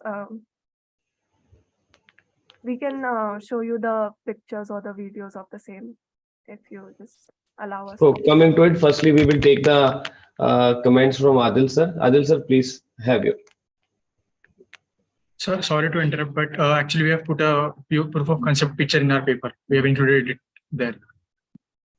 We are looking in the PPT also. Huh? Yeah. Please, Adil sir, have your doubts, questions.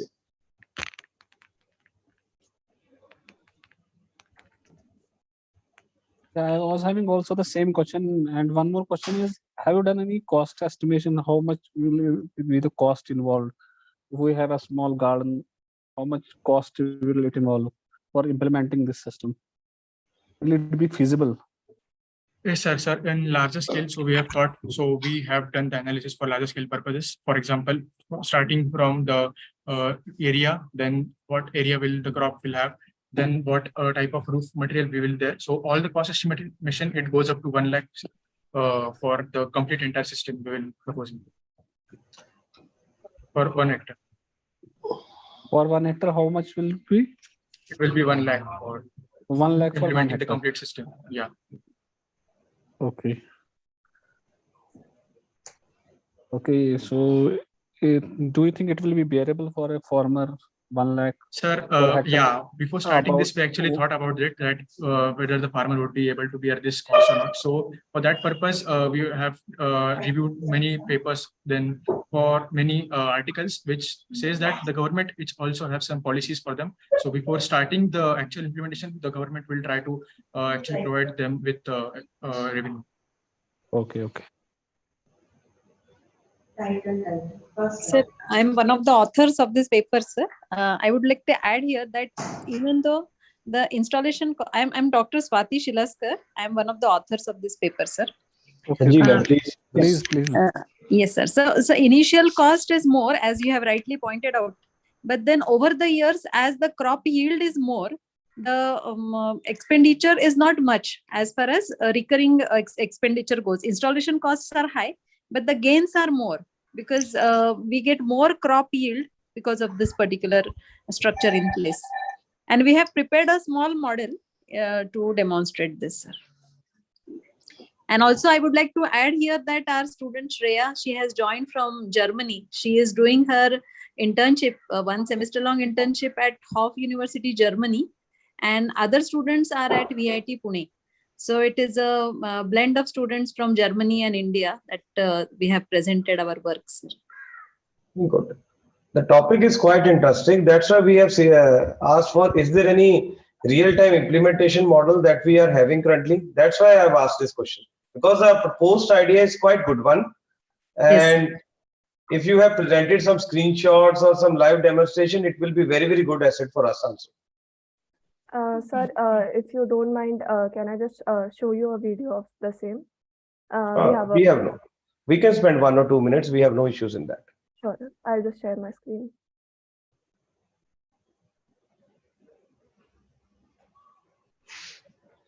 Is my screen visible? Yes, please. So, sir, this is the real-time implementation of our model.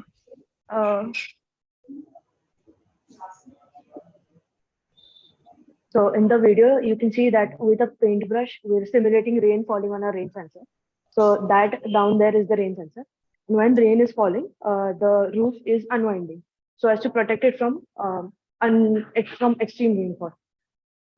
So, and from like here, we're simulating rain falling onto our rain cover, and the rain is collected into our irrigation tank, the bottom irrigation tank.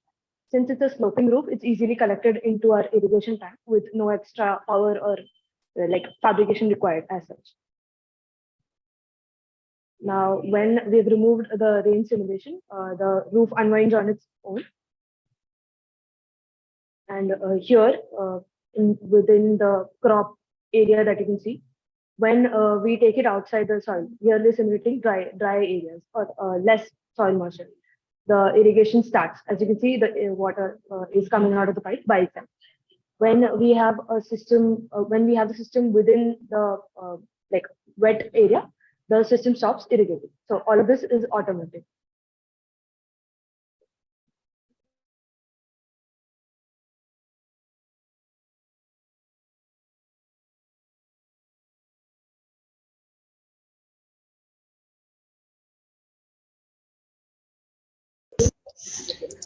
Okay. Yes. Thank you. Thank you, authors, and thank you, sir. Thank you. Thank you, sir. Thank you so much. Now the next paper ID is 7634. Participants, are you here? 7634.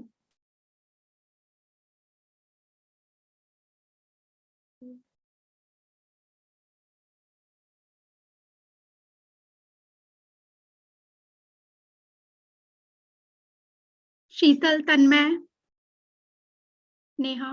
Yeah, please.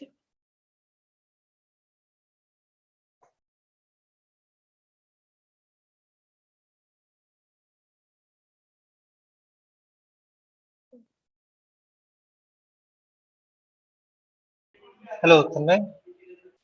Hello. We can't hear you. Hello. Tanmay. Yes, you are audible. I think Tanmay has a mic issue. Just a second. Okay, we'll wait.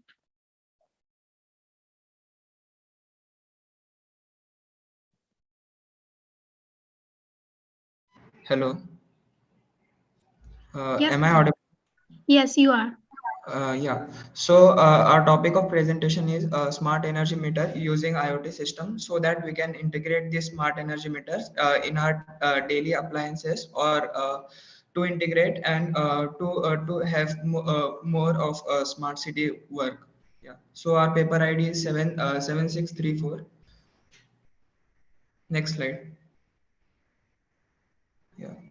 The main problem statement of our project was the electricity consumption in our daily uses is unknown to us. Like the government checks the meter and gives our the consumption and rating. So we dealt on that problem statement, and we have customized with the help of IoT solutions, so that we can install our energy meters, which can give a real time bill consumption in our uh, pro, application, so that we can monitor our electronic consumption. So we are able to monitor the electrical consumption from a remote also, and we can control that the electric consumption also. Yeah, next slide.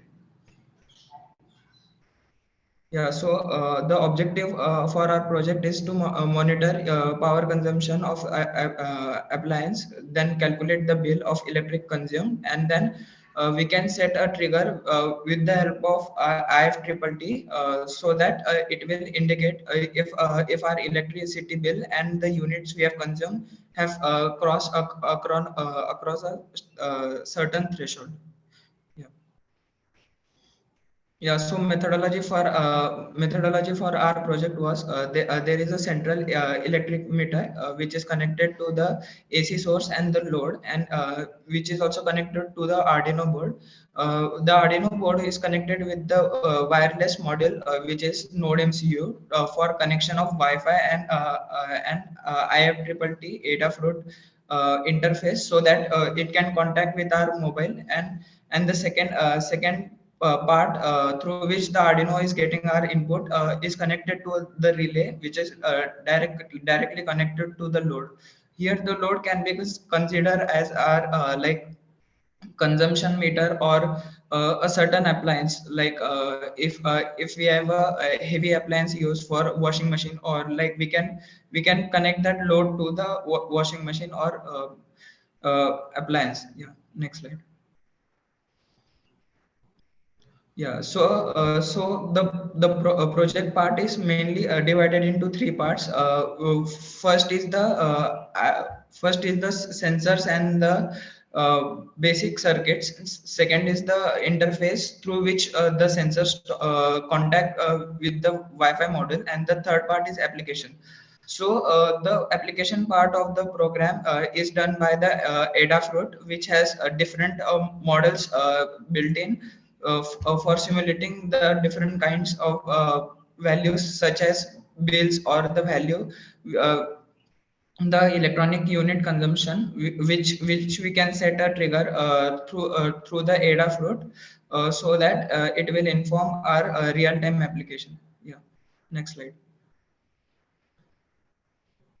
So to create a trigger, we need an IFTTT interface, which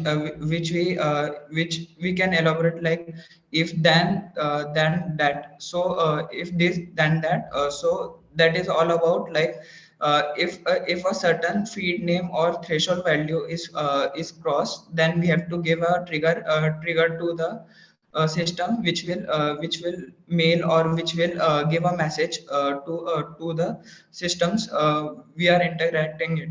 So the problem with previous implementation was like all the real-time implementation was on GSM module, which was connected to the Arduino board. So GSM model talks about like SMS services we can interact with. So we had improved we have replaced the GSM model with the IFTTT interface, which we can interact with the IoT models with the help of email or app also. Yeah. So next slide. So we had implemented our system. In this system, the main sensor part was the electronic sensors, which was calculating the load and amount of electronic consumption. Then it was passing the information to the Arduino board, with the help of Wi-Fi or GSM model, the information was transferred to the Adafruit, and we can set through the Adafruit. Then we have IF triple T, which if the trigger instigate, then the mail and a trigger or mail will be sent to us. Yeah. Next. Yeah, so tools and components we had used were Arduino Uno for computing purpose, and GSM or Wi-Fi model for interaction, and we had different kinds of registers, bulb and board, and like tools like IDE for Arduino programming also, and electronic components and circuitry softwares. Yeah.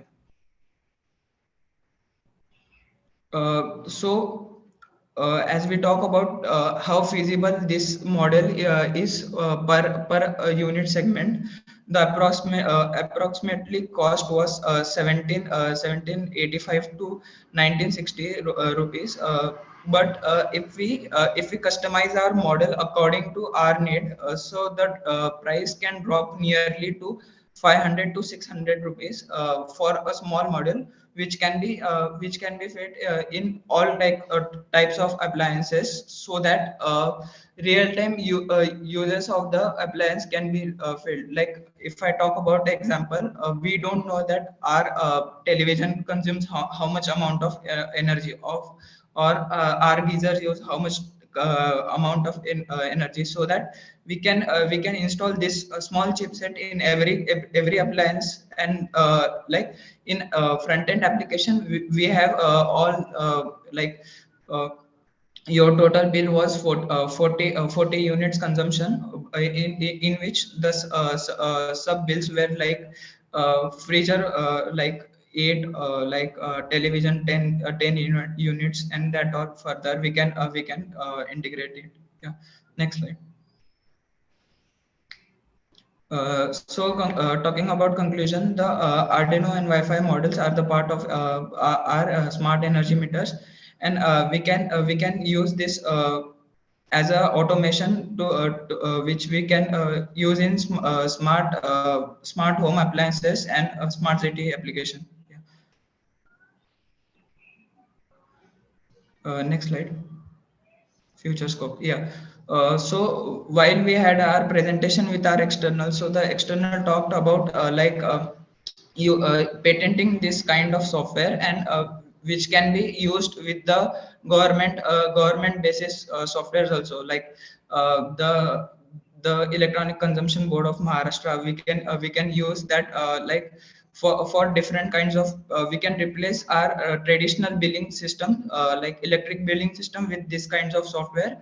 So we had a we can use this software as a future scope to getting exact details of different kinds of home appliance. Yeah. Next. Yeah, these were our references, and for literature surveys, and the model. And thank you. Yeah.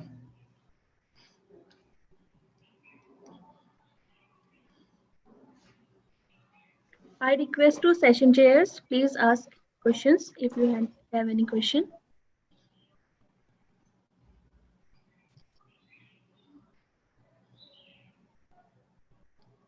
Hello, Tanmay. Yeah. You have designed this system for calculating the workload of appliances. Yeah. So it will be not be for the main electricity for which we are having at our homes. So if Yeah. if the same thing is implemented for them, what about the security issues? Can it be secure? Have you worked on that? How can you ensure that it is secure for using? So the electronic consumption, we can encode the data, like if we are passing the data from node MCU to the IFTTT, we can have a different kinds of encryption based algorithms, so that we can encrypt the data when we transfer it to IFTTT in node MCU part. Okay, actually, these smart meters are now available in markets. and they have been already installed, but they are not Wi-Fi based. They are having some other technology. So that's why I was asking, if we use for Wi-Fi, what will be the security? You have to also work on that part. Okay, sir. So, like we can work on that part as a future scope. How Like we can integrate different kinds of encryption algorithm in our Wi-Fi node MCU model, so that the yeah. for BTech, it is very good project, I think. Yeah. For your BTech work, it is acceptable, but for like the Tech or PhD, so this work needs to be more. Yeah, sir. Sir, we are actually second year BTech students. Okay. Yeah, it is good. It is good work for you. It is very good work. Thank you, sir. Thank you, sir. Thank you, authors. Please stop sharing your screen. Next participant is paper ID 7877. Paper ID 7877. Hello, yep, I'm just sharing my screen. Wait a minute. Okay.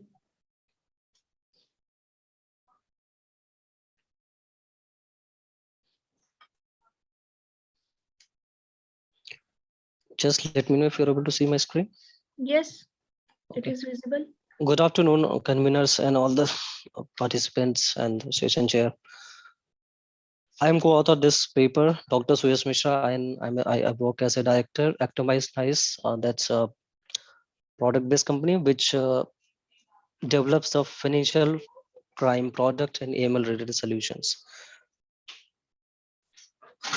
The paper title is YOLO, a way to identify gemstone and predict its relevant finger to wear. I'll talk more on these slides. This is a very authentic, the concept which is rarely available anywhere. So we have filed a patent for this as well, and that's being extended. So the objective is to identify correct gemstone using AI-based approach, provide recommendation to add on gem on a specific finger based on the YOLO or a CNN-based methodology. So that's a very prevalent problem nowadays. If you'll see, the people are in stress or they wanted to bring happiness in their life, they often visit or consult to astrologer or gem astrologer to recommend what's the gemstone they should wear. If you look around, you will find a couple of people wearing the the gems, either it's on the gold or silver, but probably they are not aware like which is the best suitable gems they should wear as per and which is the relevant finger which will give the best benefit. So that's a quite debatable the topic. Like some people do believe into the astrology and not. I'll not cover and go into that detail, but uh, this slide talks about the gems are the source of energy, and hope that person wearing them will have the knowledge that which gems to be wear. It's just not the recommendation. So sometimes uh, astrologers does not suggest well. So this, and also it helps to identify that this is the real gem, right? So a natural gemstone grows naturally over the time. Alternatively, synthetic, there are some synthetic gemstone as well, which is possibly not available anywhere, but they are manufactured in laboratory and mimic natural gemstone exactly. So artificial gemstone possess the similar kind of physical attributes, chemical compositions and all. As I mentioned, this work is very rare. There are very less articles available, so I'll show the references. The most of the references are belonging to YOLO, which is the CNN or the deep learning network. Uh, so this work is just like marrying a technology with some astrological work. Methodology which we have used is the research work is based on explanatory and experimental approach. So we have taken some gems photographs real-time basis. We have analyzed, we open the webcam, and then after we predicted this is the gemstone and which should we add on in this specific finger. This is on the property of the gemstone. The sampling data is the longitudinal. We gather the data from several points by primary resources with the help of our friends, colleagues, friends, and all. And we do have consulted various jeweler shops to collect the sample and the various size of the gems. Few samples have been collected from the Kaggle as well as a secondary dataset to complete the proposed research work. Research has been used basis on the 450 odd color image, which help us to with a live mobile camera, and we have divided the dust into 30-20 ratio. So as you all know that there are various type of gemstone. I have just for the reference have put in the photographs of all these. The first one is the cat eye, then you will go to the coral, then we have got the diamond, then it's a sapphire, then pearl, ruby, blue sapphire, pink sapphire, yellow sapphire. These are the various images which has been collected from either from jeweler's shop. Few of them we do have all as well, because we do have interest on this. This is a sample label data you can see, which has been used basically. So there is a artificial intelligence website, that's a RoboFlow, which has been used, and then this has been fed into YOLO 5, which is a kind of CNN based or the deep CNN based model, which is widely being used for the computer vision, right? And it helps to detect the object. Why this has been used? There are a lot of other products available to do the CNN. CNN is the basic fundamental block, but the YOLO 5 provides the sophisticated results in a very quick manner, and it also helps to run irrespective to the higher configuration CPU. So basically that's something doable into the laptop of having, let's say, 4 GB RAM as well.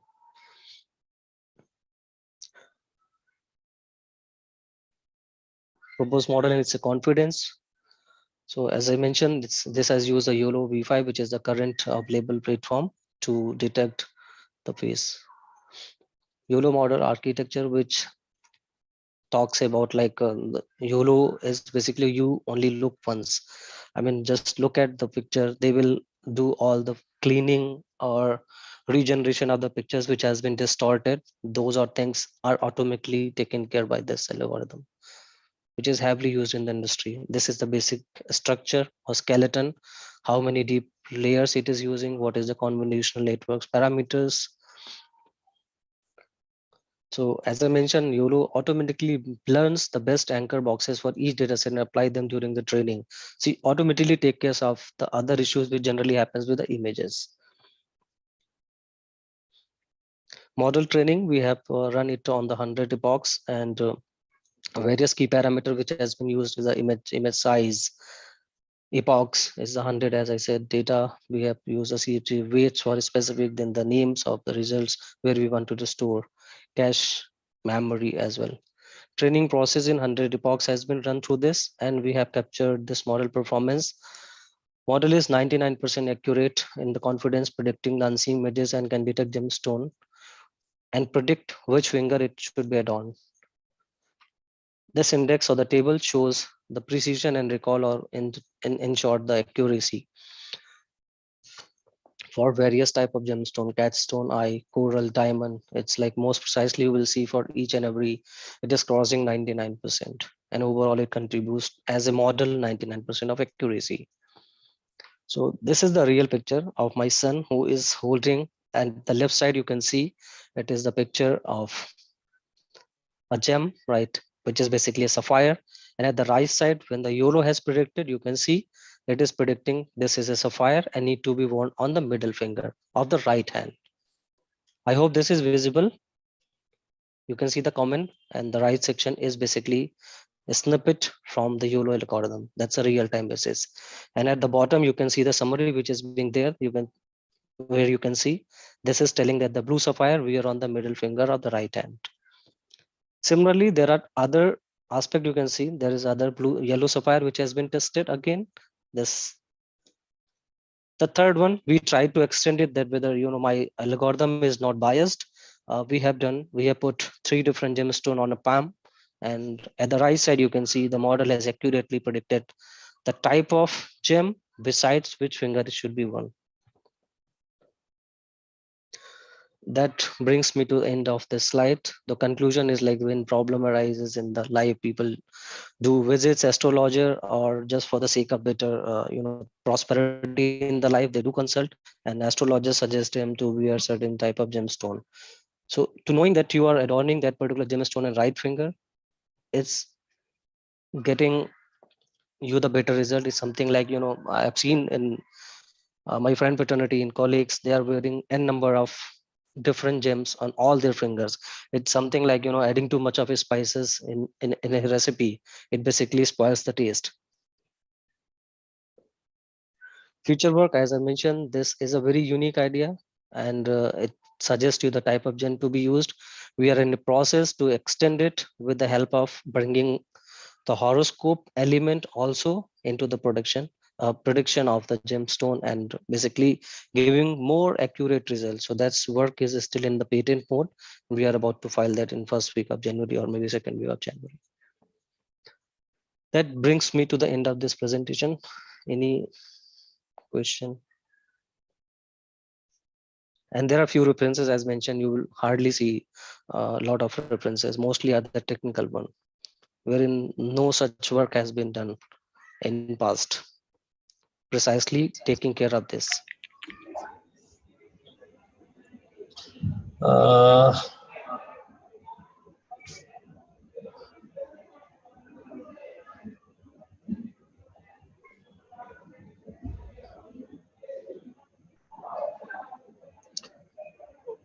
Thank you, sir. I have one or two queries here after this topic. Sure. As per the work that you have presented, you himself have presented a things that a very, very less amount of work has been carried out in this particular area. That's right. So what will be the future domain of this particular work? In which particular fields we can extend your work so that it can be helpful for the future researchers also? Yes. So as I mentioned, there are this certainly there the we can look how we can extend it further. Okay, so the extension is possible with the introduction of the horoscope. Like the horoscope, there are various the charts.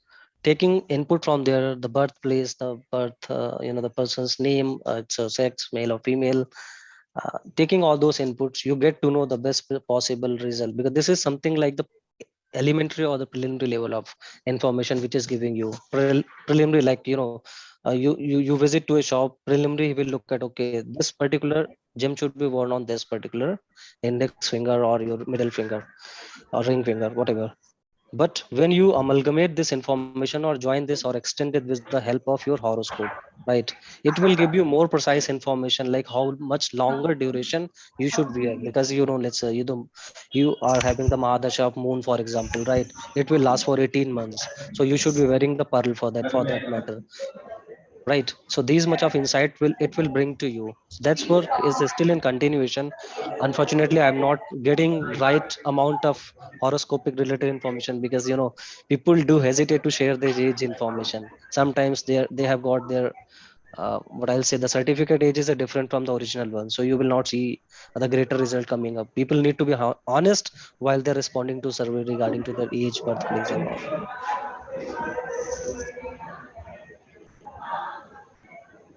Okay, Adil sir, please. Yes, sir. I have one more question, sir. Are you identifying which gemstone is natural and which gemstone is artificial? Yes, that's one aspect we are also looking at, but for that we need a lot of images. Unfortunately, we do not have.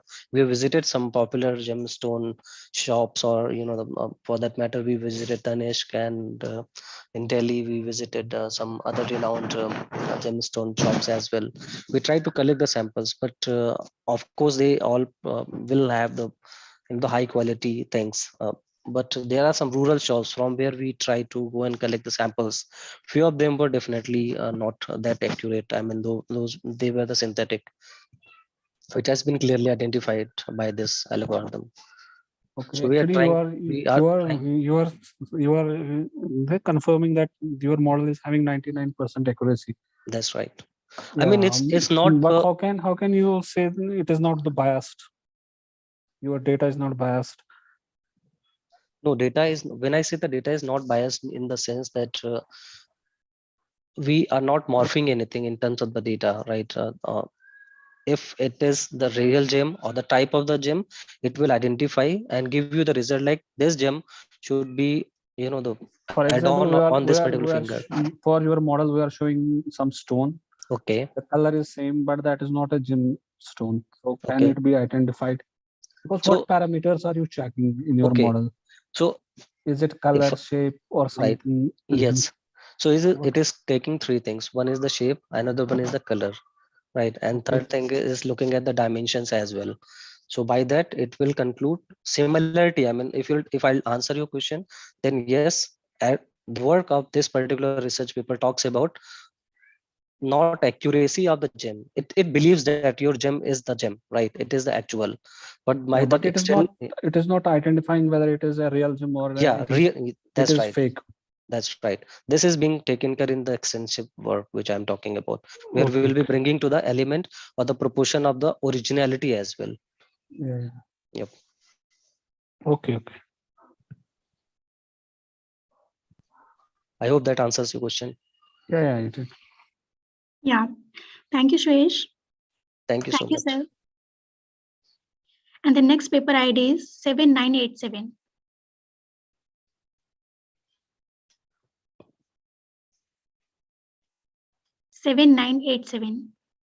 The authors are there.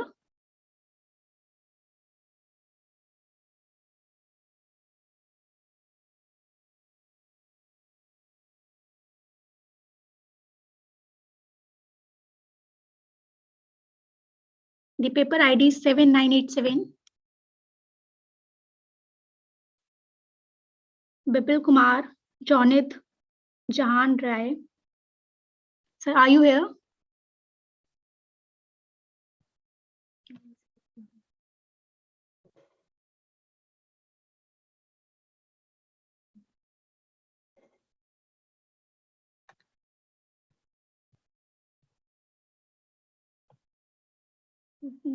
They are not here. Arun sir, they are not present here.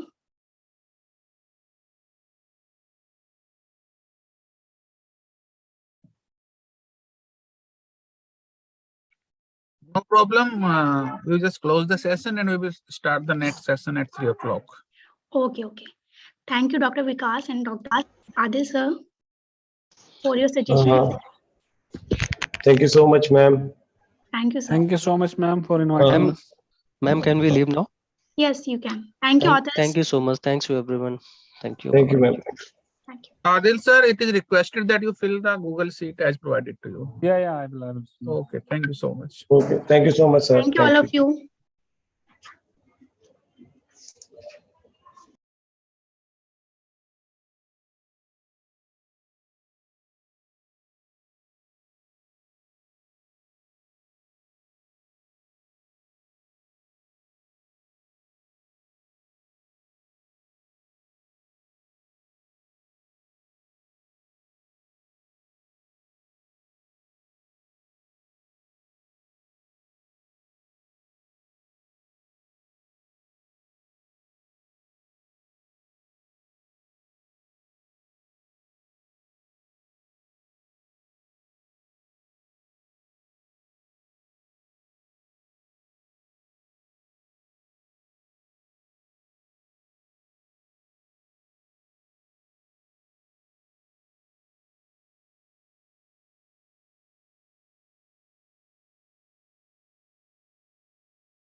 Good afternoon, everybody.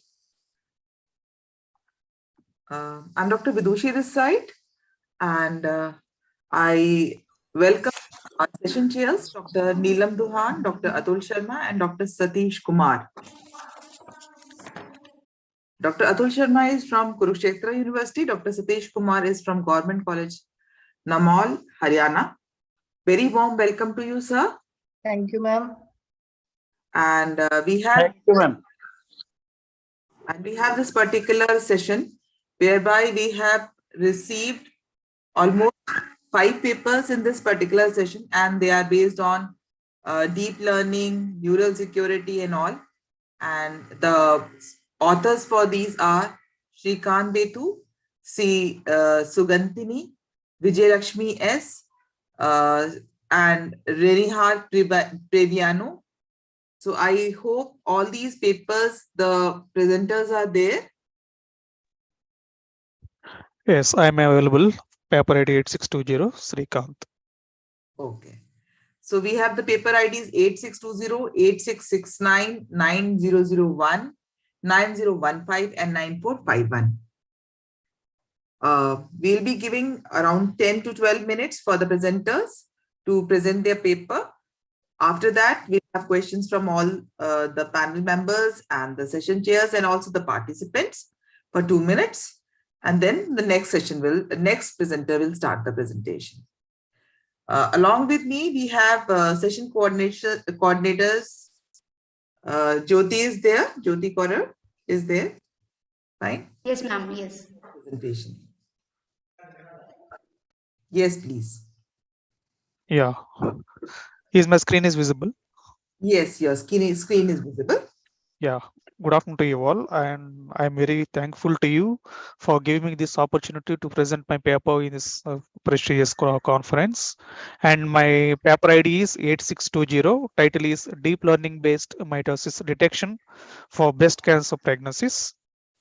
And coming to the abstract, it is about detection of mitosis, which is the toughest things of cancer prognosis. Spotting rapid diagnostic records that are required for most of breast cancer screening. Actually, this purpose of assignment is to advocate a supervised deep learning vision to come across mitosis signatures from breast cancer histopologies and many photos. We have used the NMD and real-time dataset for the accuracy model purpose. And the proposed structures ambitions to enhance precisions and precision score, and the proposed versions will be beneficial in a habitual examination and presenting in the pathologists with efficient opinion for most cancers grading from the magnetic resonance photographs. And coming to the introduction, today one of the major reason for the death of the women cases is about breast cancer. It has ranked almost second after the lung cancer. And even if we have the curable capacity, people would not take a situation seriously, and many patients who have similar types of basic disorders do not take into consideration, so since the symptoms are not showing the growth of the cancer. So we are trying to identify such a case, and we are studying. We have studied about that one, and we are introducing the new methods for using the AI and deep learning methods, and deep getting to know use of hierarchical level of NN to perform the method of machine learning. And like we have used the methods like CWT, that is continuous wavelet transform methods, and also compared with the proposed method like discrete wavelet transform methods. And the algorithms we have used is DWT algorithm using the MRI CT scans and mammographic images. And coming to the related work, we have referred some of the latest papers, and also last 5 years papers we have followed last 5 years papers from 2016 to 2022, and we have identified few methods there, and also we have identified few drawbacks and some of the methods that were used in the used from the deep learning models, and they are like they have used the um, some of the histopathological images and also mammograms. About 60% of the um, patient's disease are able to detect there. And they have also used the methods like GLCM methods and DNA and multi-layer methods. And they are able to produce exactness of about 92%. And they have also used the Python language as their programming methodology. And also and also I have observed one point that they have referred the papers from the Google Scholars and Medline Science, Derek Springer's Web of Science, and and also for our study, we have also taken the same type of papers, and we have developed the proposed models. And the methodology that we have developed in this paper is about DWT model. That is DWT model we have used here. So the models are being used here like for the data collection and data processing and feature extraction and for the evaluation model. And we have the five stages in this model. First, we will be introducing the DWT implementation of the model for the uses of framing of the rules when the data set is processed. And and after that, we'll be dispersing the signal right into the equally ontological wavelets, and the primary distinction of the distinction from the rework, and implementing the different time collection on the occasion known as the discrete time non-stop wavelet transforms. And after that, we made features that describes the scaling houses, and we made the classifications there. And after introducing some more situations, we have tried to obtain the equations and try to generate the results. And we are trying to identify the number of calculations, and finally we calculate the wave accuracy. And this is the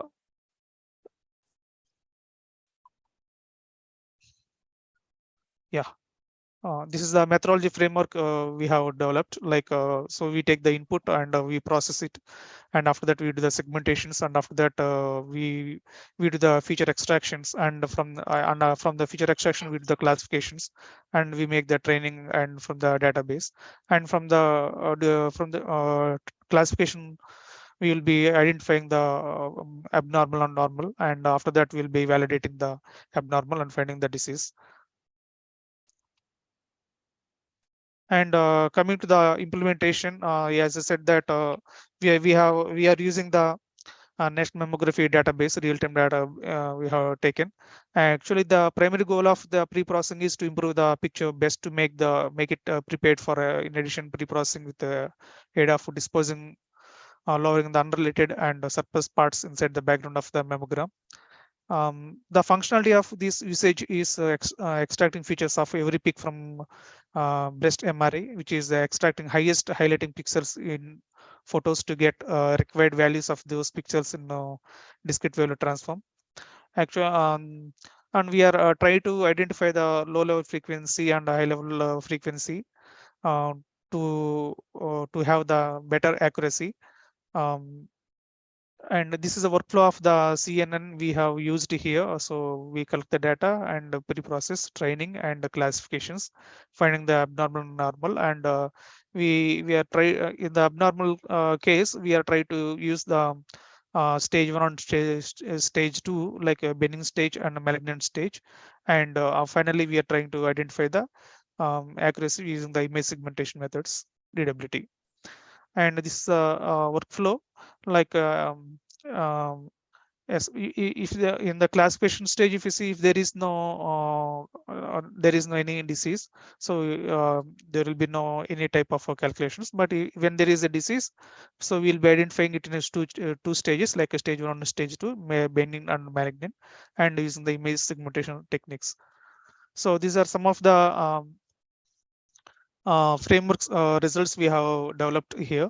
So we have used the MRI images and DWT methods, and we have uploaded the database into the model, and we have used the segmentation.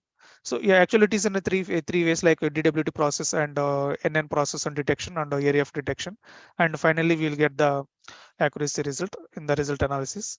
So these are the few images we have uploaded, and we are trying to find the mammography and accuracy. So you can see here that when there is no disease, so the mammography will be 0. Okay, and when there is some tumor, the part of the detection is identified, and the area of the segmentation is identified, and the mammography is about 30%, and it also shows the area of the detection is about 26.4462. And this is also about where the image is damaged about 50. The patient is deceased about 50% with affected with the malignant, and area of the detection is about area of the segmentation is about 44.4893. So these are some test cases we have developed using the DWT method, and this is also one of the image that area of the detection and the segmentation is about 50%. Yes, so those are the images that that were taken and applied on the DWT methods using the deep learning method and using the NMD datasets. So we have produced the results in two test cases, like malignancy and mending, and yes, we are able to reach about 93% of the accuracy when we have done that. And this method also can be applied for another brain tumor detections and also. So these are the few references we have referred, and also we have made the survey, and also based on the survey we have developed the papers. And thank you very much. Any queries? Okay. Any questions from the audience? From where you collect your data set? NMD dataset, ma'am. That is a national mammography dataset that is available. You didn't mention from any other algorithm. You just mentioned CNN algorithm. Why? Yes, ma'am. Yeah, since in the after studying the few papers, I'm able to see that recently many of the people are using the machine learning algorithms for the better accuracy. So I have chosen the CNN to test my data set. Okay, fine. Thank you. Thank you, ma'am.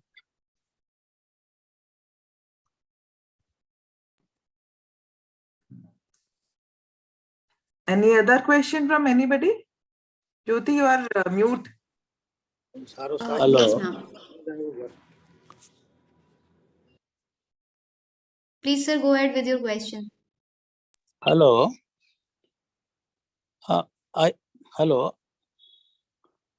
Yes, sir, you are audible. Please go ahead with your question. I'm asking which classification model you used? Sir, that is the DWT classification model. That is the discrete wavelet transform classification model we have used. Sir. And what are pre-processing activities? You have mentioned in your flow chart. Yes, after sir. Data collection, you have mentioned pre-processing, data pre-processing. Yes, sir. So what are these activities, pre-processing? So actually from the images, we are trying to classify the images like malignant images and diseased images, abnormal, normal images, likewise. So from those, we are identifying the mending stage and malignant stage, sir, using the image segmentation methods. What are the advantages doing these activities in your database? While doing this type of a classification, it is no, I'm not talking about classification. I'm talking about pre-processing. After data collection, the pre-processing you have done activities. Yes, sir. Because yes, sir.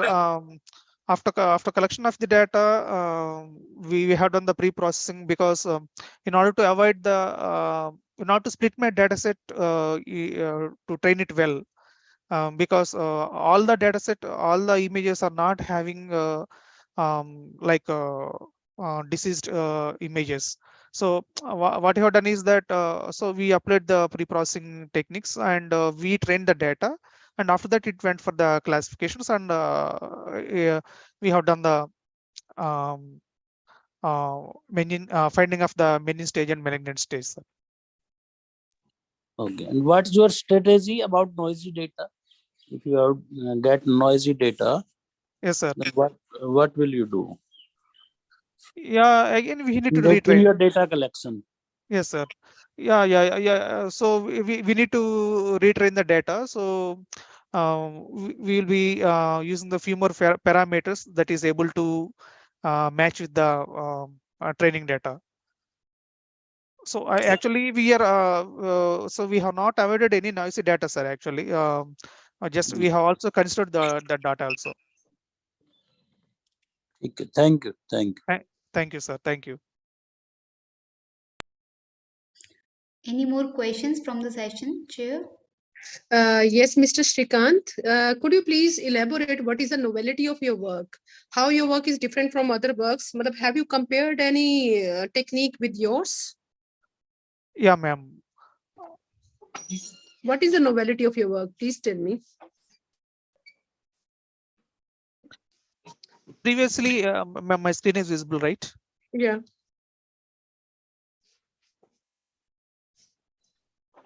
Previously, from my papers, actually from my papers, I have seen only that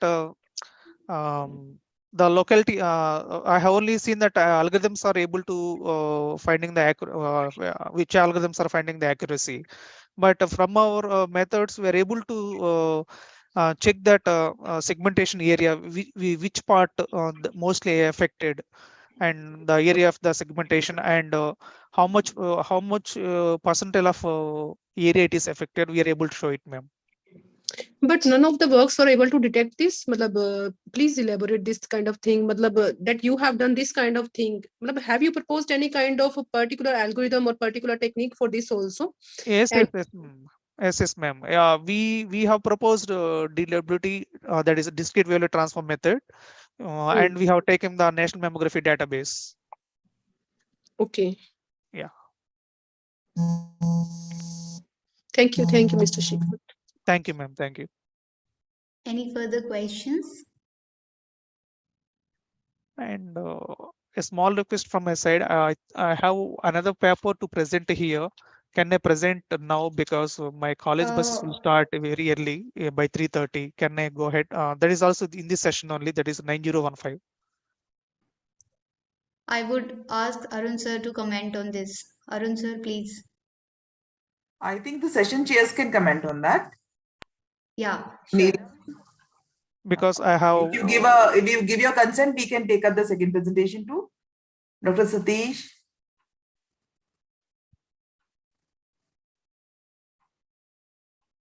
Okay, ma'am. After another presentation, I will present. Okay. Okay. We have second presentation now. Yeah. Jyoti, please tell which. Yeah, the paper ID is 8669. Sugandhini, please, you can start with your presentation. Ma'am. Is I audible, ma'am? Yes, you can start your screen share. Yeah.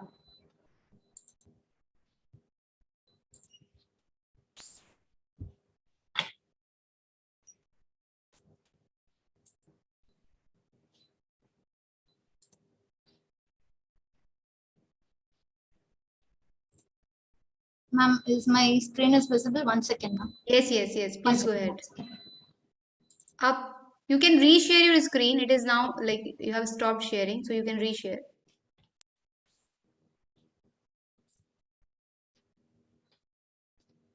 Yes, perfect. Good afternoon, session chairs and the coordinators of AIS2C2. The paper ID is 8669 and the paper title is Community Direction Using Fractional Weighted Cakograph of Facebook Data, and myself, the author, C. Sugandhini, and the author, Dr. Bhaskaran sir. The outline of the paper As introduction, problem statement, motivation, literature survey, proposed method, results and discussion, conclusion and references. The introduction is mainly we focuses on the interaction among the social media. So we have taken the data from the Facebook. So here the social network is how we are grouping a people and based on the interaction, which gives a social structure here. And it is mainly focuses on the common group based on the interest of the each users. These can be lead to the community deduction based on a similar community. Otherwise, we can call it as a dissimilar communities based on their interest. So the finding community members will help in advertising the task, data analysis and suggestions, searches, and we can identify the trending analytics based on the topics. And the problem statement are scalability. Here how we are going to have us how efficient it is identified based on the scalable for the communities. Then we have seen the community evaluation on what basis it has been evolved based on the changes becomes in the social media. Day by day we will have the increasing number of users. Based on that, how we are going to evaluate it. And then usage of communities is furthermore explored for the larger communities based on identifying the classification and the influential users and the link prediction and the ranking.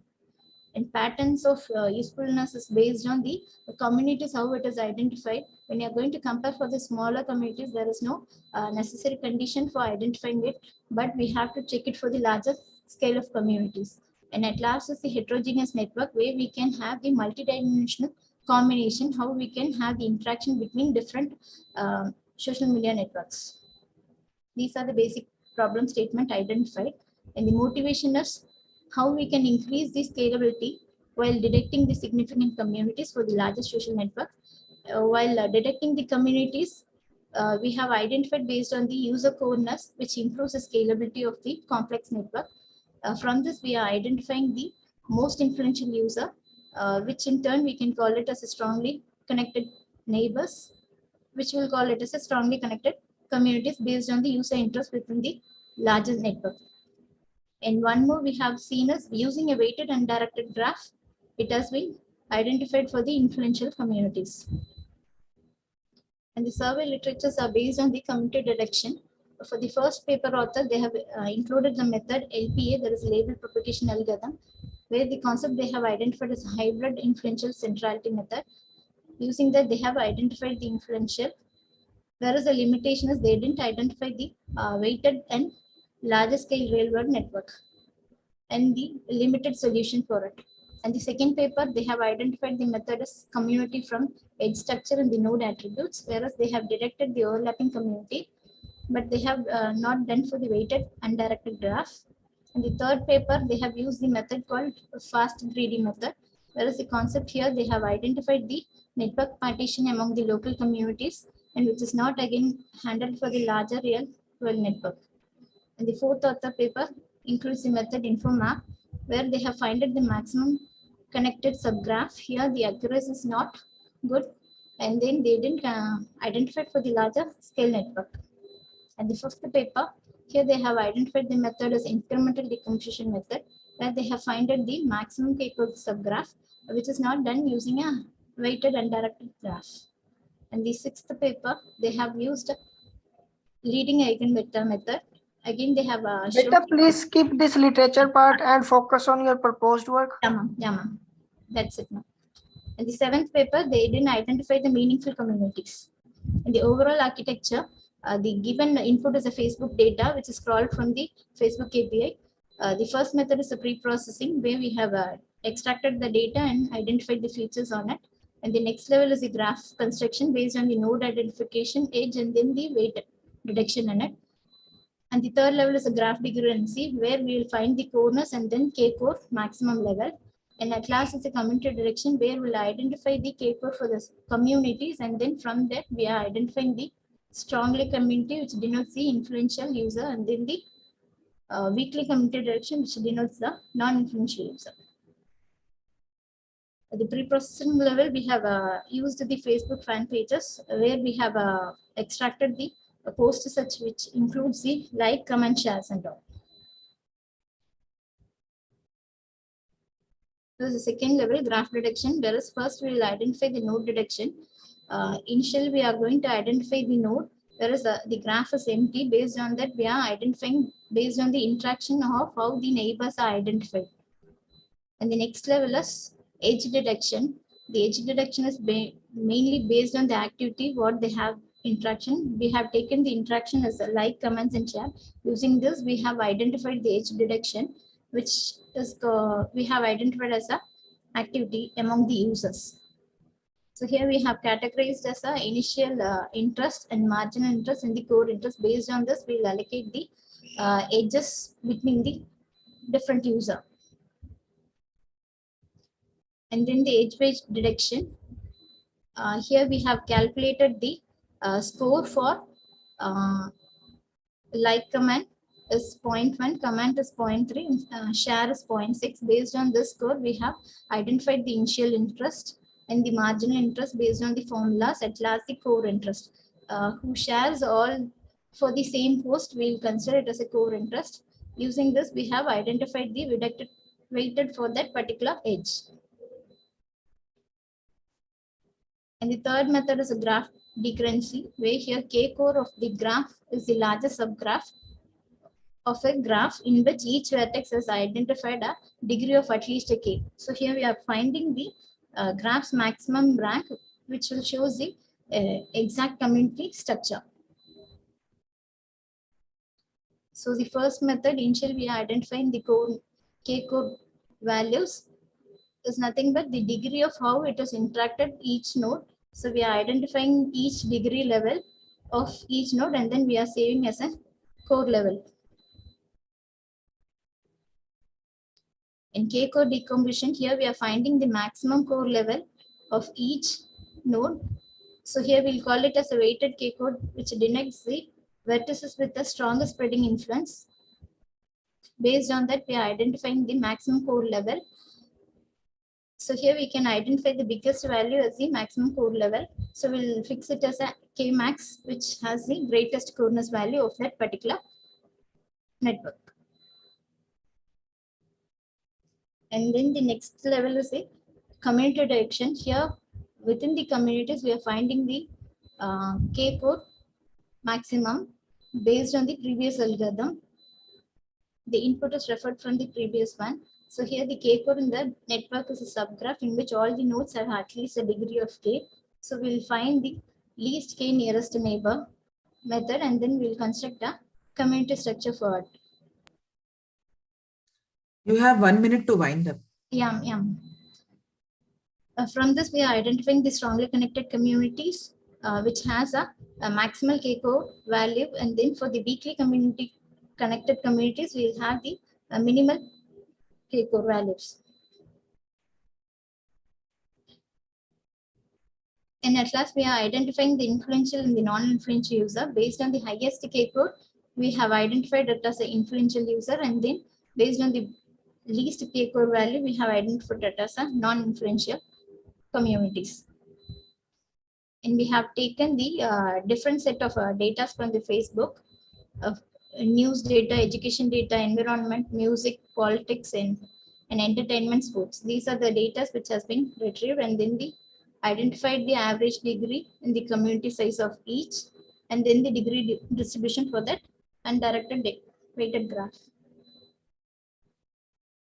And the corresponding modularity for each data set, and the number of communities detected, and the maximum k-core value in each communities for a particular node, and then the strongly connected nodes are identified.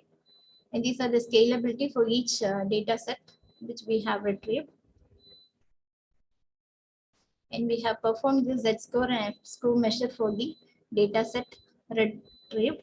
And then we have compared with the measure called fractional weighted k-core graph with the existing 6 algorithms and the proposed method of the k-core value. And we have achieved the, when you are comparing with the remaining algorithm, we have achieved the result. And these are the formulas for calculating precision, recall, and accuracy and F measure. And the conclusion, k-core method proposed to identify influential user in the communities of an undirected weighted graph, whereas the proposed method effectively discovers the highest K-core communities for a real-world network. And the fractional weighted K-core graph shows the effective result when compared with the existing methods. And the future direction can be leads to information diffusion in a dynamic network. And these are the references. Thank you. Any queries, ma'am?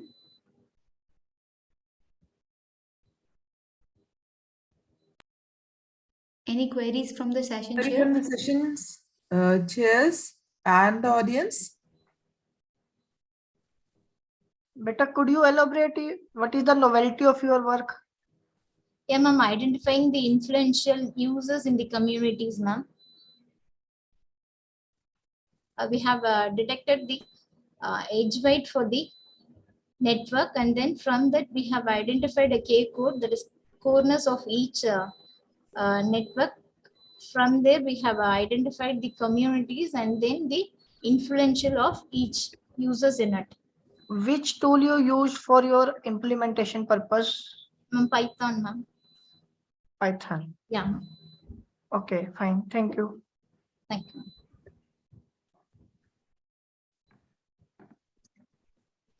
Can you please go to the slide where you have shown the performance of the K-core graphs? Can you please go? Yes, previous. Yes, Slide number, next ma'am. one. Yeah, next one. Next. Okay, previous, ma'am. Yes, the results and discussion section, please. Okay. Yeah, ma'am. Yeah. Can you put some light on this kind of graphs? What basically you are observing from this graph? The degree distribution among yes, degree distribution. Yes, that I want to ask. yeah, ma'am. Yes. Among the collected data sets, ma'am. Yes. Yeah.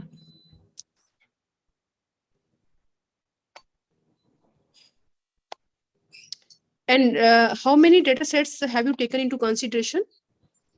Facebook data set, ma'am. Different streams. 7 data set, ma'am. 7 data set. Yeah, ma'am.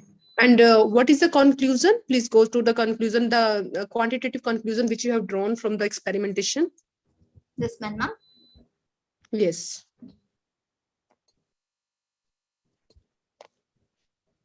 Is what the precision recall of yours work over the other works? What is the basically gain you have achieved in your work? My accuracy level is good, ma'am. How you can justify this kind of thing that your accuracy level is good? Based on the comparison, ma'am, they didn't have the weighted. The literature survey paper which hasn't taken us, they didn't identify the weighted undirected graphs, ma'am. They have taken it as a unweighted undirected graph. When we have compared with that, it is we got accuracy of this one. But the same kind of data sets you are working as they have worked on the same kind of data sets you are working? Yeah, ma'am. Facebook data sets, ma'am. Okay, thank you. Thank you.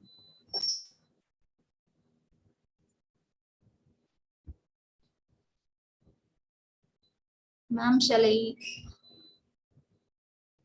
Yes, you can wind up now. Yeah, ma'am. Thank you, ma'am. We'll have the next presentation now. The paper ID is 9001. Vijaya Lakshmi. Yes, ma'am. I'm here. Ma'am, if you don't mind, can I present 9015, please? College buses will go. Excuse me for this. Can we take it now? Can we take Shrikant's presentation right now? Yes, sir. Yes, ma'am, please. Thank you. Yeah, thank you, Vijaya Lakshmi, ma'am. Thank you very much.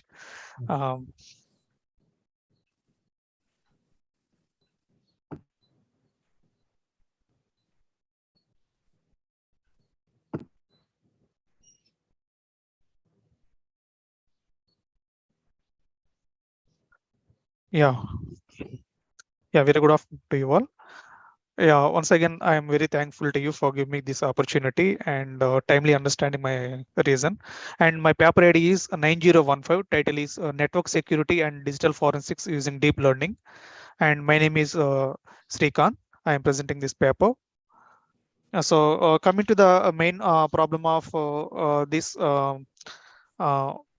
topic is about understanding of the digital forensics, unlike computer forensics and different categories of the forensics, and framing the problem how the forensics are important when we finding some facts from the real-time data sets and the real-time analytics. Since we're using everyone is using the digital gadgets, and we know that how importantly the gadgets are in our life. Hello. Sugandhini, can you mute yourself? I am not able to Hello. mute you from here. Hello. இந்த வருஷத்துக்கு கம்மியா இருக்குன்னு சொன்னாங்கன்னு தெரியல அத நான் இன்னும் Hello. Excuse me. Yeah.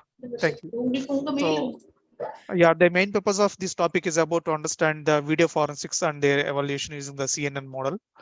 And coming to the introduction, so we mainly focused on the virtual forensics and like laptop forensics and some digital forensics, and how the forensics is, research is prompted through some of the parameters like video. Okay, and some of the studies that absolutely primarily based totally on digital forensics proof and appears particularly on the video noise and low degree noise of footage appreciably reduces the weightage of such proof, influencing the route of the research and so on. And also some of the focus of the virtual forensics in the in form of the mobile phones and virtual cameras, computer systems, and other virtual devices. And the new package expand of the scope of virtual forensics to include unstable memory. And one of a kind laptop forensics technology was developed by a number of researchers, including memory forensics, unstable memory forensics, log forensics, and running device forensics, and so on. And we see the purpose of the methodologies for the forensics procedure outline the steps that forensics examiners must take together, process, analyze, and extract information in the digital forensics. So we have the four kinds of stages here, like one is analysis and reporting, and classification, and also analyzing. And coming to the analyzing, we analyze the documents to determine whether or not the evidence supports or refutes the hypothesis following its acquisition. And some of the records like email, chat logs, photos, internet records, and the files are typically the types of information that are analyzed, though the exact form varies. And coming to the report, after the research is finished, the data are compiled into a document that non-technical people can use and easily audit that one. And coming to the related work, we have referred the few papers, and also mostly we have referred the recent published papers in 2022 and compared with the last 5 years of the papers.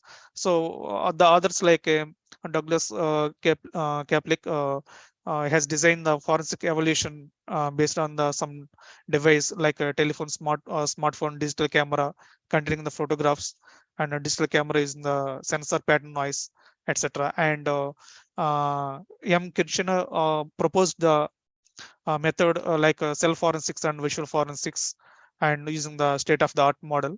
And additionally, anti-forensics mechanisms were provided to improve the video recording.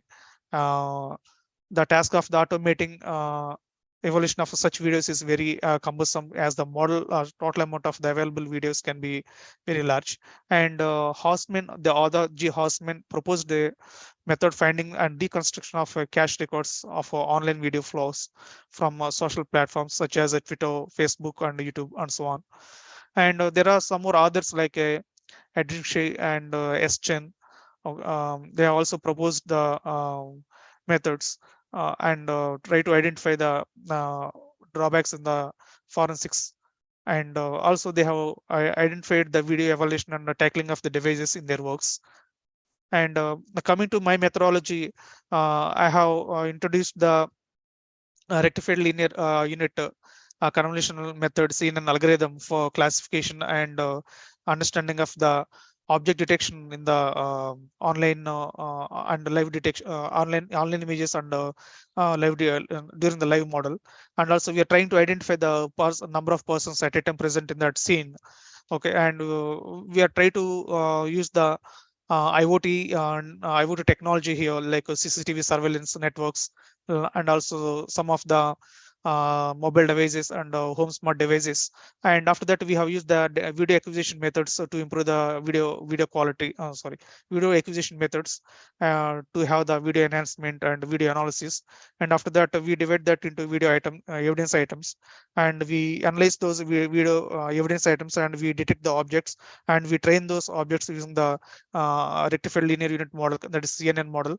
And we finally generate the evidence repository, and we finally give the report. And our methodology has the total five phases. In the first phase, we will be identify primary object of this section is to import analog still images into legacy or layout and capture the video into frames. And after that, it is about the video editing. Okay, and we convert the video into frames that can improve the quality of the frames.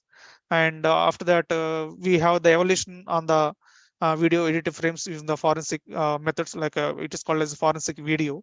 And it is possible to demonstrate competence by utilizing existing collections of the evidence extracted from social media platforms on machine learning technologies in advanced comprehensive tasks like scene reconstruction, evidence extraction, and object recognition. And we have used the CNN after the frames are divided, and some of the noises detected in that images to extract the evidence and generate the reports in the fifth phase. And coming to the implementation method, we have developed this complete model using the Python. And our proposed method employs the aggregation and introduces a novel architecture that can use the image enhancement techniques and feature extraction and the function extraction, and also video segregation segmentation methods, and some of the CNN facial recognition on using the live streaming detection. And we have used the IA RPA Janus benchmark dataset that consisting of the 5,300 images and 2,142 videos and 20,410 frames. Actually, we have run it through the Google Colab. Since GPU is not available in our systems, we have done it in Google Colab. And also, we have tested our model using the YouTube face dataset and also Celebrity 1000 dataset. And we have also tested some of the real-time images. So like the methodologies and the comparative analysis of the IHBA dataset is like methodologies we have used, like large scale fading, triple loss similarity, multi-pose estimation, deep CNN method, triplet embedding. All these were used because when you want to identify an image or a person from the video, pose estimations are very important. So we have tried this type of methods in our model using the rectified linear unit, that is CNN model, and we have identified the FAR score, and also we have compared the FIPR and FPR score, that is using the methodologies like large scale feeding, triple loss similarity, multiple estimations, and deep CNN method, our proposed method. You can clearly suggest that a deep CNN method is able to produce the high accuracy when compared with the remaining other models. So this is the one of the screenshot we have taken developed using the real-time purpose. So we have used the IoT device, and when a person is facing the camera, so he is able to identify the name. And we have some persons are wearing goggle, he is able to identify the name, and some person who is very closer to the camera, yes. And when multiple persons are faced in front of the camera, and when persons are hiding their face with keeping the hand on the mouth and laughing at, we have tried this with a different type of actions. And after that completion of that task, we have also compared the algorithms to find out the best accuracy. So our proposed method, that is ReLU, that is a rectified linear unit CNN method, has produced the 93.69% of accuracy on the dataset like YouTube and Celebrity 1000 dataset. And some of the techniques we have compared here is like HMM and MDA, SANP, COPLS and UASA and MSSRC. And yes, I can surely suggest that CNN ReLU model is the good one for object detection and recognition and for the feature extraction. And it can able to produce the high accuracy compared to the remaining other models. So these are the references I have used in this paper, and most of the references were taken from the 2022 published papers. Most of the IEEE papers we have used, and also I have studied about the literature review about the digital forensics challenges and technical solutions and data collections from the IEEE transactions, and I have developed this one. Thank you very much.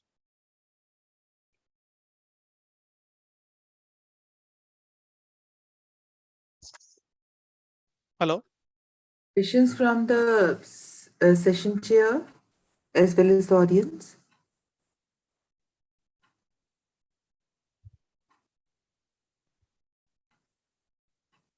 Any questions?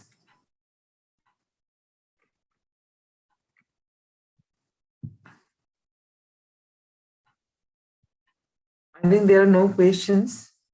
So we can proceed to the next presentation. Yeah. Thank you very much. Thank you, one and all. Thank you. Yeah, in the next session, I have one more paper, ma'am, so that I will be in a traveling. So I will be presenting it. Thank you very much. Okay. So the next presentation is of 9001, Impact of Online Study COVID-19 on Indian Women Teachers. And Vijay Lakshmi will be presenting. Yes, Vijay.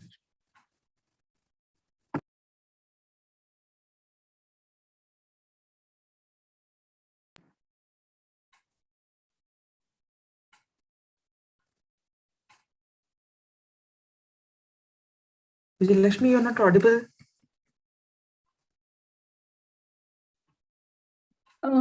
Good evening, one and all. Am I audible now? Yes, you are audible. I'm Vijay Lakshmi, and I'm from the discipline of humanities. And thanks for the opportunity to give me a paper presentation in this computer science and artificial intelligence program. Yeah, this COVID has made an impact on all the fields. They have changed everyone's life sphere. As yesterday, the keynote speaker also was addressing, the Professor Anand Paul sir was telling that the online learning made everyone to interact and learn the things very effectively. And the higher education spheres also started in this way, where the online teaching was impacted. They were the emergence of teaching pedagogy. The teaching pedagogy is nothing but how we approach the practice of teaching and learning. And during COVID, we are exposed to the pandemic pedagogy or critical pedagogy, which means how we are handling the teaching and learning process through various methods in a remote way. And in this method, the women were facing a lot of challenges during their work from home situation or in online teaching and learning experiences, because there were a lot of stress, mental exhaustion, and there were chances of employees less satisfaction or else less productivity towards the work. And there are the literature that is supported by Fulham 2008, and Margoli and Nagel 2006, Ibrahim et al. At 2013. And when this was happening, I pretend to look into the mental health of the women teachers, those who are working from the home. So I have chosen a methodology known as a quantitative research method.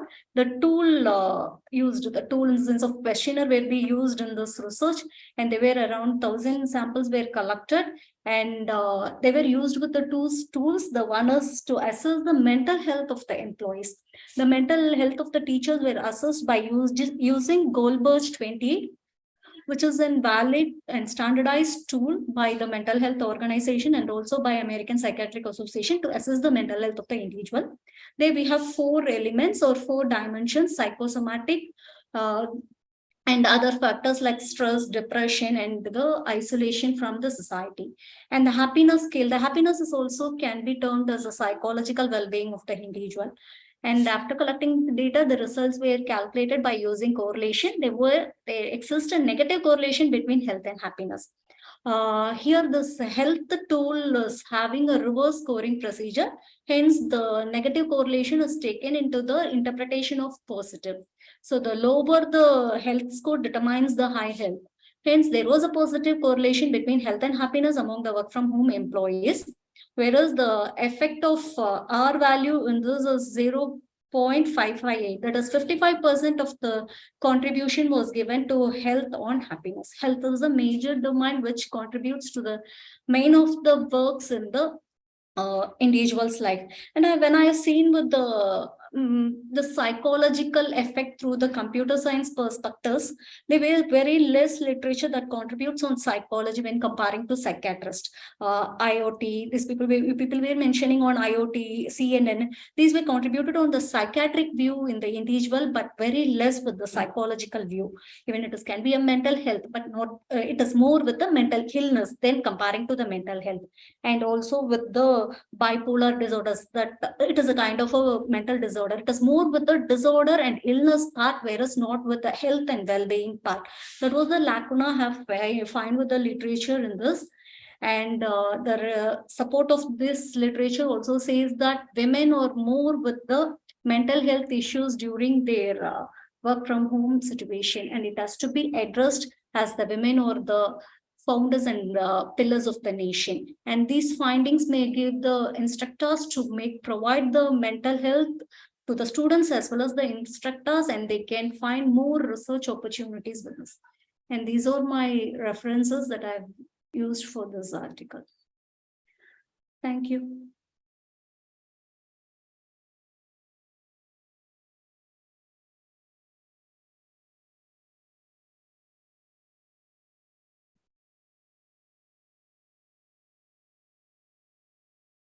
Am I with any questions?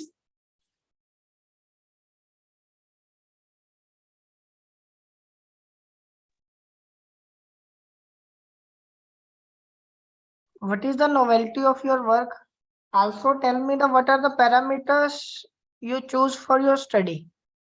Professor, the novelty is the work from home for the women teachers or the teachers community is very new in this situation.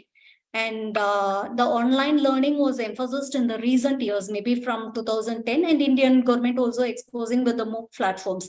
But whereas the teaching community is facing the more difficulties and women are more to that, where the mental health of the women is disturbed, the mental health of the whole family is also disturbed. So it has to be given a highlight and focus more with the new upcoming on the new researchers on the mental health issues.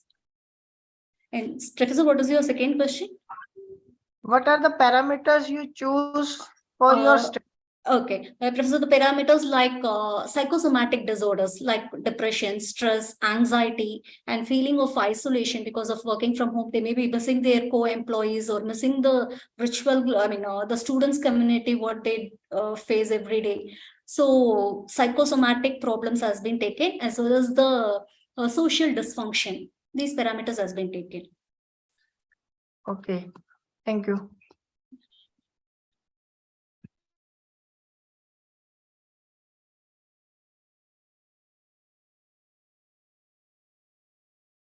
Can I wind up my session?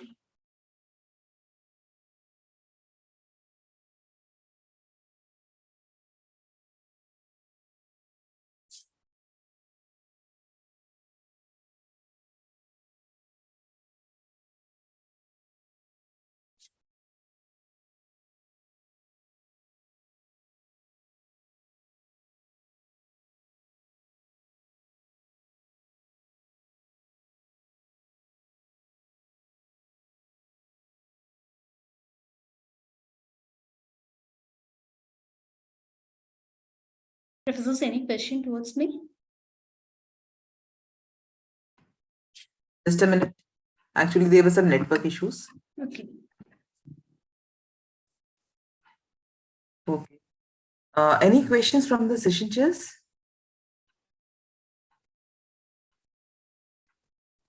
Neelam ma'am, Shrikant Vithu sir, Satish sir.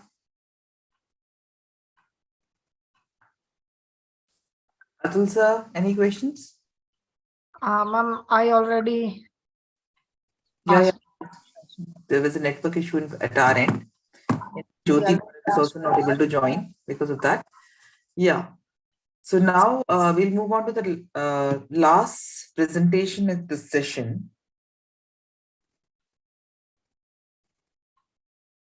Good day, everyone. Maybe can I share my screen for the presentation? Yes, 9451 Asian Entrepreneurship Profiling, a new model for mobile-based application development. Yes, that's the correct paper. So maybe we should start the presentation right now. So I would like to introduce myself. My name is Gonzalo, and I'll be I together with some of my colleagues over the from Pinoy Research University from Indonesia, we decided to implement a new mobile app for Asian diversity profiling. So Asian diversity profiling itself is actually an ongoing research project. And even after the publication of this paper, we are still working on improving things and testing the app as well. And it's been working since 2020. And it has been a quite long journey that we also decided to create a dedicated website for users to assess their skills. Here are some examples for the original website. And you might be thinking, why do we decide to develop a dedicated website and now a mobile app instead of using online forms like Zoho Forms or Google Forms? And so because we would like to get the user retention so they can contribute to our project again by performing new assessments and perhaps over a periodic or yearly basis. It has been functional. All of the forms are functional. The users can actually see the statistic on their own. Unfortunately, the website itself was built using WordPress and Elementor, which is quite incompatible to to support mobile apps as well. That's why I decided to implement that from scratch. And there are also some compelling reasons why do we decided to use a mobile app after we have developed the website. And there are some other facts which are quite outside the scope of this paper. For example, the Asian Entrepreneurship Profiling.com is just one of millions and billions of websites around this world. And that means when the user opens our website and they are not doing anything, they can just forget our website in just about 5 minutes. But a mobile app installed from an app store, for example, it stays there until the user uninstalls the app. And that's why we have seen things like increased user engagement, retention, and participation, and as proved by other researchers and other industries and other types of apps as well.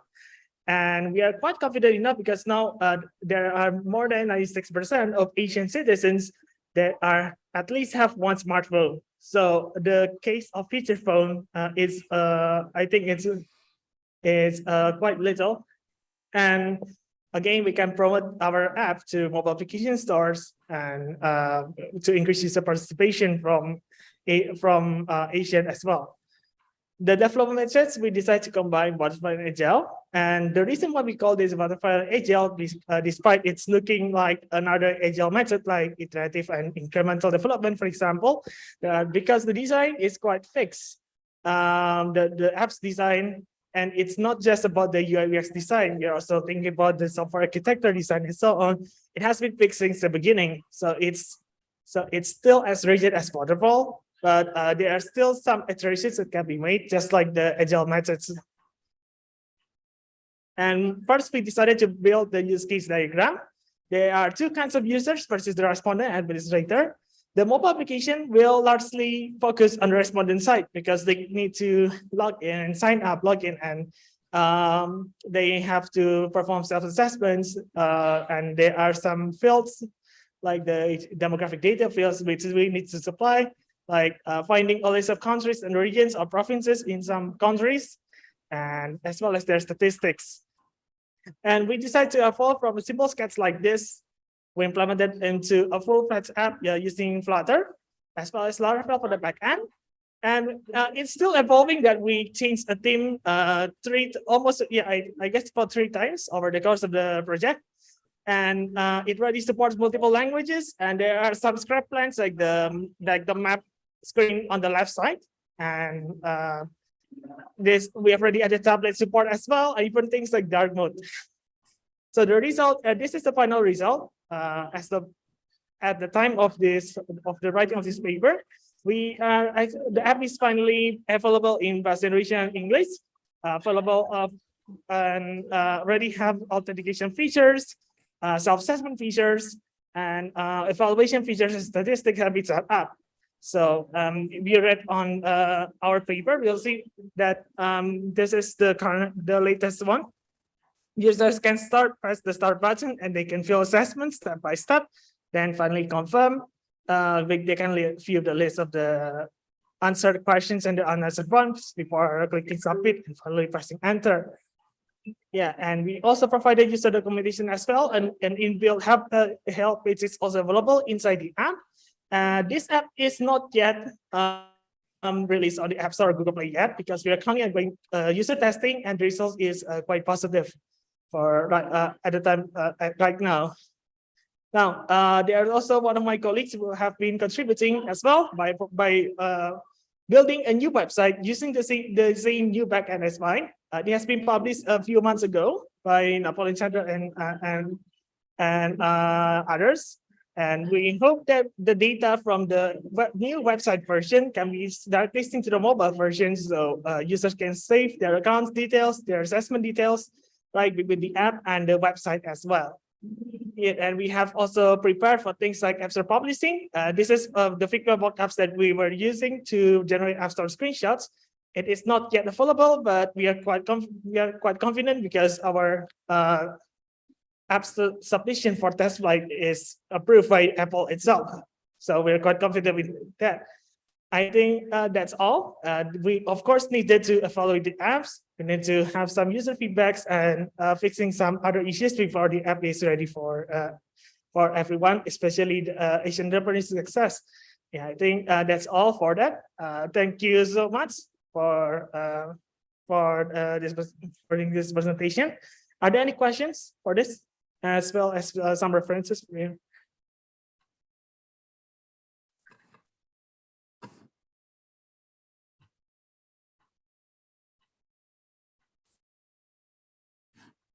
Yeah, it's presentation. Sorry? Any questions from the session chair or the audience?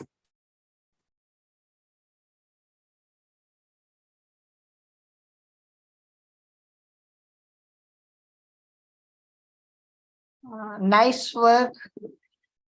I really appreciate your work. Thank you from my side. All right, thank you as well.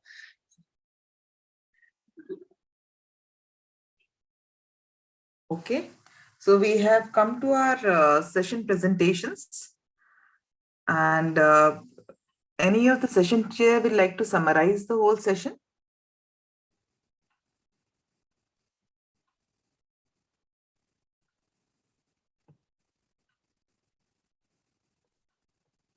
Okay, to summarize all, we had 5 presentations in this session. Deep learning based mitosis detection for breast cancer prognosis was the first one. Community detection using edge weight method for Facebook data was the second presentation. Network security and digital forensics and using deep learning was the third presentation. It was followed by the impact of online study during COVID-19 on Indian women teachers. And finally, the presentation on Asian entrepreneurship profiling, a new model for mobile-based application development. We congratulate all the participants and authors in this presentation, and I extend my sincere thanks to all the session chairs, Dr. Neelam Duhan, Dr. Atul Sharma, Dr. Satish Kumar, for joining in for these sessions. Thank you very much, sir, and we look forward for your association in future too. Thank you so much. I think we will take your reports and you can submit it to Dr. Arun Solanki. And now we end the session. Thank you, Neelam ma'am. Thank you, everybody. Thank you, all the participants. Thank you, Jyoti, for coordinating this session. Thank you so much. Thank you, ma'am. Thank you to all. Okay. Let's find it out.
Hello, madam. Welcome.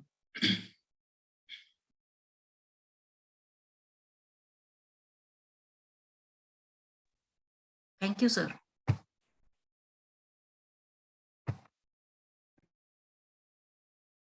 Thank you, sir. Thank you.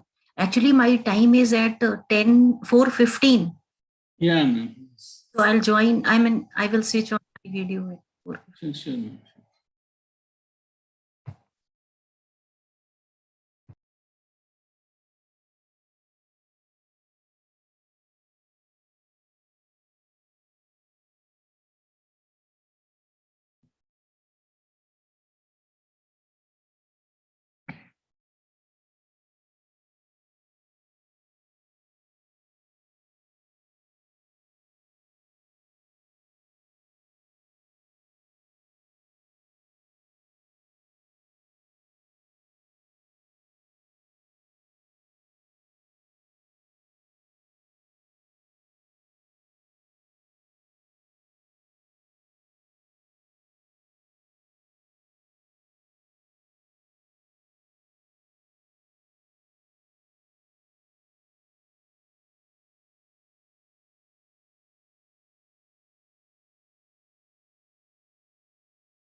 Professor Anurag, I am seeing only your video, and I think sessions are not there.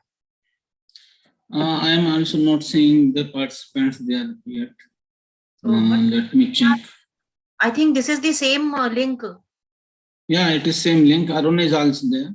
Yeah, Arun is there. That's what I'm seeing. Actually, session will start at 4:15. So we have around 2 minutes more.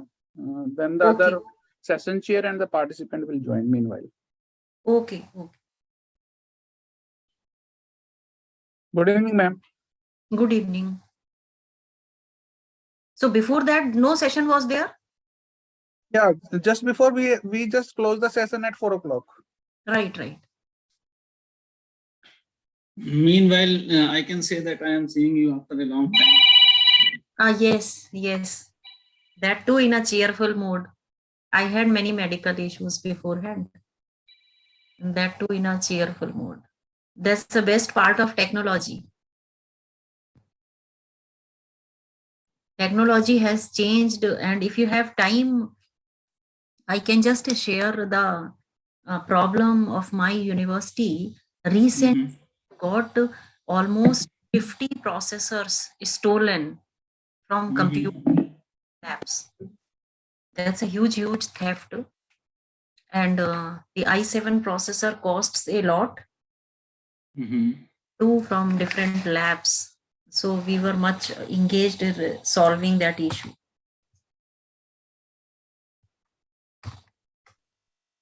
Police must be involved, I think. Police must get involved. FIR is done. FIR is done. Crime people, IB people, they have come, they have taken forensics. It will be a big issue. It is not going to die down so early. But then it becomes, brainstorming for everybody. So much of energy and time wasted, and there are so many actually loopholes lab. हमारे यहाँ तो बस ईश्वर की कृपा से रुका रहता, नहीं तो हमारे यहाँ तो स्कोप बहुत ज्यादा है। ईश्वर की कृपा भी हो जाती है। नहीं, ईश्वर की कृपा से जो होना है वो सब कुछ हो जाता है। तो इसलिए ये सारी स्किल्स का एक तरीके से इम्तिहान होता रहता है। तो उसमें बहुत दिमाग खराब भी है। मैडम तो वीसी मैडम के लिए तो बहुत बड़ा चैलेंज हो गया है उसको ठीक करवाना। कई सारे सिस्टम्स से हार्ड डिस्क रैम भी गायब हो गई है। बड़ा मुश्किल हो गया है कंप्यूटर का एरिया। मतलब कहने का है कि वर्क वॉल्यूम बहुत ज्यादा हो गया है। वही है, वो सीसीटीवी लगाओ, सीसीटीवी बैठ के देखे एक जना। या एक्चुअली एक वो कहानी है मैम, उसमें एक सेठ जी थे, वो उनको रात में दूध पीने की आदत थी। सर आई थिंक इसका लाइव स्ट्रीमिंग है, so we should not be much off from the कोई बात नहीं, it is official from my side. तो वो जो थे, उन्होंने एक सर्वेंट रख लिया, वो भूल जाते थे दूध पीना, तो उन्होंने एक सर्वेंट रख लिया कि भाई ठीक है ये देखेगा, याद दिलाएगा। कुछ दिन बाद उन्हें लगा दूध पतला है, तो उन्होंने दूसरा रख लिया उसके ऊपर नजर रखने के लिए। ऐसे करके 4 रख लिए। फाइनली क्या हुआ, उनको पानी मिलने लग गया। उनको बड़ा डाउट हुआ, चारों एक दूसरे की गवाही दे देते थे, हाँ हाँ मेरे सामने हुआ था। चारों निकाल दिए उन्होंने। Ayushi, any news of participants? So I think they should be here. They should join automatically. arun sir से पूछो अगर उनका। Sir, actually there are 4 papers and I think 3 participants are here to present the paper. So we may start the session as Dr. Sanjay Tyagi is also here, ma'am is also here. So we can start the session so that it can be closed on time. Welcome, Sanjay sir. Welcome, Sanjay sir. Actually, you start, please, Okay. with calling the in sequence. Good afternoon, everyone. Welcome to the last session for the conference AI S2C2. So for this, we have session chair, Professor Ella Kumar from IGDTUW Delhi, Dr. Sanjay Tyagi from Kurukshetra University, and Professor Latika Kha from Jagan Institute of Management Study, JIMS, Delhi. So we will start with a presentation. So first paper ID we have is 1631, Evaluating Agile Methodology for Software Quality Using Statistic Parameters. So is that paper ID present? Neha Saini, Indu Chabra, and Ajay Guleria.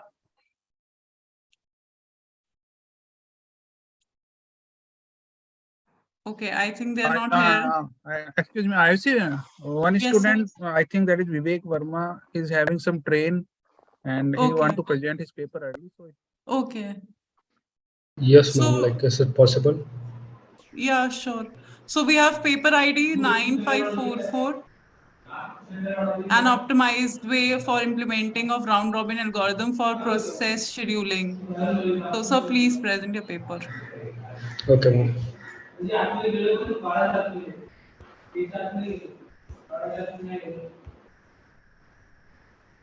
Okay, so I will begin. So basically, as ma'am told, our paper title is an optimized way to basically improve round robin algorithm. I will directly go to the main part. I will first content, basically introduction, methodology, result discussion, and then the conclusion. I will like skip the introduction and literature review. I will actually explain the literature review. In literature issue, what we do is we refer like 4 to 5 papers, and there we studied like many people are like, actually doing like optimizing around robin. I think some noise disturbance is there. If others can mute themselves, that would be better. Okay. Some noise disturbance is there. If others mute, that would be better.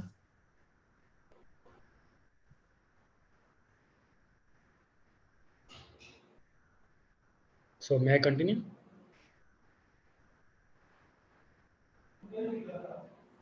Yes, Yes, ma'am. please continue. Please continue. Yeah. So the literature review we referred is like basically what other people are doing is they are basically like playing with the burst time, quantum burst time, and basically number of processes. But what we did, like what we thought is like that is not a totally optimized way to basically improve the round robin algorithm. So we thought of another way, like not just changing some variable from like increasing, like changing the range or something. Like first I will explain the basic workflow of the round robin that we have right now. So what it does is like if you follow my cursor, so in the ready state there are like multiple processes when like it executes for a time quantum. Let's say for 5 seconds, and if the process is complete, it goes to the termination state, or if the process is still remaining, it again follow back to the ready state. So what we did is actually something like this. I will explain. So what was actually happening in the previous sliders? I will give you an example. Suppose there is one process that is taking 20 seconds to complete, and our time quantum, that is the burst time, or time quantum, that is of like let's just say of 5 seconds.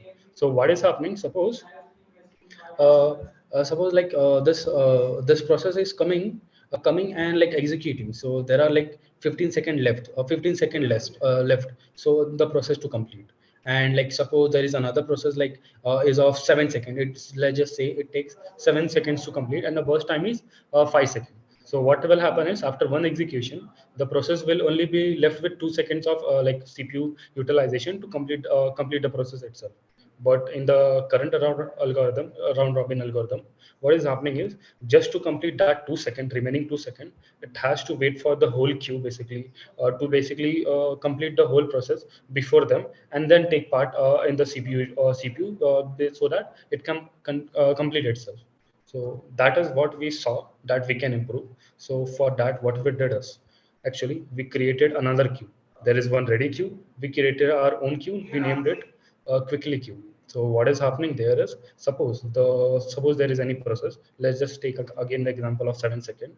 It takes 7 seconds and time quantum is 5 seconds. So like if it for the first iteration there will be 2 second remaining, right? So what we will do is if the current remaining burst time that the process will need to complete is less than the time quantum, what we will do is basically put that to a new queue, that is quickly queue. Like that, it will not wait like go into the ready queue, so that like we can avoid basically the wait condition. So what will happen is until like this ready quickly queue has like kind of a size of 4 or 5, let's just say, then it will start executing this. The main advantage of this basically improvement is that like if there is some process that just need a few seconds of the CPU to complete itself, it doesn't have to wait for a longer time. It can like finish pretty quickly, I guess. And we like actually studied it and actually also implemented it. So we also found the result that it is actually optimizing the wait time of the process. Like if you see on my screen, average turnaround time and the average number of processes, the blue one are optimized and the orange one are normal. So this currently this we have tested it for the small number of processes, but still we can see the difference: 2.7, 2.64 to 5.8, 5.6. And we believe that if we basically test it for a large number of processes, let's just say 100 or 200, I guess the output will drastically change. That was it actually, and these are a few of the references that we I actually stated. We are open for any questions if you have.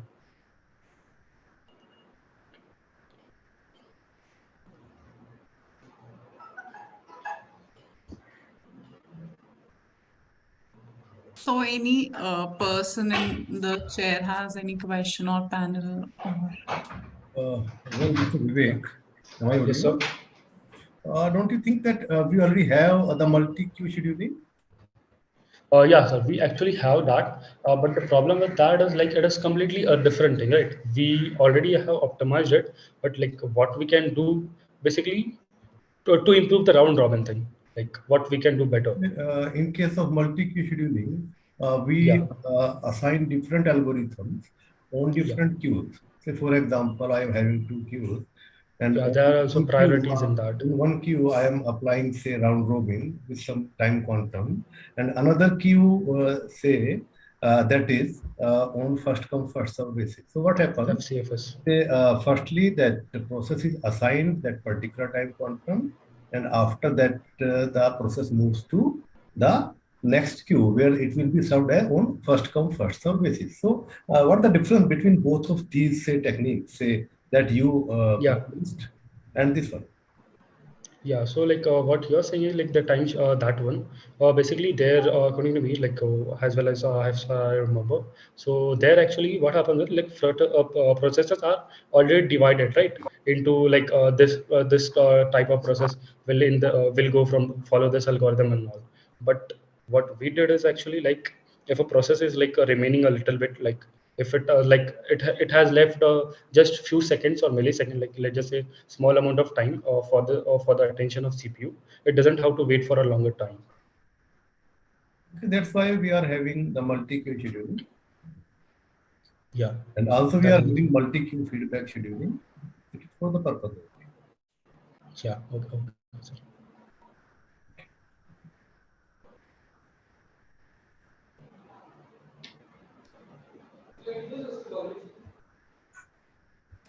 So anybody else with a question for this paper? Yes, I am asking how you have implemented this? Ma'am, what we did is basically coded this into Python like normal. We have not basically uses threading and everything. We basically use simple for loops and all. What libraries of Python you have used? We have not actually used any libraries. We have directly implemented it like with simple Python code using loops and everything. Okay, fine. Okay, ma'am. So should I stop presenting? If anybody is having further query? I think nobody has any query now. So I'll okay. So I'll move forward to the next paper, which is paper ID 1631. Evaluating agile methodology for software quality using statistical parameters. Yes, good evening, ma'am. Ma'am, am I audible? Yes, you're audible. Okay, ma'am, I am sharing my screen. Just give me a minute. Actually, I'm Neha Sani. I have logged in from my ma'am's account. There was certain technical, some network error was there in my account. Okay. So I joined from other account.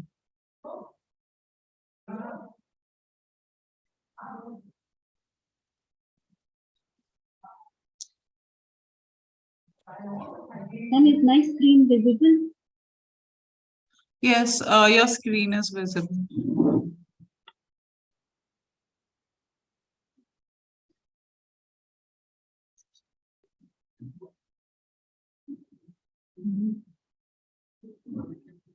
Okay. Good evening, respected teachers and everybody present here. I'm going to present the presentation on the topic evaluating agile methodologies for software quality using statistical parameters.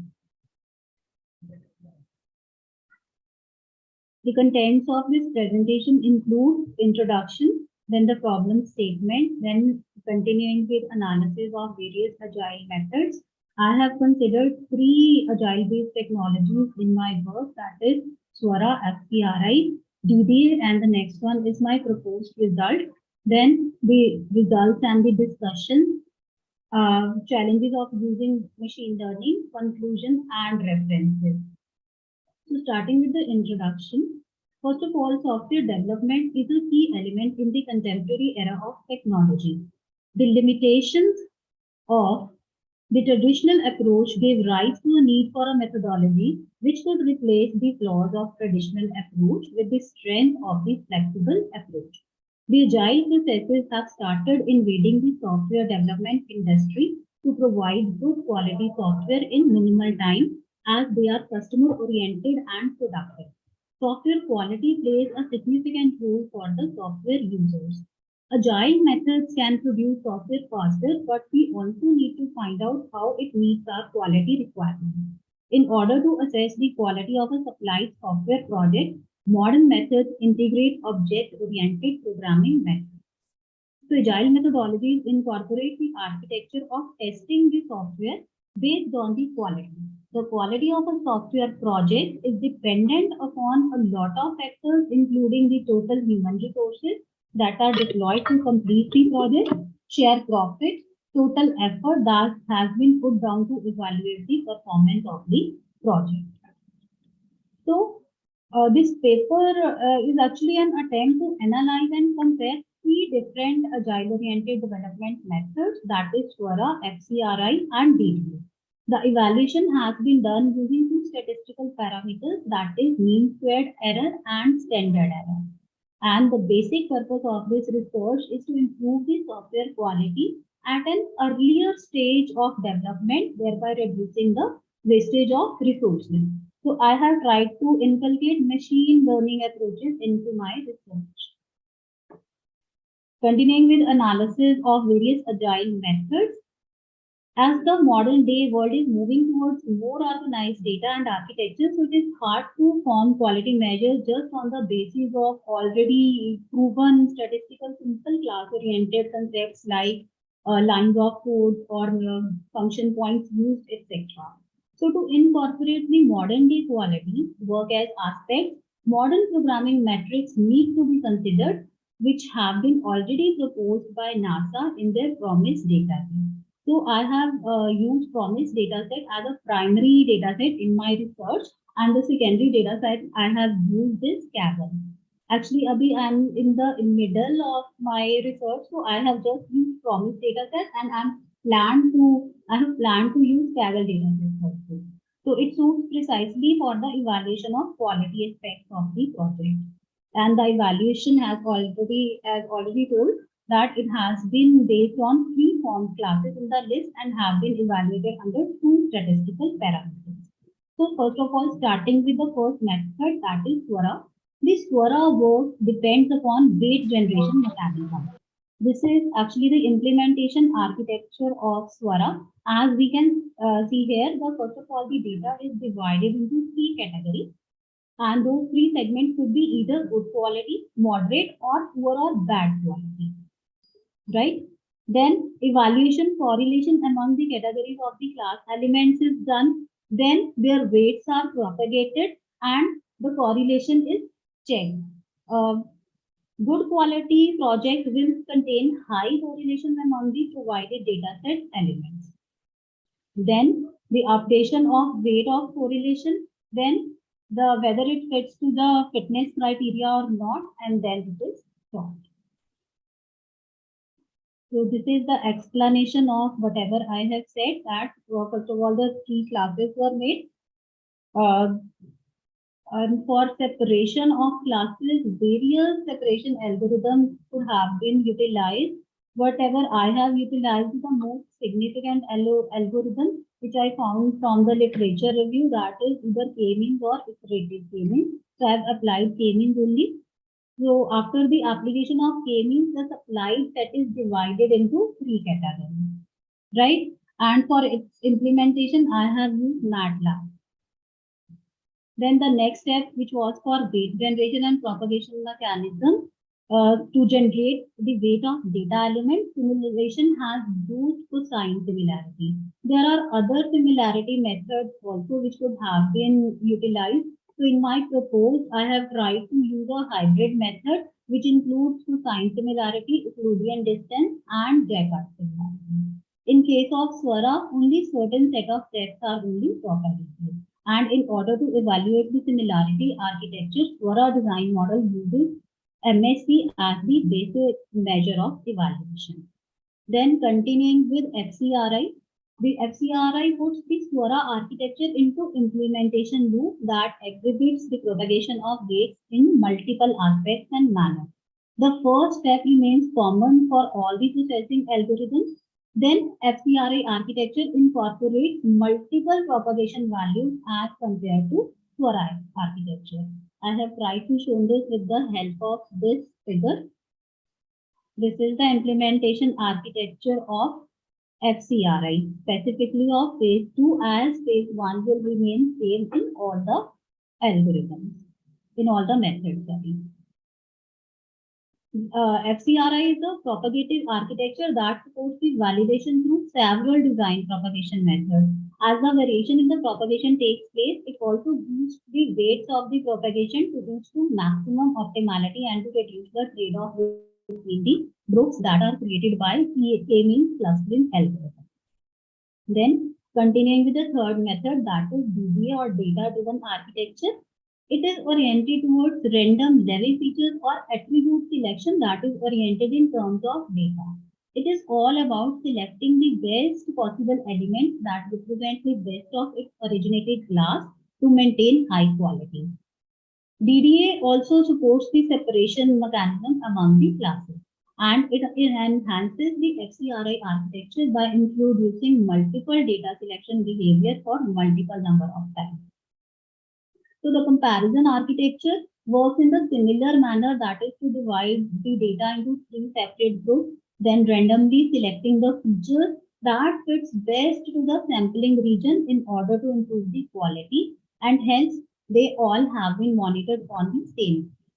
Their comparative evaluation is presented here. This analysis represents the validations with 10,000 validations that overall resulted into one conclusion that DDA method outpassed the existing architecture due to its validations in the variation in the propagation architecture. So this is the pictorial representation of MSE comparison for propagations against the applied algorithm. Then this is the standard error comparison for propagations against the applied algorithm. After this, starting with the proposed method, in my proposed algorithm for the attribute selection method, it is inspired by the architectures of SWARA and DDA methodology. As SWARA updates its weight and uses a similarity index for the generation of the weight, whereas DDA selects random features out of the given features and then generates the weight using cosine similarity. The proposed algorithm embeds in between and modifies the feature selection approach which is presented in DDA. So this is the proposed categorization model. In this, first of all, the data is also divided into three categories on the basis of supplied attributes. Then the cosine similarity of data attributes is calculated. Actually, I have calculated hybrid feature set in which I have used cosine, Euclidean similarity and Jaccard similarity also. So this is the explanation that the first step remains the same. Then the similarity values are calculated. The calculation of the similarity values will help k-means in settling down the row elements in a more precise way. In order to modify the existing architecture of k-means, the cosine and Jaccard similarity has been passed as an additional attribute, and as the range for both of these is from 0 to 1. So this similarities values have been calculated for the promised data. Then the data is further passed to k-means algo containing all the features, namely all these three similarities. Then to justify the architecture, the k-means is also applied to two set feature and three set features to check the robustness of the proposed architecture. So after applying this, k-means has created three centroids containing two parameters at a time, and the labeling of the algorithm has been done using statistical parameters. These are the results. Actually, results have been calculated on the basis of confusion matrix parameters, that is true positive, false positive, true negative, and false negative. And then the precision recall F measure and the accuracy values have been calculated. The results have been, neural networks have been applied in this feed forward back propagation.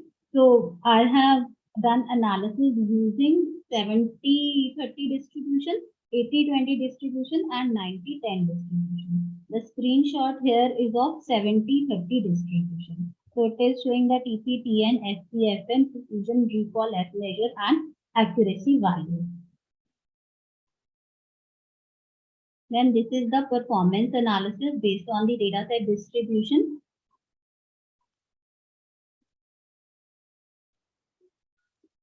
And this graph is showing the performance parameters obtained using all the above distributions, and As we can see from the graph that the performance parameters obtained using 90-10 dataset distribution provided better results than obtained using 80-20 or 70-50 distribution. But this is because of the fact that in 90-10 dataset distribution, more data is available for training of the system, and that improves the quality of predictions made using this dataset distribution.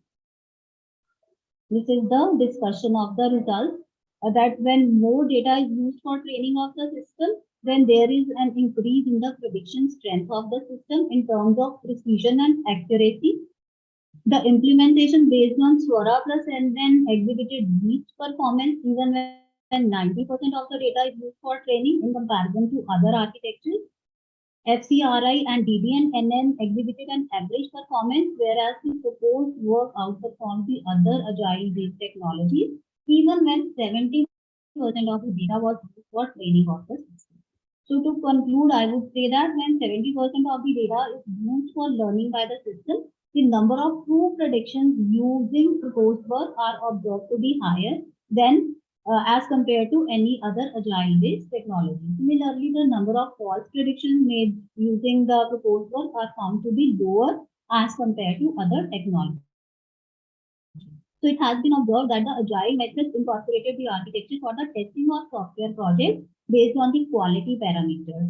However, the quality of software does not rely on a single variable. Therefore, in present work, the quality of software is predicted by integrating soft computing approaches with agile technologies. So these are the references which I have used. Thank you. So what are the applicabilities your work? Sorry, ma'am. What is the applicability of your work where this research can be applied? Ma'am, the basic purpose of the research is to enhance for software quality. Whenever a software is developed, to enhance its quality at a very earlier stage, there this research can be applied. So can you report any case study where it has actually been used? No, ma'am. Case study. Abhi I'm in the middle of my work, so abhi I'm just calculating the results and I'm just doing a performance evaluation comparison of different methods, the already existing methods plus the proposed methods. Okay. I have a query. How weights are assigned basically in Swara? Say you said good quality, moderate quality. So how these weights are assigned? How? Because I think that quality is quite subjective. Yes, sir, quality is quite subjective, and actually our quality is a construct. It cannot be defined from a single parameter. It's a construct as it has quality has various different parameters. So in the existing Swara architecture, what they have done is they have propagated the weight and they have used fuzzy systems. But in that case also, I think that by using machine learning or by using some soft computing approach, the results are more accurate as compared to their work.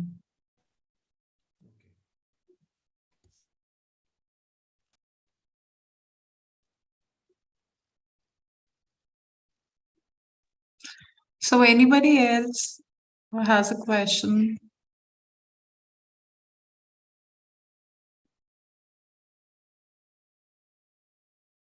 So I think nobody has a question. So let's move forward to the next paper. So the next paper ID is 9463, Performance Evaluation of Text Processing of Social Media using Text Normalization and Geolocation Prediction. Hi everybody, good evening.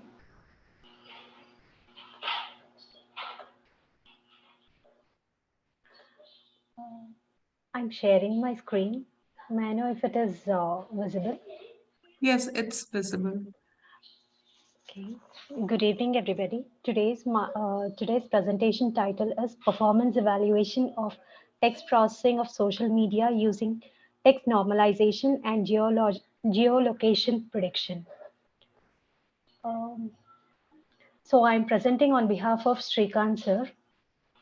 Here is our abstract. It contains of social affiliation research depends upon a plan of information sources. Easygoing social order are outstanding these days. Social affair appraisal has additionally been an obviously interesting point, consider, considering the area of computational data and discover fitting in social affiliation. Our proposed approach is needed to address the clients of easygoing organization that won't just assistance a relationship to apprehend their outer and inner affiliation, yet additionally and essentially huge for the improvement of cooperation, movement, and information. Here is our introduction. The utilization of online media as open transport. The Transportation Association raises the monetary development with a point of view of the prosperity of client utilizing online media as a stage, who shares their assessments, access the work, administration, and the social association. Despite the fact that various calculations for the location of supposing investigation on gigantic data sets with the extraction of conclusion highlights to perform different execution examinations are proposed by scientists. Effective plans to choose reasonable pre-handling technique isn't tended to a lot. This paper presents the examination of different content, pre-preparing strategies via web-based media travel sentiment investigations. Here is the social media framework. It has three parts of tracking, preparation, and analysis. So initially, the research domains are innovation management, stakeholder management, reputation management, and the general monitoring, from which it goes to the tracking area, which consists of tracking approach, and then to the tracking method, which works on APIs, and then it goes into the social media. From the social media to the database which consists of structured data and the unstructured data. From there, it goes to the preparation segment, which has different approaches like structural attributes, opinion or sentimental related, topic or trend related. From there, the data will go to the methods, that is analysis, that is for the analysis, statistical analysis, social networking analysis, segment analysis, content analysis, trend analysis. From there, it is a method mixture, and finally the summary report or the summary. Geolocation interface method. Text-based geolocation, that is regularly imaging the client's region depending upon the substance of their messages. We tackle this by methods for ordinarily discovering zone brand name words through the session confirmations and showing the effect of the decreased summary of limits in geolocation gauze. Geolocation can be gotten as focuses or collected dependent on the cross segment. A point-based portrayals present computational inconvenience and is too fine-grained for standard arrangements methodology. Here is a related work. The use of a interpersonal organization is working impressively, and these organizations are delivering numerous measures of data. Accordingly, present geosocial media should be used continuously as information basis for countries, different associations, and governments. By separating the social lead of a framework in a specific zone, individuals can suggest a store, commercial centers leading with the record structures, advancements, etc. Knowing the spot of an individual is fundamental for some use cases similar to area, certain tips, market investigation, or possibly checking of episodes. Geolocation exception is basic to geospace use. For example, limited nearby occasion recognition, such as search.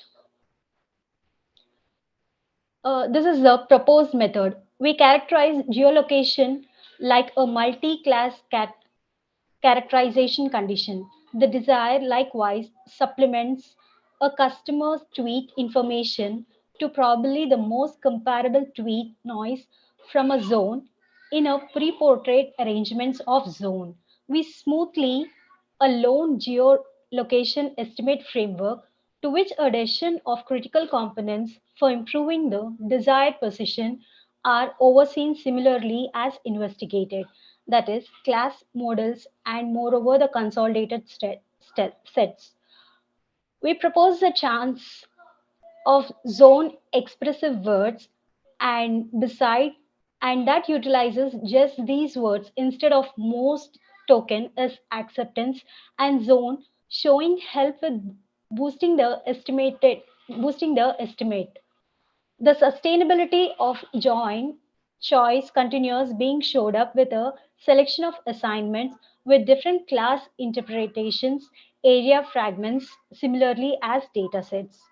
Objective defined to pre-processing of web-based media text information utilizing NLP and downstream applications to center around the viability and proficiency of approaches for Twitter information handling to talk about and look at the attributes of different kind of online media information to look at the content standardization and geolocation forecast with regards to the Twitter text preparing to propose methodologies of recognizing and normalizing non-standard words to their authoritative structure for Twitter text.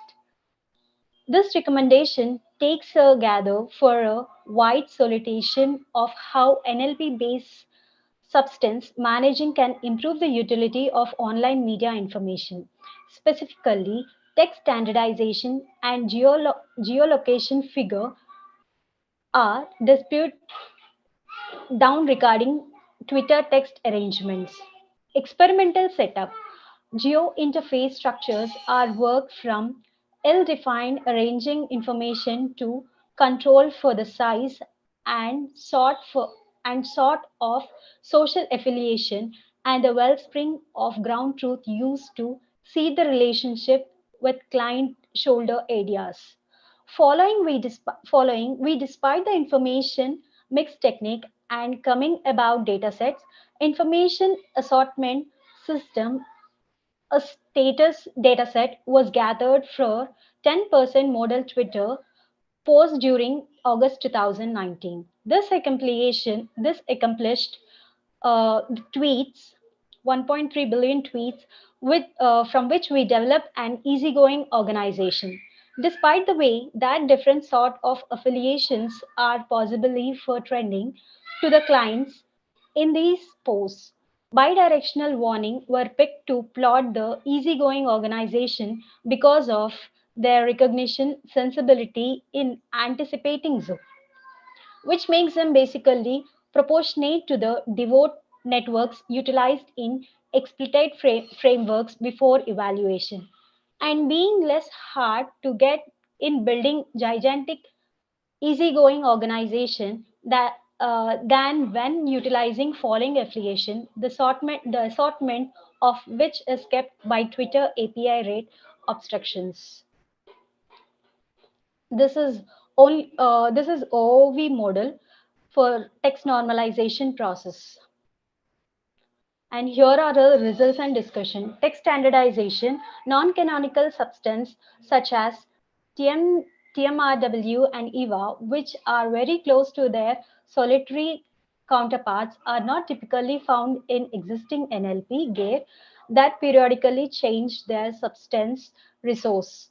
Text normalization aims to convert their vocabulary collection into recognized type of better refinement throughout downstream processing. Above all, we performed a pilot circle around core grain representations of lexical variation and observed that a heap of different lexical sorts can be derived from morpheme groups. This particularly sorts promoted us to obtain a token-based lexical normalization method that uses the cadet's age and decision cycle. The level of newcomers carried out various between auditing and confidentially. The assessment of the overview of the limit is based on the geolocation one accuracy by seeing various elements. These assessments target helping the craving precision in various proponents. We utilize both the local data sets. North America geolocation dataset by Roller for benchmarking purpose. NA includes 5,000. NA includes 5 lakh customers from a total of 378 metropolitan areas.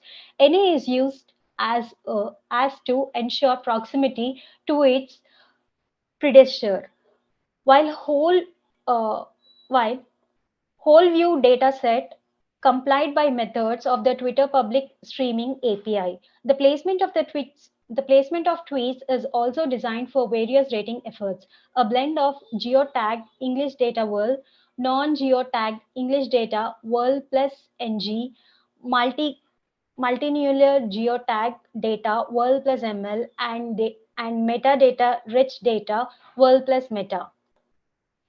Second dataset, which includes a comprehensive novel about this review, contains tweet edited more than a year after his in Word and the impact of temporal novelty on geolocation desires a analysis. Life is used exceptionally as a test dataset, although not in the same situation this as his other two datasets. World has created a dataset like NA, that is English is predominant language, limited to the English tweets, but covers the whole world. In this evaluation, 92.1% of the tweets were near to the one of the pre-drawn metro areas, and the top 40% of the metro areas were geotagged. It is shown to contain 90%.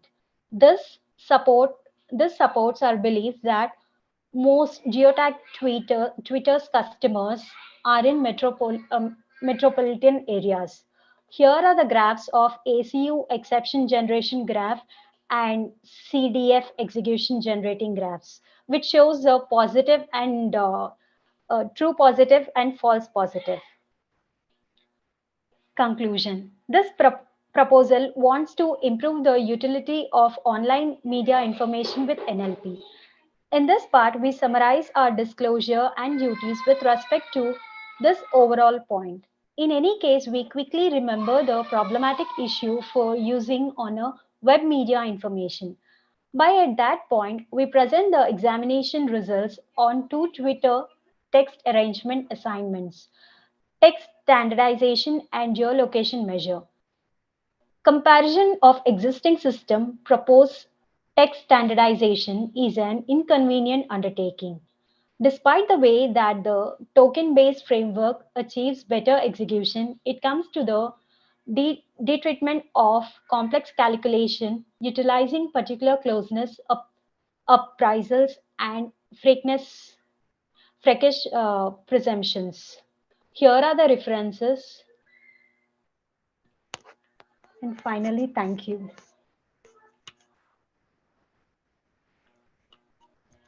Which text you have done the morphological analysis? Am I audible? Yes, ma'am.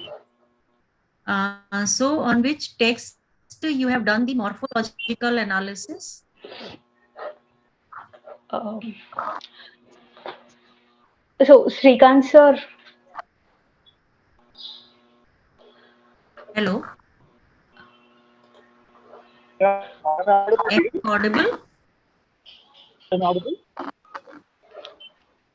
Yeah, yeah. You said you have used NLP techniques. Data sets. Yes, exactly. We have used the NLP techniques, and the text processing as the existing method we have used there. We have used the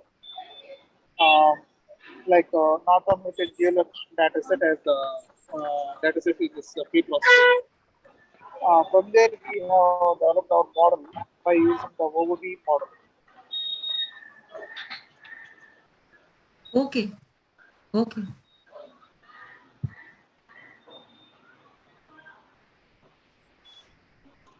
Any other question? Anybody else with a question? I think there's some issue with the voice of Mr. Srikanth. I'm not properly audible.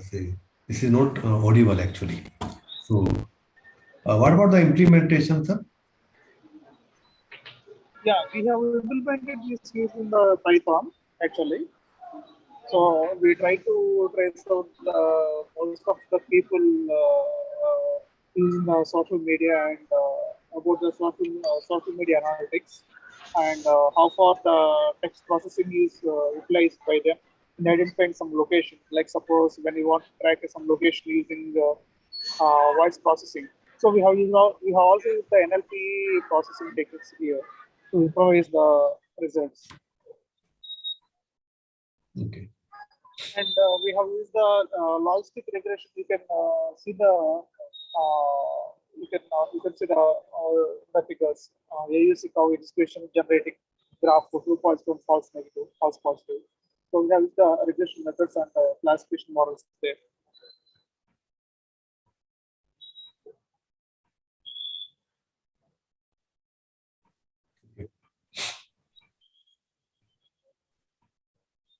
Thank you. Yeah, I have some disturbance here, and sorry for the inconvenience. Actually, I'm in travel. I can clear all your dates if you are able to mail me. Thank you very much for this opportunity.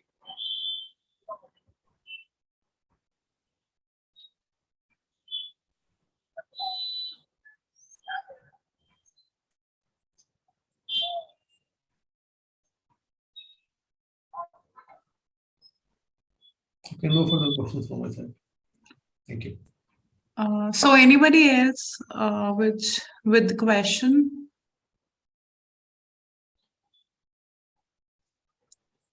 So let's move forward to the next paper. Paper ID is 9712.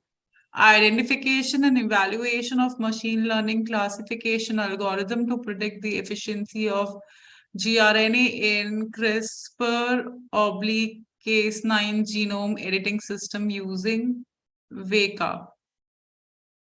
Hi, Ayushi, am I audible? Yes, you are audible.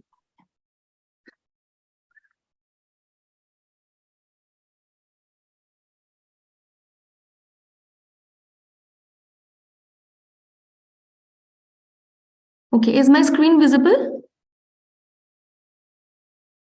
Yes. Your screen is visible. Okay. Good evening, everyone. I'm Anuradha Bharadwaj, and I'm a research scholar in Department of Biotechnology, Gautam Buddha University. And I'm here to present a part of my PhD objective, which is identification and evaluation of machine learning classification algorithms to predict the efficiency of guide RNA of CRISPR-Cas9 genome editing system using VECA software. So genome editing is a robust technology used to make target-specific DNA modifications in the genome of any organism, demonstrating promising results in various domains, including medical and agricultural sciences, which is also important for making our society sustainable. Though there are many tools of genome editing, but CRISPR-Cas9 system is the most commonly used one because of its ease of design and application. So when designing CRISPR, so one must be curious to understand and know its specificity and its efficiency. So in order to do this, let us understand and explore how this CRISPR-Cas9 system actually works. The CRISPR-Cas9 system consists of a Cas9 endonuclease and a guide RNA. The guide RNA can be supplied as two-component system, which is CRISPR RNA and tracer RNA, or as a single chain of sgRNA. Now, using the unique sequence of guide RNA, Cas9 complex binds to the target DNA and binds to the target DNA in the genome. After this complex is formed, the Cas9 unwinds the DNA and cleaves the target on both strands, creating double-stranded breaks. The cell then tries to repair as its mechanism, and this actually makes results in mutations, which can be in the form of small mutations, insertions, deletions, and also desired modifications are also incorporated at this step. CRISPR-Cas9 has tremendous potential, but despite so much potential, it is very critical to note that there is always a risk of off-target mutations as a significant shortcoming of CRISPR-Cas9 system, which may result in devastating effects like tumor cells and abnormal phenotypic expressions. So here comes the role of machine learning. In general, a genome homology with the target sequence, molecular interactions with the nuclease, and its accessibility significantly affects CRISPR-Cas9 off-target activity. The unpredictable extent to which guide RNA activity is influenced by various qualitative and quantitative attributes is endeavored using mathematical algorithms that logically incorporate attributes to obtain ideal and efficient guide RNA. In this research, we have performed identification and evaluation of different classification algorithms to predict the efficiency of guide RNA in CRISPR-Cas9 genome editing system using Vika software. So in total, we have evaluated the performance of 9 different classifier algorithms, which are named like naive-Bayes, IBK, random tree, random forest, J48 rep tree, logistic kernel, logistic regression, and SVM, and compare their performances on different scales and different statistical parameters. We extracted a reliable data set because data set is very important for training the machine learning model. So we extracted a reliable data set of CD33 from Microsoft, which they used for their project Azimuth. So I'm glad to share that Microsoft is also working in this direction. Their project name was Azimuth, in which primary method used to detect successful knockdowns was flow cytometry and resistant assays. These are biotechnological methods. So this data set in overall consisted of 17 genes and 5,310 guide RNAs for 11 human genes and 6 mouse genes. So we analyzed this guide RNA data and identified this different sequence and structural features that are associated with CRISPR activity. To identify the significant features, we performed and modeled using correlation ranking filter. In this slide, we are showing the performance and comparison of machine learning classifiers applied on the guide RNA dataset. It can be observed that there are tree-based algorithms which are performing well on our dataset with high accuracy and in lesser time. On our dataset, we obtained 100% accuracy in case of random tree, random forest, and rep tree algorithm, whereas SVM performed the least. On comparing statistical measure of performance of different machine learning classifier algorithms, we found that tree-based algorithms offered perfect predictions with MCC sensitivity and specificity as 1. So in a summary of our work, our work demonstrated that tree-based algorithms are best fit for our dataset. This work is a part of my PhD, one of my PhD objective. In the future research, we are planning to extend the data set because nowadays different type of CRISPR-Cas9 data sets are available on different organisms. In this research, we have only included 2 organisms. And we will also incorporate more features into it, apply different feature selection techniques at different k-fold values, and apply different machine learning algorithms for efficient guide RNAs. I'm exploring the hybrid and ensemble methods of machine learning for my future work. Thank you.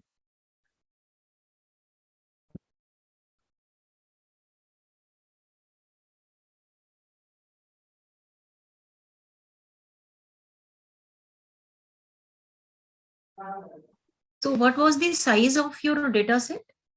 Ma'am, it was 5,310 positive samples and 5,310 negative samples. So there was a balance in the data set.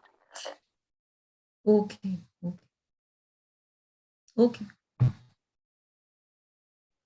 Okay, you use the CRISPR tool, I think, and say, what is the efficiency score of this tool?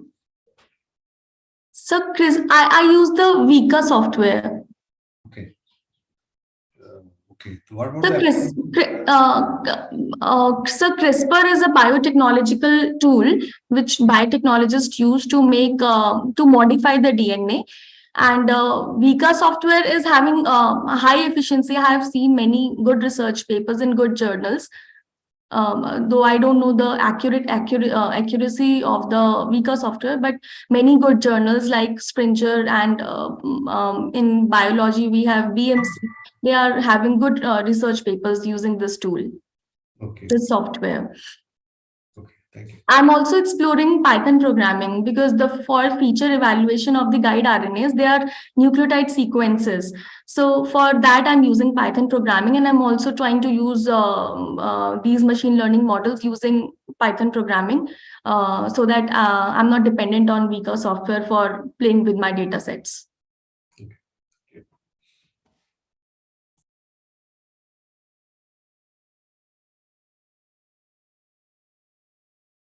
Should I stop sharing? Yes, of course. Thank you. So is there anybody else who want to ask question?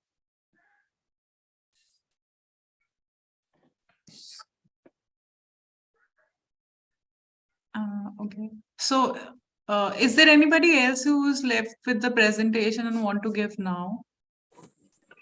Sorry to interrupt, ma'am. Our scheduled time was 4, but we cannot attend this session. So now we can we present our presentation? Okay. So what is your paper ID? What was your paper ID? 7987. 7987. 7. I think he can start Yes, so you can start. with the permission of chair, of course. All the 3 chairs.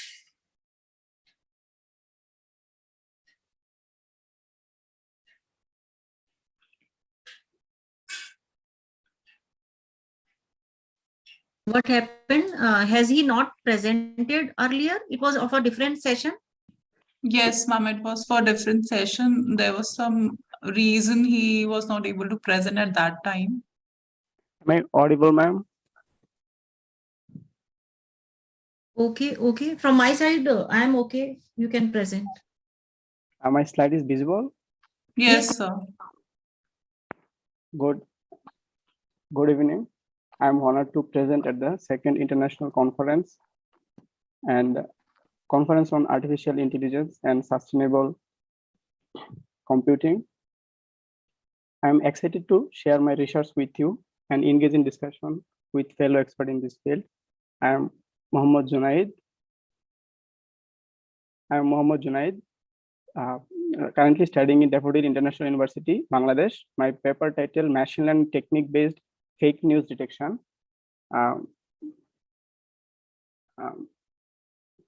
Fake news detection. My video is visible?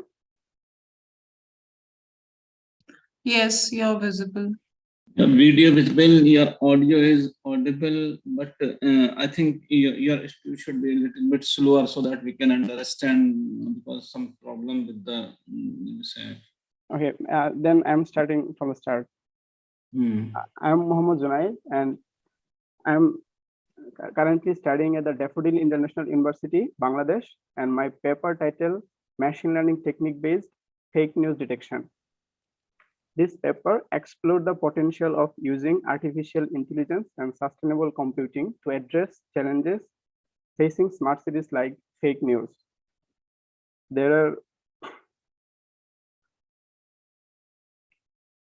My presentation will be divided into 4 main sections: introduction, methodology, experiment output, and future work. In the introduction, I will provide an overview of the topic and context of my research. And in the methodology section, I will discuss the method and technique. And in the experiment output section, I will present the output of our experiment. Before I dive into detail of my research, I want to take a moment to discuss some of the existing work in this area. There has been a lot of research has been done fake news detection, and it is important to understand the contribution and limitation of the prior work in order to contextualize our own works. And here we say now we are trying to focus on the approach they taken to detect fake news. And here we see there is one approach for deep learning approach, and another approach was linguistic feature-based approach, and another approach we are saying machine learning ensemble method. But in our work, we try to combine the machine learning and both deep learning method to detect fake news.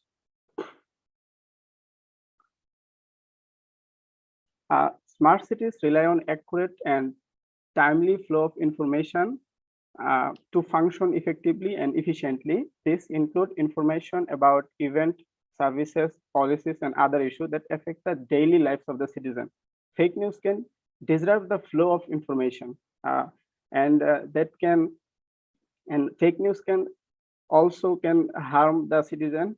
For example, if fake news is disseminated about a public health issue, it could cause people to make a decision that can lead their health at risk. Similarly, fake news about policies can create confusion. So fake news detection is therefore an important aspect of ensuring the reliability and integrity of the information flow in a smart cities. And by detecting and combating the fake news, smart cities can protect their citizens from being misled and ensure that accurate information is available everywhere. In the paper, we proposed a method called multi-class text classification, which is relevant and important topic in the AI. Our method addresses several challenges that are commonly encountered in the text classification task, such that need for effective data processing and need to reduce the train loss and increase the coding efficiency. In the natural language processing workflow, we have developed and presented in our paper as follow. First, we collected all the data. Then we used pre-processing, Then after the pre-processing, we tried to extract the feature so that we can train our model based on this feature. And this is actually commonly used workflow in natural language processing. Now, the data set of fake news is obtained from our collected data set, and that data set is consists of two parts: a training data set with a total 1.k rows, and the test data set around 600 rows. And that data set contains four columns. That is one for ID, and another for the heading of the news, and another the main content of the news, and another the rating. The rating is false, true, partially false, and other. And our test dataset does not include this rating column. In the data pre-processing step of our analysis, we perform several tasks to clean and prepare the data for further analysis. Especially, we encoded the class level for true, false, partially false, and other to 0, 1, 2, 3. This helps us to convert the categorical level into a format that could be processed by our model. And then we concatenated the text from the heading and the text from the main content of the news in a single corpus. Then that can be used in tokenizer and feature extraction. Then we applied stemming and lemmatizing in this data. It helps us to reduce the dimensionality of the before that we actually remove the stop words, and this helps reduce the size of the data set and focus on the most meaningful word. Then we applied the stemmed and lemmatized in the data. This helped to reduce the dimensionality of the data set and group related words together. Then we splitted this data set. Then we tokenized the corpus. This involves breaking down the text into smaller units. Then the next step would be extracting feature. But To develop our sequence-to-sequence model, first we take our data from text CSV and training CSV, and we combine this dataset for our pre-processing. Then after pre-processing, we use different feature extraction method like account vectorization, TF-IDF, and TF-IDF, and fast API's built-in tokenizer. And after extracting this feature, we applied various machine learning model and deep learning model. In the machine learning model category, there are naive Bayes classifier, linear regression, and stochastic gradient descent. And in the deep learning algorithm we use, it is LSTM and AWD LSTM. And after the training our model, we calculate the performance of our each model. And here is the our classifier performance. It appears that the naive Bayes classifier was the most effective model among the one we tested, with an accuracy of 56%. And the other model, linear regression and stochastic gradient descent model, performed slightly worse than naive Bayes classifier. And the LSTM and AWD LSTM models perform significantly worse because our data set is not so big. So actually our deep learning model performing significantly worse. Here is the our experimental result. Here the input text and our model predicted output here, and the real output. We see 50% of the time our model predicting correctly, but there are several potential area of future work based on the result of our analysis. Some of the possible direction for future research include increasing the number of data. This could help to improve our model, and there is another possibility to adapt our model for to train for another language, and this could involve collecting additional data in the other language and adapting the model to handle the specific challenge in those languages. In conclusion, our work demonstrates the potential of using AI to address the challenge of fake news in smart cities by applying natural language processing technique and training a machine learning model on a data set of news article. We are able to detect fake news with moderate accuracy. Our results suggest that our proposed methodology could be useful for tool for detecting and combining to detecting the fake news. And lastly, I want to take a moment to acknowledge the work of the researcher and scholar whose contribution have informed our own work, and I have included a list of the reference at the end of my presentation. Thank you for the opportunity to present at AIS2C2.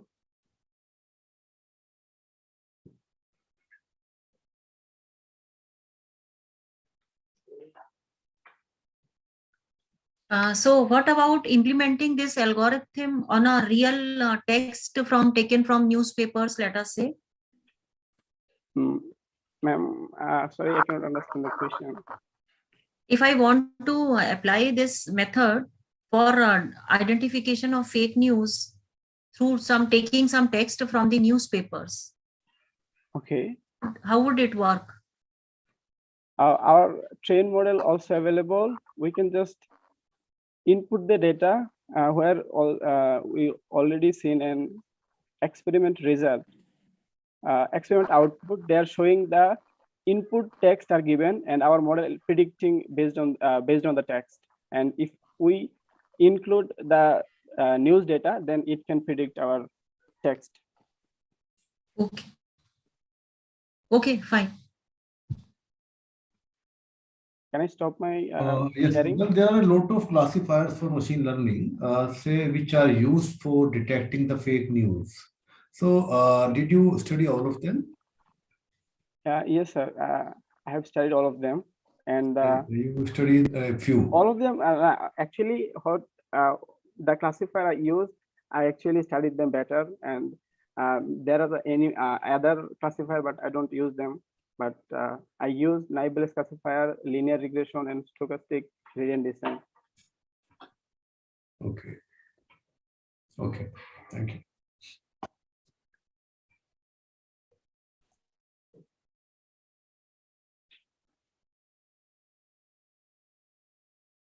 Anybody else want to ask question?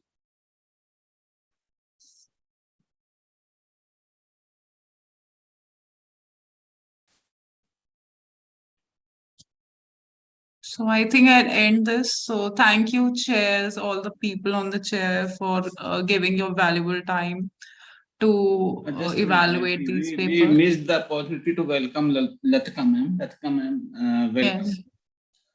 And thank you very much for Ila ma'am, Latika ma'am, and Sanjay sir for giving their precious time to our conference. It is privilege. So thank you very much. And Aishi, now with the permission of chairs, you can close the session. Okay, so thank you, everyone. Thank you. Yes, please. Thank you, sir. Thank you, ma'am. Thank you. Thank you.